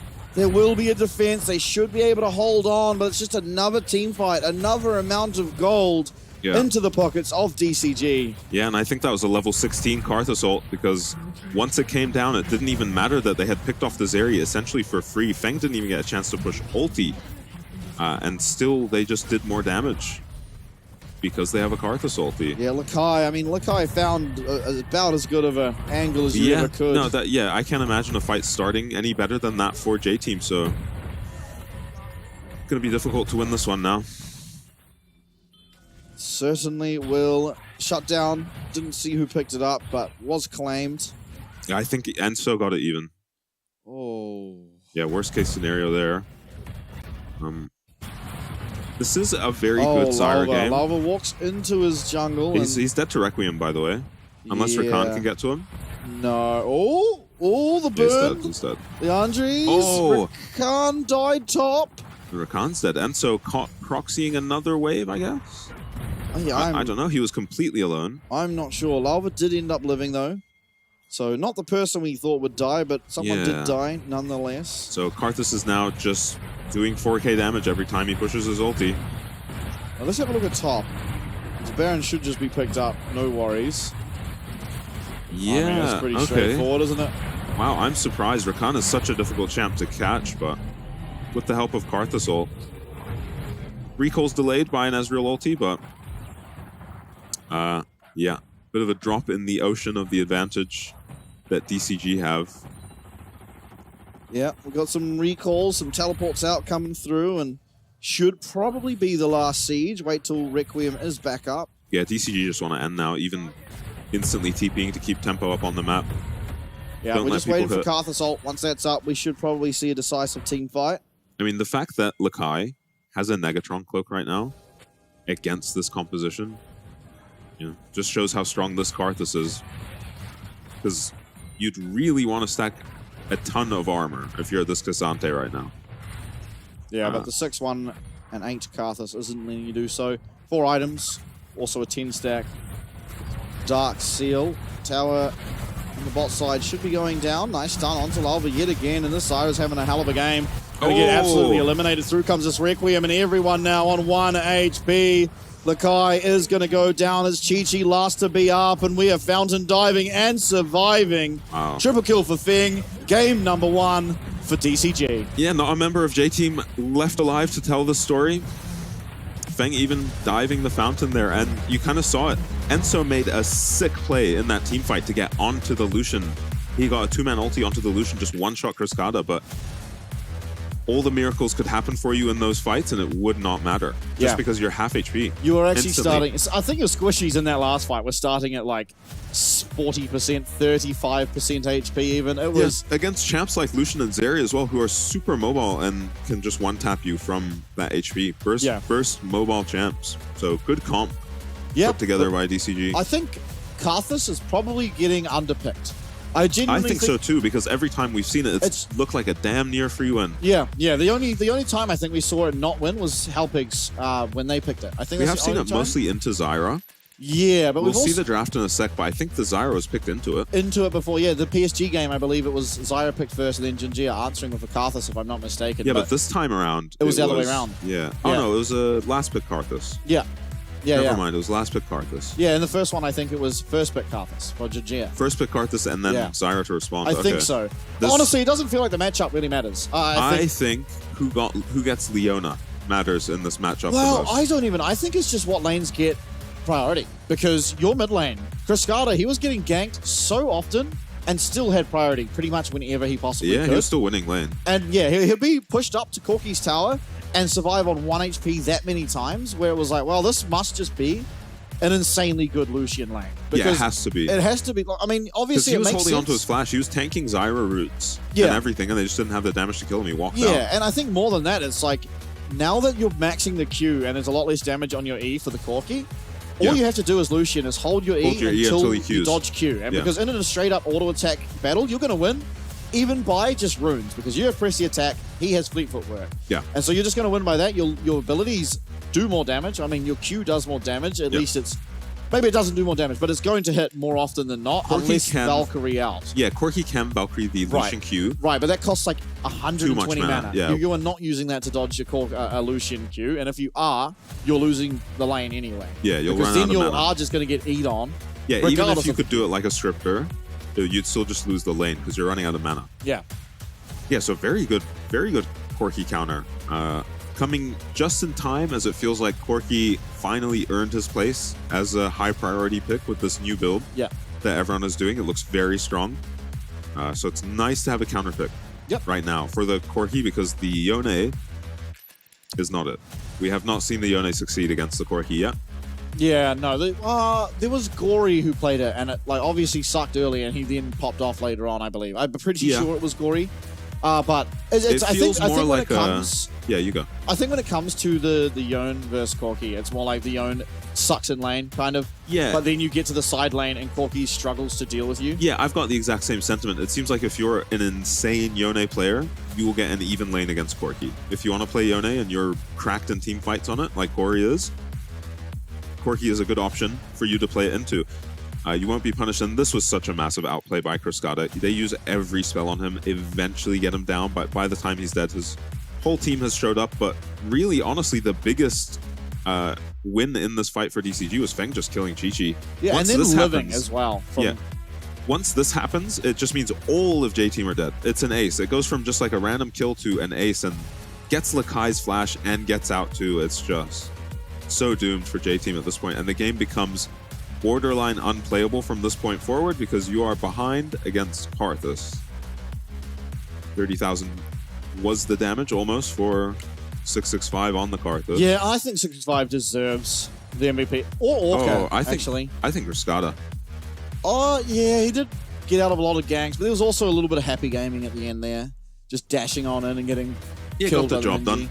Oh, I think Orca might be a hidden Yeah, he did have a great Leona game. Yeah, he was finding pretty much... And I mean, solo players were amazing. that one very close dragon fight where he just randomly found the Zyra behind the pit as well, dodged the Zyra route to get his E off. Yeah, plus the game sort of started with Orca finding a whole bunch of... Wow, that's not very common. Yeah, oh my god, we did it. We did it, yeah. We got Clean 665 sweep. all the way across. He deserved it. Yeah, probably MVP then. Yeah. Just based on the statistics this and game. Most damage dealt. I mean, that's the only statistic that literally matters in League of Legends. So. Yeah. Yep, should just be the stars of the game. One man. I love that Karthus gameplay devolves into clearing jungle camps while just pushing ulti. Yeah. He just wasn't even showing up to fights and still maybe the most impactful member on his team. I mean, sure, there he was the highest in every plausible statistic. Which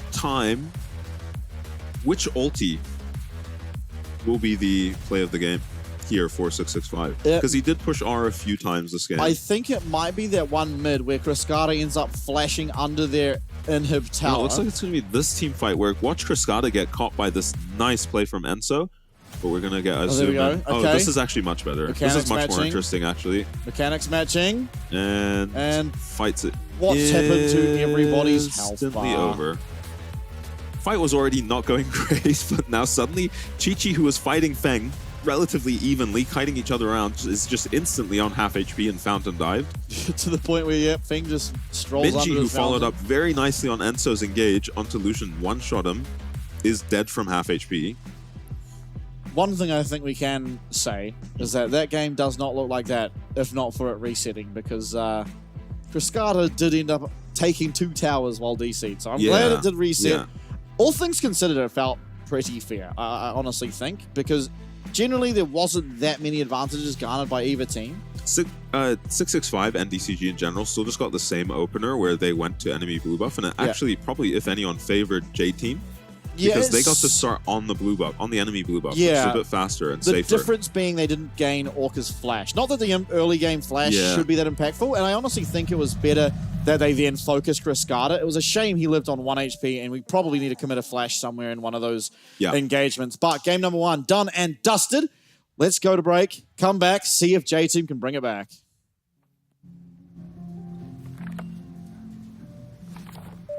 旅客何淑慧，华航直飞西雅图的班机即将准备登机。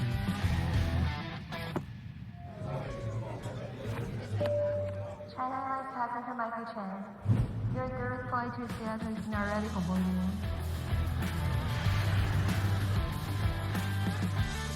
华航直飞西雅图，7月14正式起航。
Said I hate to see you go, but you're always back for more. Said I hate when things move slow. You're oh so far yet so close.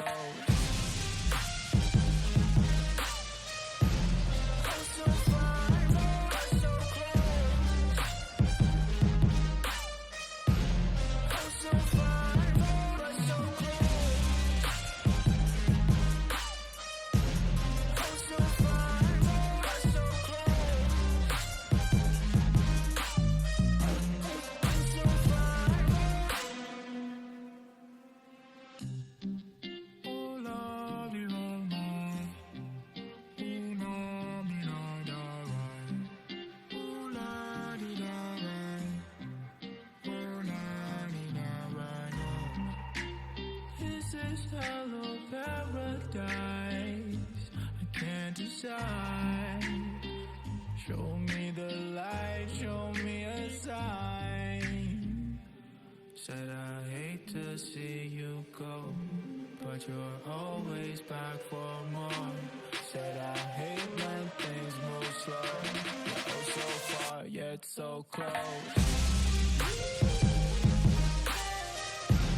Oh so far.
Tell me what you feeling, cause I'm feeling you. High as the ceiling, cause I'm breathing you. I can tell by the way you move, you feel it too. Yeah, you feel it too. Girl, you feel it too. Got that dress on you like the second skin. I can help you with it if you let me in. We ain't at church now, so this ain't no sin. No, this ain't no sin. It ain't no sin, babe. Just wanna let you for a little while. Just wanna touch you for a little while. And then I'll leave you in a little while. Cause that's my style. Yeah, that's my style. Just wanna let you for a little while. Just wanna touch you for a little while. And then I'll leave you in a little while. Cause that's my style. Yeah, that's my style. Cause I never promised to take you away from what you get yourself in every day. I made my money the old-fashioned way. Just like they say. Just like they say. Yeah. I know you think you're seeing dollar signs. You can get your own, cause those are mine. Oh, you wanna be my girl, well get in line. Just get in line, get in line. Just wanna love you for a little while. Just wanna touch you for a little while. And then I'll leave you in a little while. Cause that's my style. Yeah, that's my style. Just wanna love you for a little while. Just wanna touch you for a little while. And then I'll leave you in a little while. Cause that's my style. Yeah, that's my style.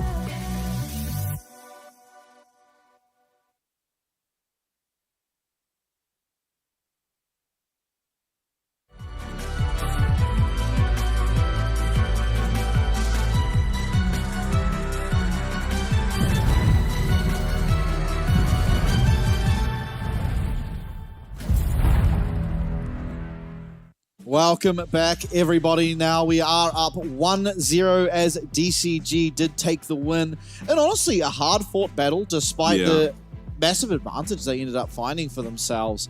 And we will head into game number 2. See if J-Team can bounce back, because they didn't look too bad, honestly. It was like a nice start. I mean, 665 getting a ridiculous amount of early kills is kind of what feels like it sealed the deal, because this Karthus just became impossible to deal with. Yeah, the early game just went too well for DCG based on how the drafts looked. Once this Karthus gets online, 2-3 items, the team fights just become unplayable. Even if you get perfect engages, like honestly, J-Team were getting amazing engages onto the carries of DCG, but it just didn't matter because Karthus was always going to be more impactful just by pressing R.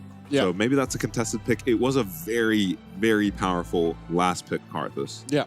And DCG, red side again, do use last pick maybe better than any team we've got in the PCS. Yeah, they're less likely. PSG. Yeah, they're less likely to fumble their last pick, right? They don't often pick a last pick that then goes loses 0-4. Yeah, that's never happening with DCG. It's always, at the very least, something compositionally very strong for the given game. Absolutely, and as smiles you saw that all last around. game. Yeah, very happy. 665 should be in a good mood. Got to power farm on Karthus. We'll be looking to again if they let him. Yeah, I mean, Cascada a lot more stressful of a game than 665. yeah, that guy. He must have been like in absolute tears. With I would how have been often, an all chat. I think around the 3rd or 4th failed gank on me, I'm an all chat. Yeah. At that point. Lol, it's not gonna work. Lol, gank more for noob.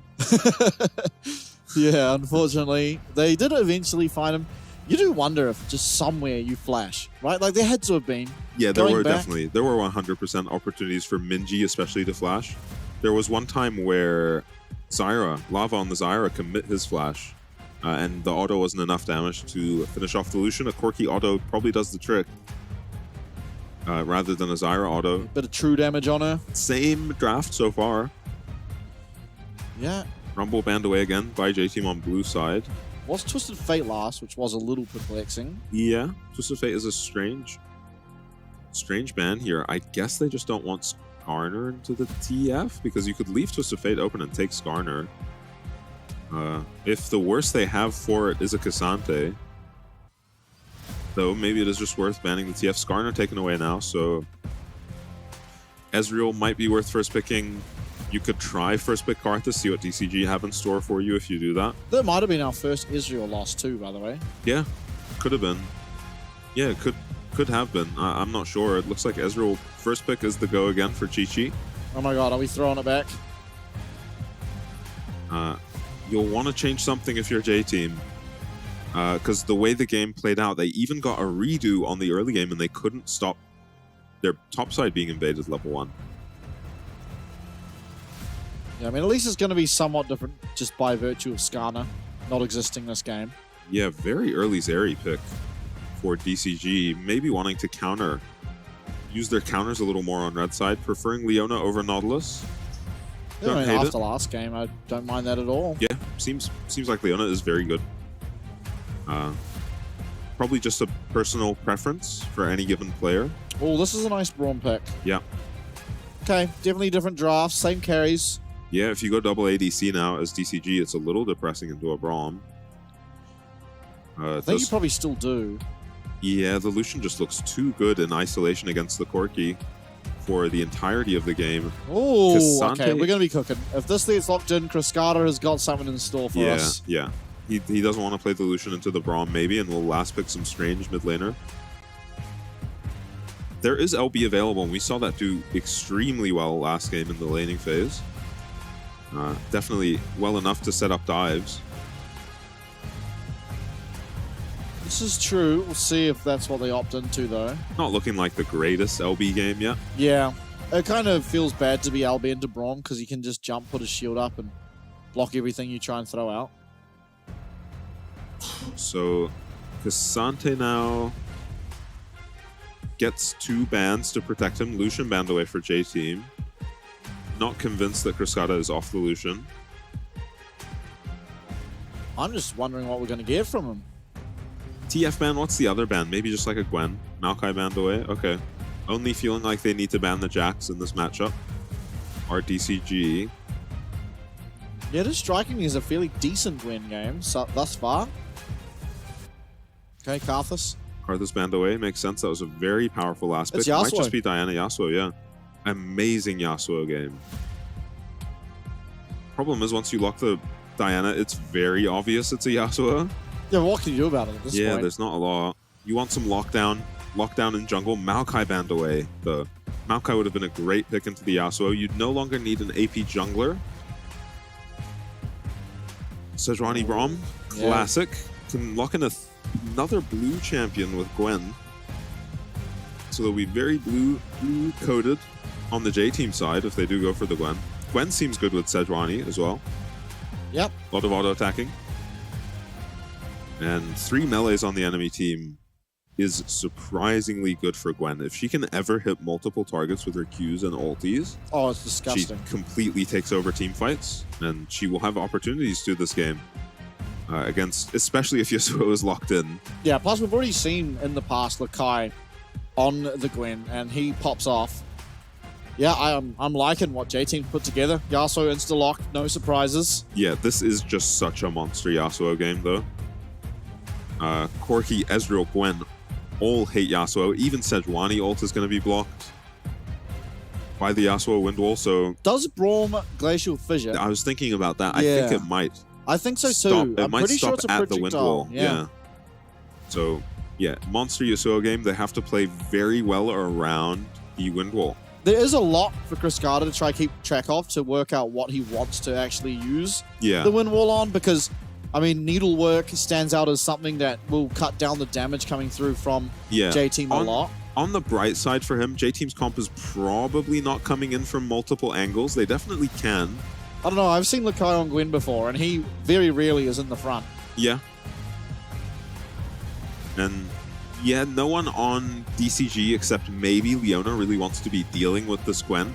Yasuo, Diana do not want to be blowing their combos on Gwen. I'm going to be honest, I think J-Team's draft is better. To be honest. It looks very good. Yeah, you have this Diana Yasuo, which is nice, but it should be pretty hard to find reliably Ezreal get Corki. Ezreal Corki. Yeah. Yeah.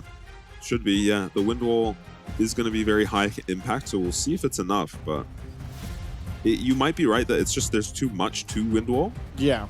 That there never feels like a good time to use it. Even if you block an ultimate from someone, the rest of the enemy team is just so happy that wind wall is down, they can just kill you. If you don't get a lot done in the short time that your wind wall is up. Absolutely. Head on to the Rift now. Game number 2. J-Team do not have a win yet, but it does feel like they should be able to here. We've still got these emotes. Risky business. We saw earlier today this went extremely pear-shaped. No Nautilus hook this time around, and Lakai can take E if he has to on Gwen, so should be okay. Taco doing very fast spin. Yeah. And JT was walking in. Nice dodge from Lava. That was a bit of a conversion there. Yeah, this is just so consistently the flash on Cassante now. Yeah. No more Ghost ever. Just the nerfs have put everyone off, I guess. Yeah, I guess the cooldown is a big thing. Lava could honestly invade after doing a couple camps here, but Diana has started Raptors. Diana's surprisingly strong early with the passive. Yeah, true. I think it would be very risky. Conqueror in the passive is probably just going to win. Very short trades, of course, would favor Lava. Yeah. You can just get in, get that stun, auto attack, and back off. Yeah, it just depends how low 665 gets doing these camps, and if he takes W level 2.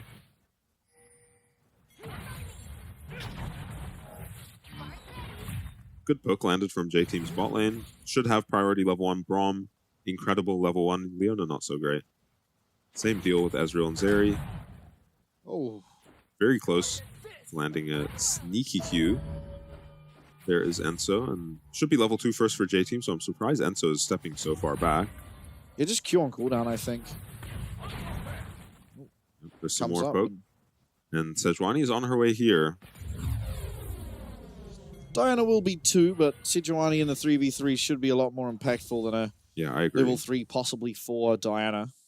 Yep, so far Cascada farming perfectly, maintaining his HP bar very well also, and should be fine into the Corki for similar reasons as the Yone.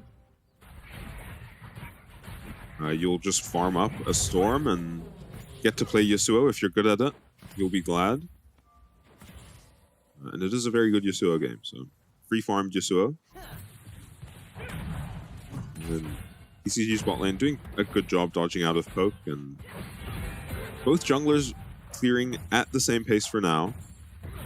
Diana does accelerate after a recall or 2. I don't think this is really ever diveable for J-Team. So I'd be surprised if Lava decides to hang around. He should hang around for the crab, though. 665 has no hope of contesting this, so he's gone to do his wolves and then run to top crab. Kind of have to just avoid fighting the Braum Ezreal. Cleanse picked up for both ADCs, and Exhaust on Enso is interesting. I guess there's just so much exhaust value. Even Cassante's an underrated exhaust target. Yeah, I'm confused a little by Feng's Cleanse. I mean, Braum Sejuani. Sejuani sometimes is enough by herself to justify but Cleanse should Braum Lakai. ever land a Q? 665 may have found his way onto the square. Knockup from Taco actually comes through, and it's 665 able to pick himself up first blood on the Diana, and that's the exact start you'd hope for. Yeah, and that's such a shame for Lakai, who's doing so well in this lane, when Gwen isn't even super favored in these early levels. Loses his Ghost and goes down. Feels bad to take Flash on Gwen, I guess, so had to take the Ghost.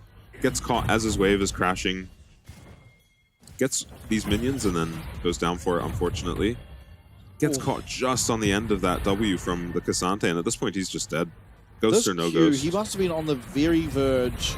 Oh, he got in. He shot the Q and then walked in. Yeah, just as it hit. Immaculately played by Taco. Look at the bot lane though, a bit of aggression out of J Team as they do win out on that trade, very so slightly, but yeah, it looks so hard for Feng to get damage back against this Braum. Orca looking aggressive though. Yeah, not so much now as the shield will be down for Enzo. He needs to auto this Leona. There comes the exhaust, but here comes the cleanse, and Chi-Chi's the one that's in harm's way now. Orca limping away too. Very low health bars all across this bottom lane.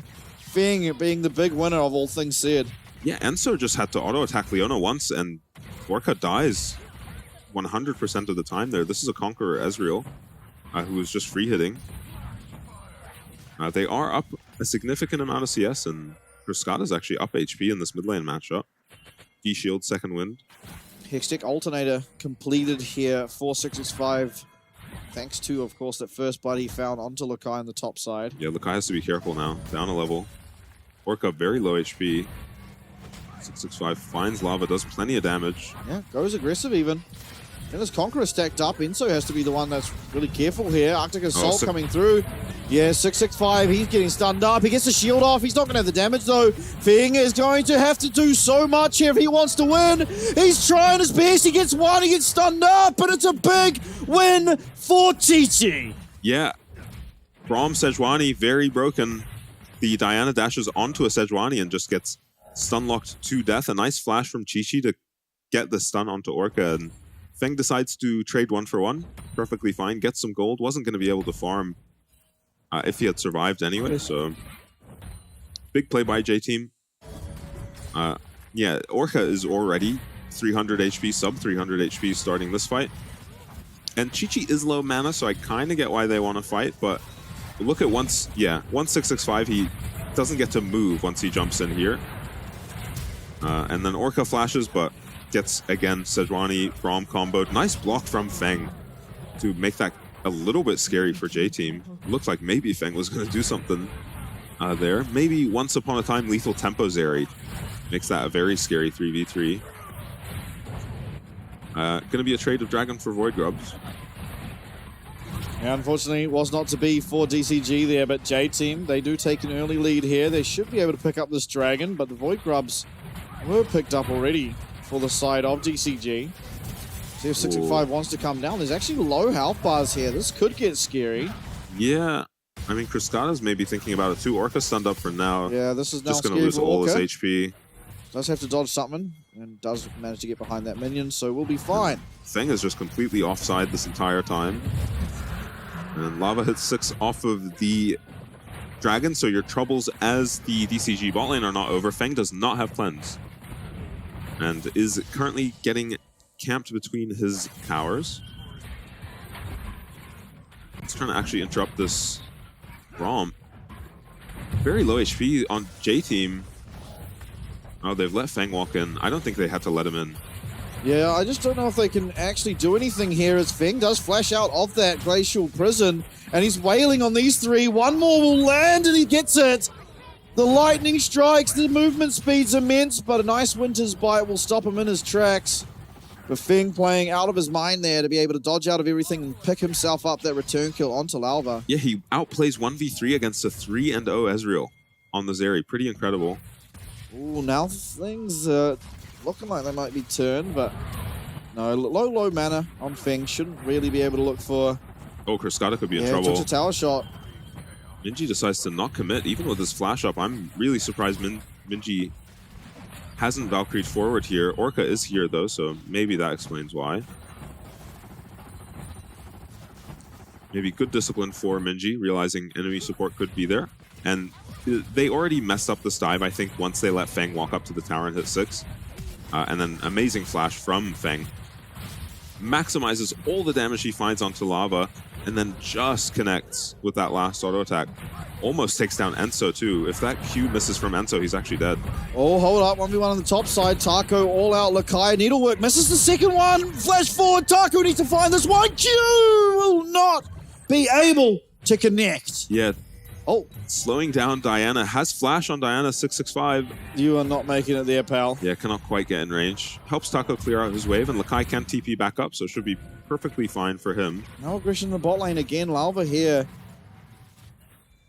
Yes, Cascada has regained all his HP in the middle lane.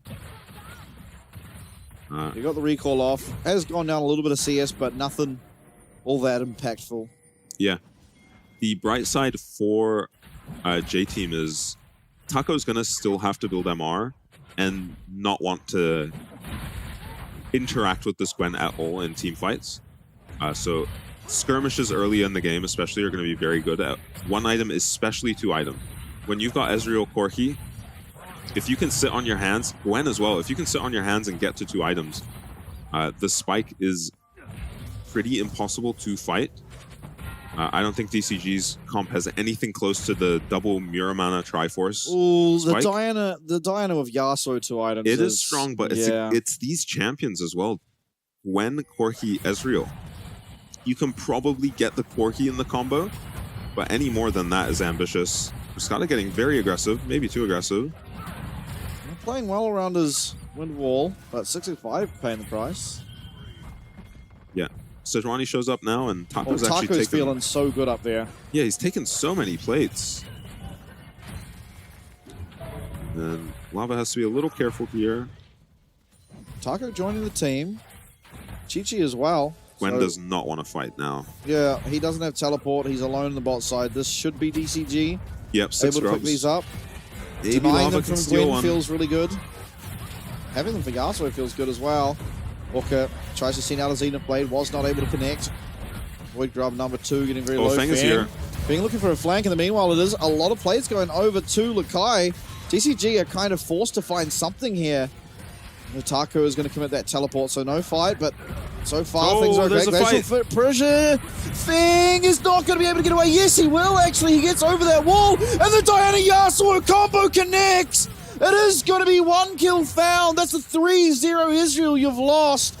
3 Void Grubs and the shutdown feels so good for DCG. Yeah, J-Team couldn't do it. They couldn't wait for their power spikes. Their 3-0 Ezreal goes down there, doesn't even pick off Feng. I'm not sure who ended up getting the kill. I think it was Yasuo. And it looks like it. Yeah. I get what they're doing. They see Taco TP and think, well, we found Feng right here, but he has cleanse up. He takes so much damage initially, but now that Zenith Blade from Orca kind of seals the deal. Not flashed out of or cleansed by Chi-Chi. Is able to just be followed by 665 once he does flash. They do commit 3 flashes to kill the Ezreal, but definitely worth it if you're DCG, who were maybe feeling like getting 3 Void Grubs isn't... It is 6 Void Grubs total, but getting those 3 Void Grubs might not have been worth the 2 plates that went to the Gwen. And, you know, all the waves she would have farmed too. Getting to pick up a kill on a 3-0 Ezreal feels very good. Top tower now should be taken by Cascada. Yeah. Top tower for Dragon. Perfectly fine trade, especially if it's not Cascada even a has trade. teleport, hold up Feng. Lightning Crash does come down 6-5, trying to find his way in. There's no Yasuo to combo though if you do get that Moonlight Vigil off. Moonfall, I believe, actually. Yeah. Orca has to be careful. Through low health bars, but it seems like this Dragon should be fine. Lakai's on the flank. Cascada's here now. Any knockup could send this Yasuo into a hyper mode.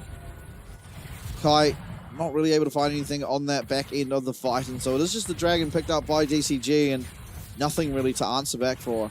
Yeah, no TPs really to match. Oh, Cascada. Okay. I don't know, this guy just scares me sometimes. Yeah. Fearless player. Guess there's less reason to be scared when there's no Blast Cone around. Yeah. His arch nemesis, the Blast Cone. 665. Yeah, have to be very careful in this 2v2 do DCG. And I think J-Team just don't recognize it is a 2v2. Yeah, not as a of lot of right vision now. for them. There's actually Also, around the bot side. There's Top quite lane a lot. items are very tragic as well.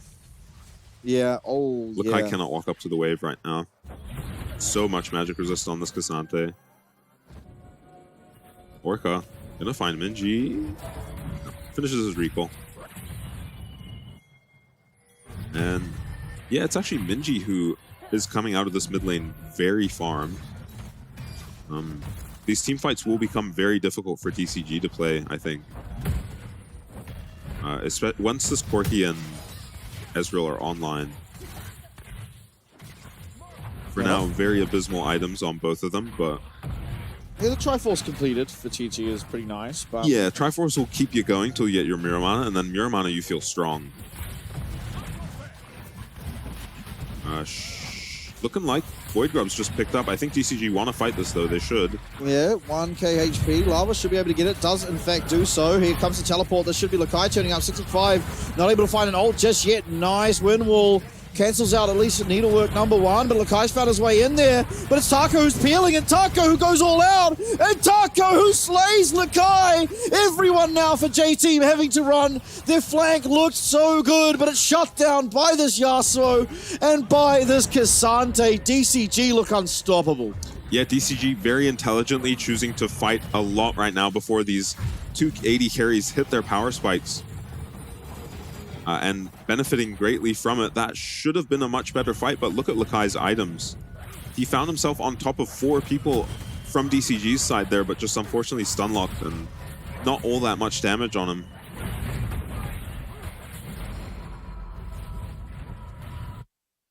We're going to get to see the replay here, and it's Lava immediately ult 665, but Minji is so out of position to damage anyone meaningfully in this fight. I guess he doesn't want to play next to his Ezreal. And once Taco TP's in again, Minji's just completely zoned out of the fight and cannot help Lakai like he should be able to. There are so many low HP bars on DCG. Their whole team stacked on top of each other, focusing the Gwen. Yeah, I'm also pretty sure I was counting during that replay. Yeah? I think I saw 0 Mystic shots land. Really? Yeah. I was watching the Corki Rockets. Corki Rockets were hitting. Yeah, I'm pretty sure there might have been one I missed, but there definitely was 4 that missed. Lava really struggling to take his red buff. Yeah, and it looks like 665 are going to have that priority over, and it was, yeah, picked up Smite for 665, but Lava should be safe enough to get out. Orca? Okay, he's fine. It's okay, no damage here with the Braum Sejuani. They provide everything but damage. I guess not healing. Yeah, there's that rune in Font of Life? That's it. Yeah. I think both Sejuani and Braum are Font of Life enjoyers. Riftmaker now finished for this Gwen. I wonder if he'll go Liandry's. Liandry's would be better in his matchup, but maybe something like a Cosmic Drive will let him kill these squishies easier. Yeah, it also gives him a lot more maneuverability. Just that movement speed so nice, and you are dodging out of a lot of skill shots. Yeah. Cassante, Yasuo, and of course Leona. Yeah. I'm not sure about the strength of Cosmic Drive at the moment. We don't see it all that much, but we don't see much Gwen. Yeah, the champs we tend to see don't really take Cosmic Drive, right? Maybe Lilia. Yeah. Is kind of the only one. Yeah, but even then, Lilia's so spoiled for choice on items that she builds it very late. Oh my, that was a max range. Yeah, was that Zenith Blade? ill-advised? Maybe not. DCG are putting so much pressure onto J-Team. With the short time they have left before J-Team spikes. And they've acquired a 5k gold lead, so by the time J-Team are spiking, it might not even matter. You just might have more money. Definitely have more XP in the jungle. Yeah, it's a bad day to be a Yeah, Lava doesn't know what to do. Kriskata is just farming his Grump for the 10th time this game. Leona and Diana are walking through his jungle, taking all his camps, and it's just a level 9 Sejuani, 2 levels down. Not going to look tanky at all this game. Yeah, Saving Grace, of course, Dragon number 2 only. Yeah, So for DCG.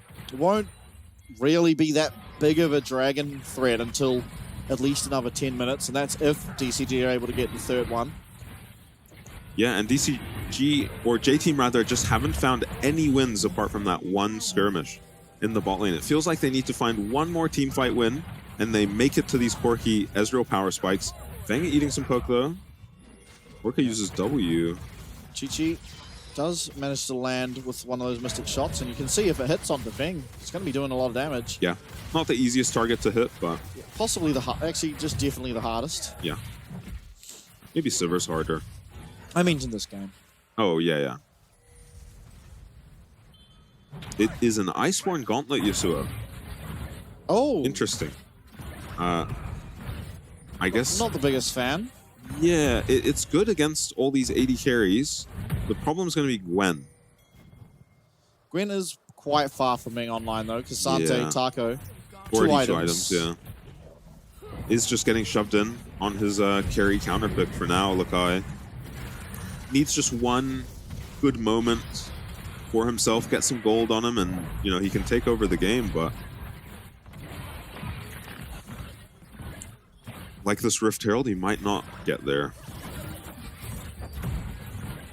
Yeah. Taco's just in his face ignoring him. Only one MR item as well. I mean, truly ignoring him. Yeah, Lakai, It took so long to take the Rookern off. Yeah, not a very strong item anymore as well. Ooh. I'm surprised Feng was not Eid on there, but I guess he just has 2 items on this area. He might turn around and fight. Taco happy trading while taking tower shots. Yeah, I mean, I would be too if I was him. Yeah, Gwen just not a problem for him. It's, what's this item called on Diana? Storm Surge, Diana. Oh my god, what? Haven't seen that item since it got this gutted.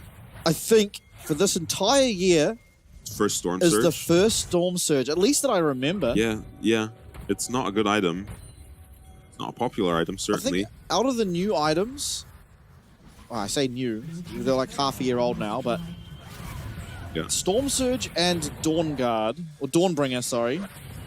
I think the 2 that we have seen engage released mid. of, engage mid. And so, more or less using it for disengage for the time being, but Chi-Chi's fighting the damage, going aggressive, and certainly going to be the benefactors of that trade there, but excuse what me? Has just occurred? I am not really sure. Taco has attack champions only on, so it takes him a second to click on this thing.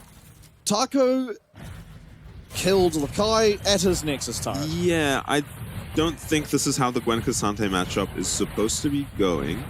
Especially not... Like, Taco didn't even have to flash. What happened? Please replay it. DCG are just going to get Baron off of this. TP's in now. Lava looking, 4K. No Lakai, 10 seconds left on him. Lava going to have to try and find a steal if they want it, but Taco's here. And Taco is so strong. He does get low, and Lava gets the steal! They have a way in comes the combos though. You did get that Baron, but you are going to be taken out. It's only 1 kill. But Lava with a hero play saves just a bit more time here in game number 2, and J-Team are in it with a shot. Yeah, that's going to be massive for the next 3 minutes, and it is just Taco killing this tower and Lakai hanging around. He is 2 levels down on the Gwen.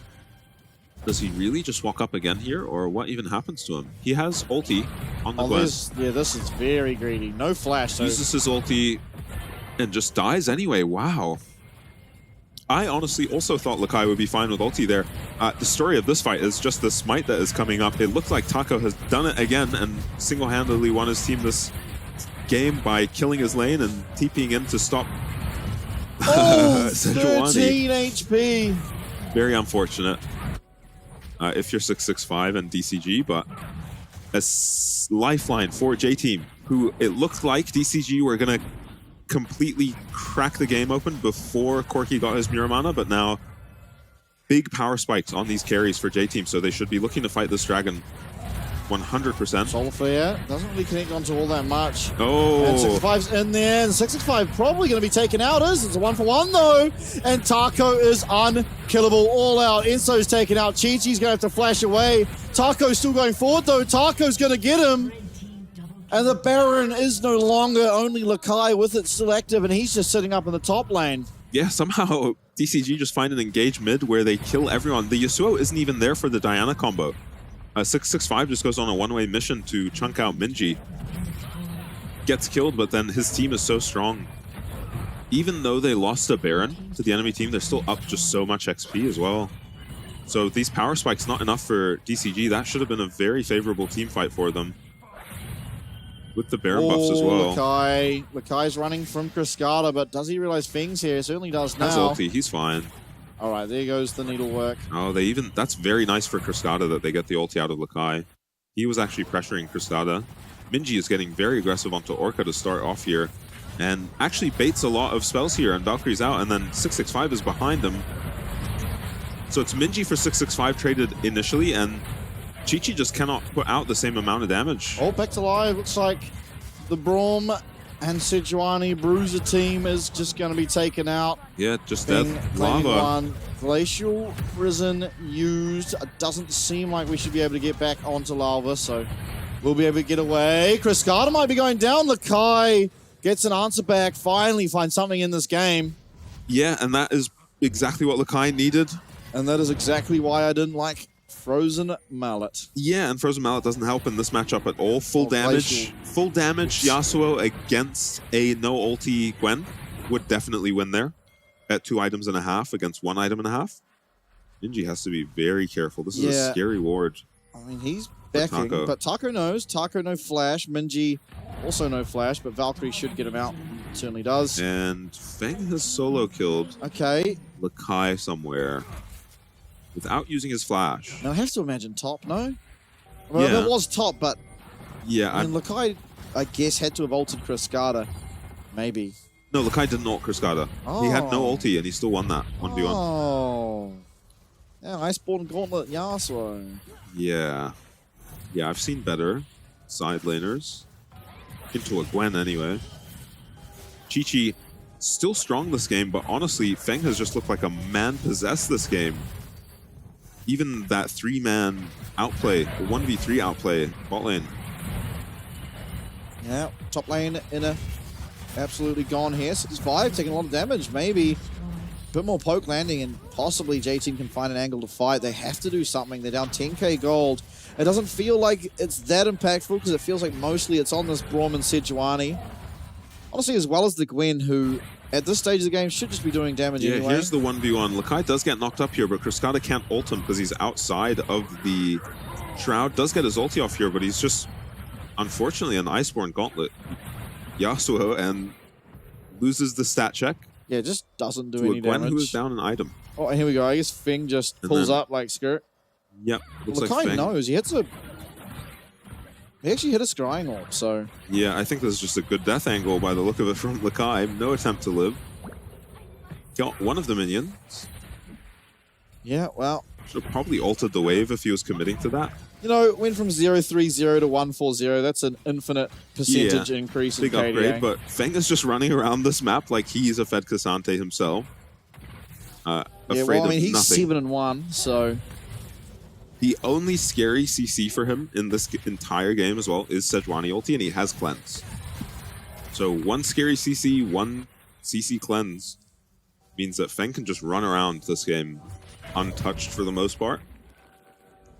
And he is an item up on each of these carries.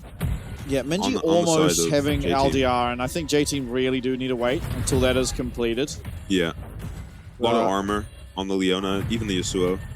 Yep, and the Cassante, of course. Diana eventually gets Zhonya, so I like the LDR. It should be Cyrilda's. Cyrilda's next for Chi-Chi. Let's not get ahead of ourselves. We don't know for sure that Diana's getting a Zhonya's this game. We have a Shadow Surge.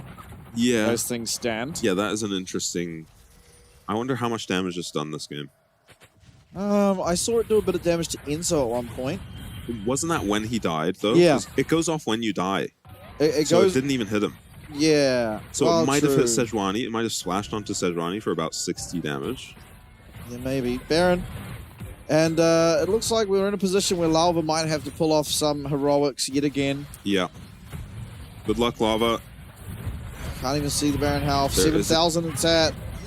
DCG aren't willing to risk it again. They just go forward. Glacial Prison is in a nice position. It's going to stop any follow-up for the time being. But 6-5 finds 3! What a perfect engage. Cascada's going crazy. Taco's going crazy here. 1, 2, 3. Lakai's trying to do something, but he won't do anything. Almost gets some kills, but none to be found. And it's a 5-0 clean ace as DCG will secure the win in this series. Yeah, we said this would be a hard game to find an impactful Diana ult, but not for 665. He has been finding incredible ultis against mobile carries all game and just won his team the game outright there.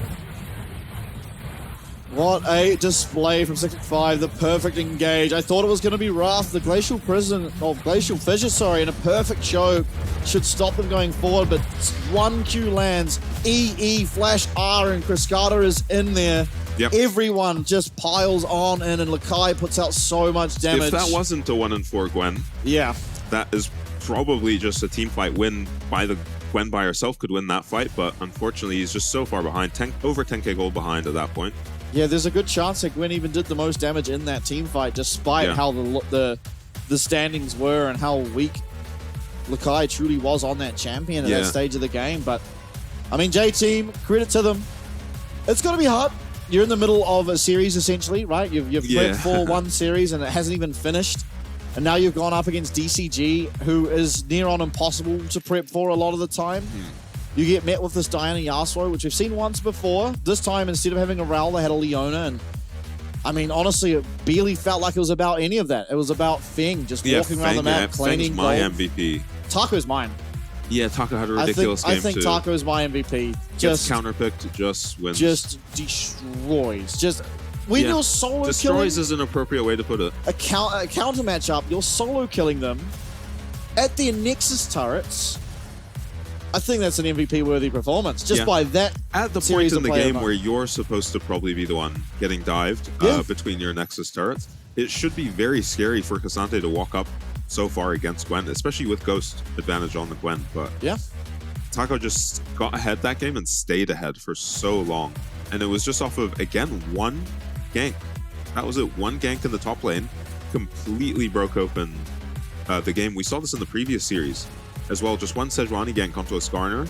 His game broke, and same deal for Lakai. He killed Cascada once, and that was cool, but it really just amounted to 300 gold, and he gave it right back on the next wave. Yeah, it's pretty hard, I think, to play champions like Gwen. These melee, high damage, low resistance, you know, the sort of bruisers. I struggle to call AP champs bruisers, but an AP bruiser, I suppose. Yeah. Into champs like Cassante, or just tanks, because if you do fall behind, then the game is really tough for you. Yeah, you're useless forever because you're only good at fighting the tank. Yeah. Really. The Zeri isn't sitting around quaking in her boots that hey, Gwen is going to jump on her. That's never going to really be a kill. It's just the tanks that you can kill, and if they're stat checking you, that was kind of the whole point of your pick. Well, that's the problem, right? Is that you should be evenish, or you should be slightly ahead, let's be honest, against the tank. Yeah. If you fall behind... He was ahead until that gank. That yeah, was a well, good the gank. tank items are cheaper, right? So they've got more gold, their items are cheaper. You're always going to be 1-2 items down from that point onwards, and that's what we saw. And it just... Taco as well, I think, knowing the limits of his champion, instead of... He could have just sat there and slowly but surely pressured his advantage. Instead, realizes there's no way this Gwen kills me. Just walks into the tower, gets the Demolish proc off, walks off, next wave, does it again. By the time he walks into tower, waits for Demolish, procs it, hits it, walks away, and his Recurrent has just been finished by Lakai. So probably a terrible build from Lakai. Maybe he had to go Nashers.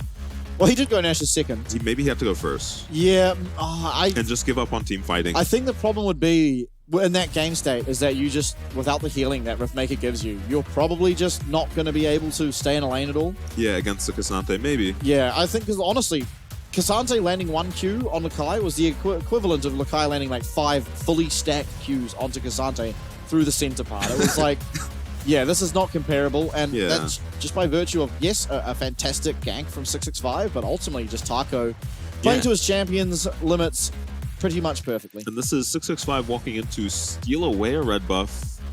Actually, it looks like Lava must have got it. This is a team fight. They just find Chi-Chi. Yeah, what an engaged flank from 665. And yeah, Minji goes down. He trades for Minji, but that's worth it, especially if your Zeri is just free hitting the entire time. I think the crazy part is JT knew he was there. Yeah, they did, because Lava was fighting him over red buff. So probably shouldn't have been walking into a choke that he can just jump over a wall. But sometimes it takes you longer to process that what this Diana is about to do to you than it takes for the Diana to just go, especially when it's 665 who just sees a champion and jumps on them. Yeah, and doesn't matter what champion DCG are so good at following up. Whether it's a good or bad play, They're committed to the play from the millisecond it happened. Singular brain cell, just all in on the play. And honestly, and it works so well for them. Yeah, and Feng had such an insane game as well. Highest KP on ADC. He was straight up just running up and down the map, killing people, just the same level as all the solo laners in the game. BT on the Zeri to make her a bit tankier too. Yeah. And he was just not scared of fighting anyone that game. Yeah, I mean, it did become a lot easier for him to play as that game progressed. But I mean, you got to think, Feng was that strong after Chi-Chi picked up a triple kill in his lane as well. Yeah, well, immediately after Chi-Chi picks up a triple kill on the next play. Yeah, 1v3 outplay. 1v3, Omega outplays. Gets a kill, maybe some flashes out of his opponents too, just for his own flash and ulti.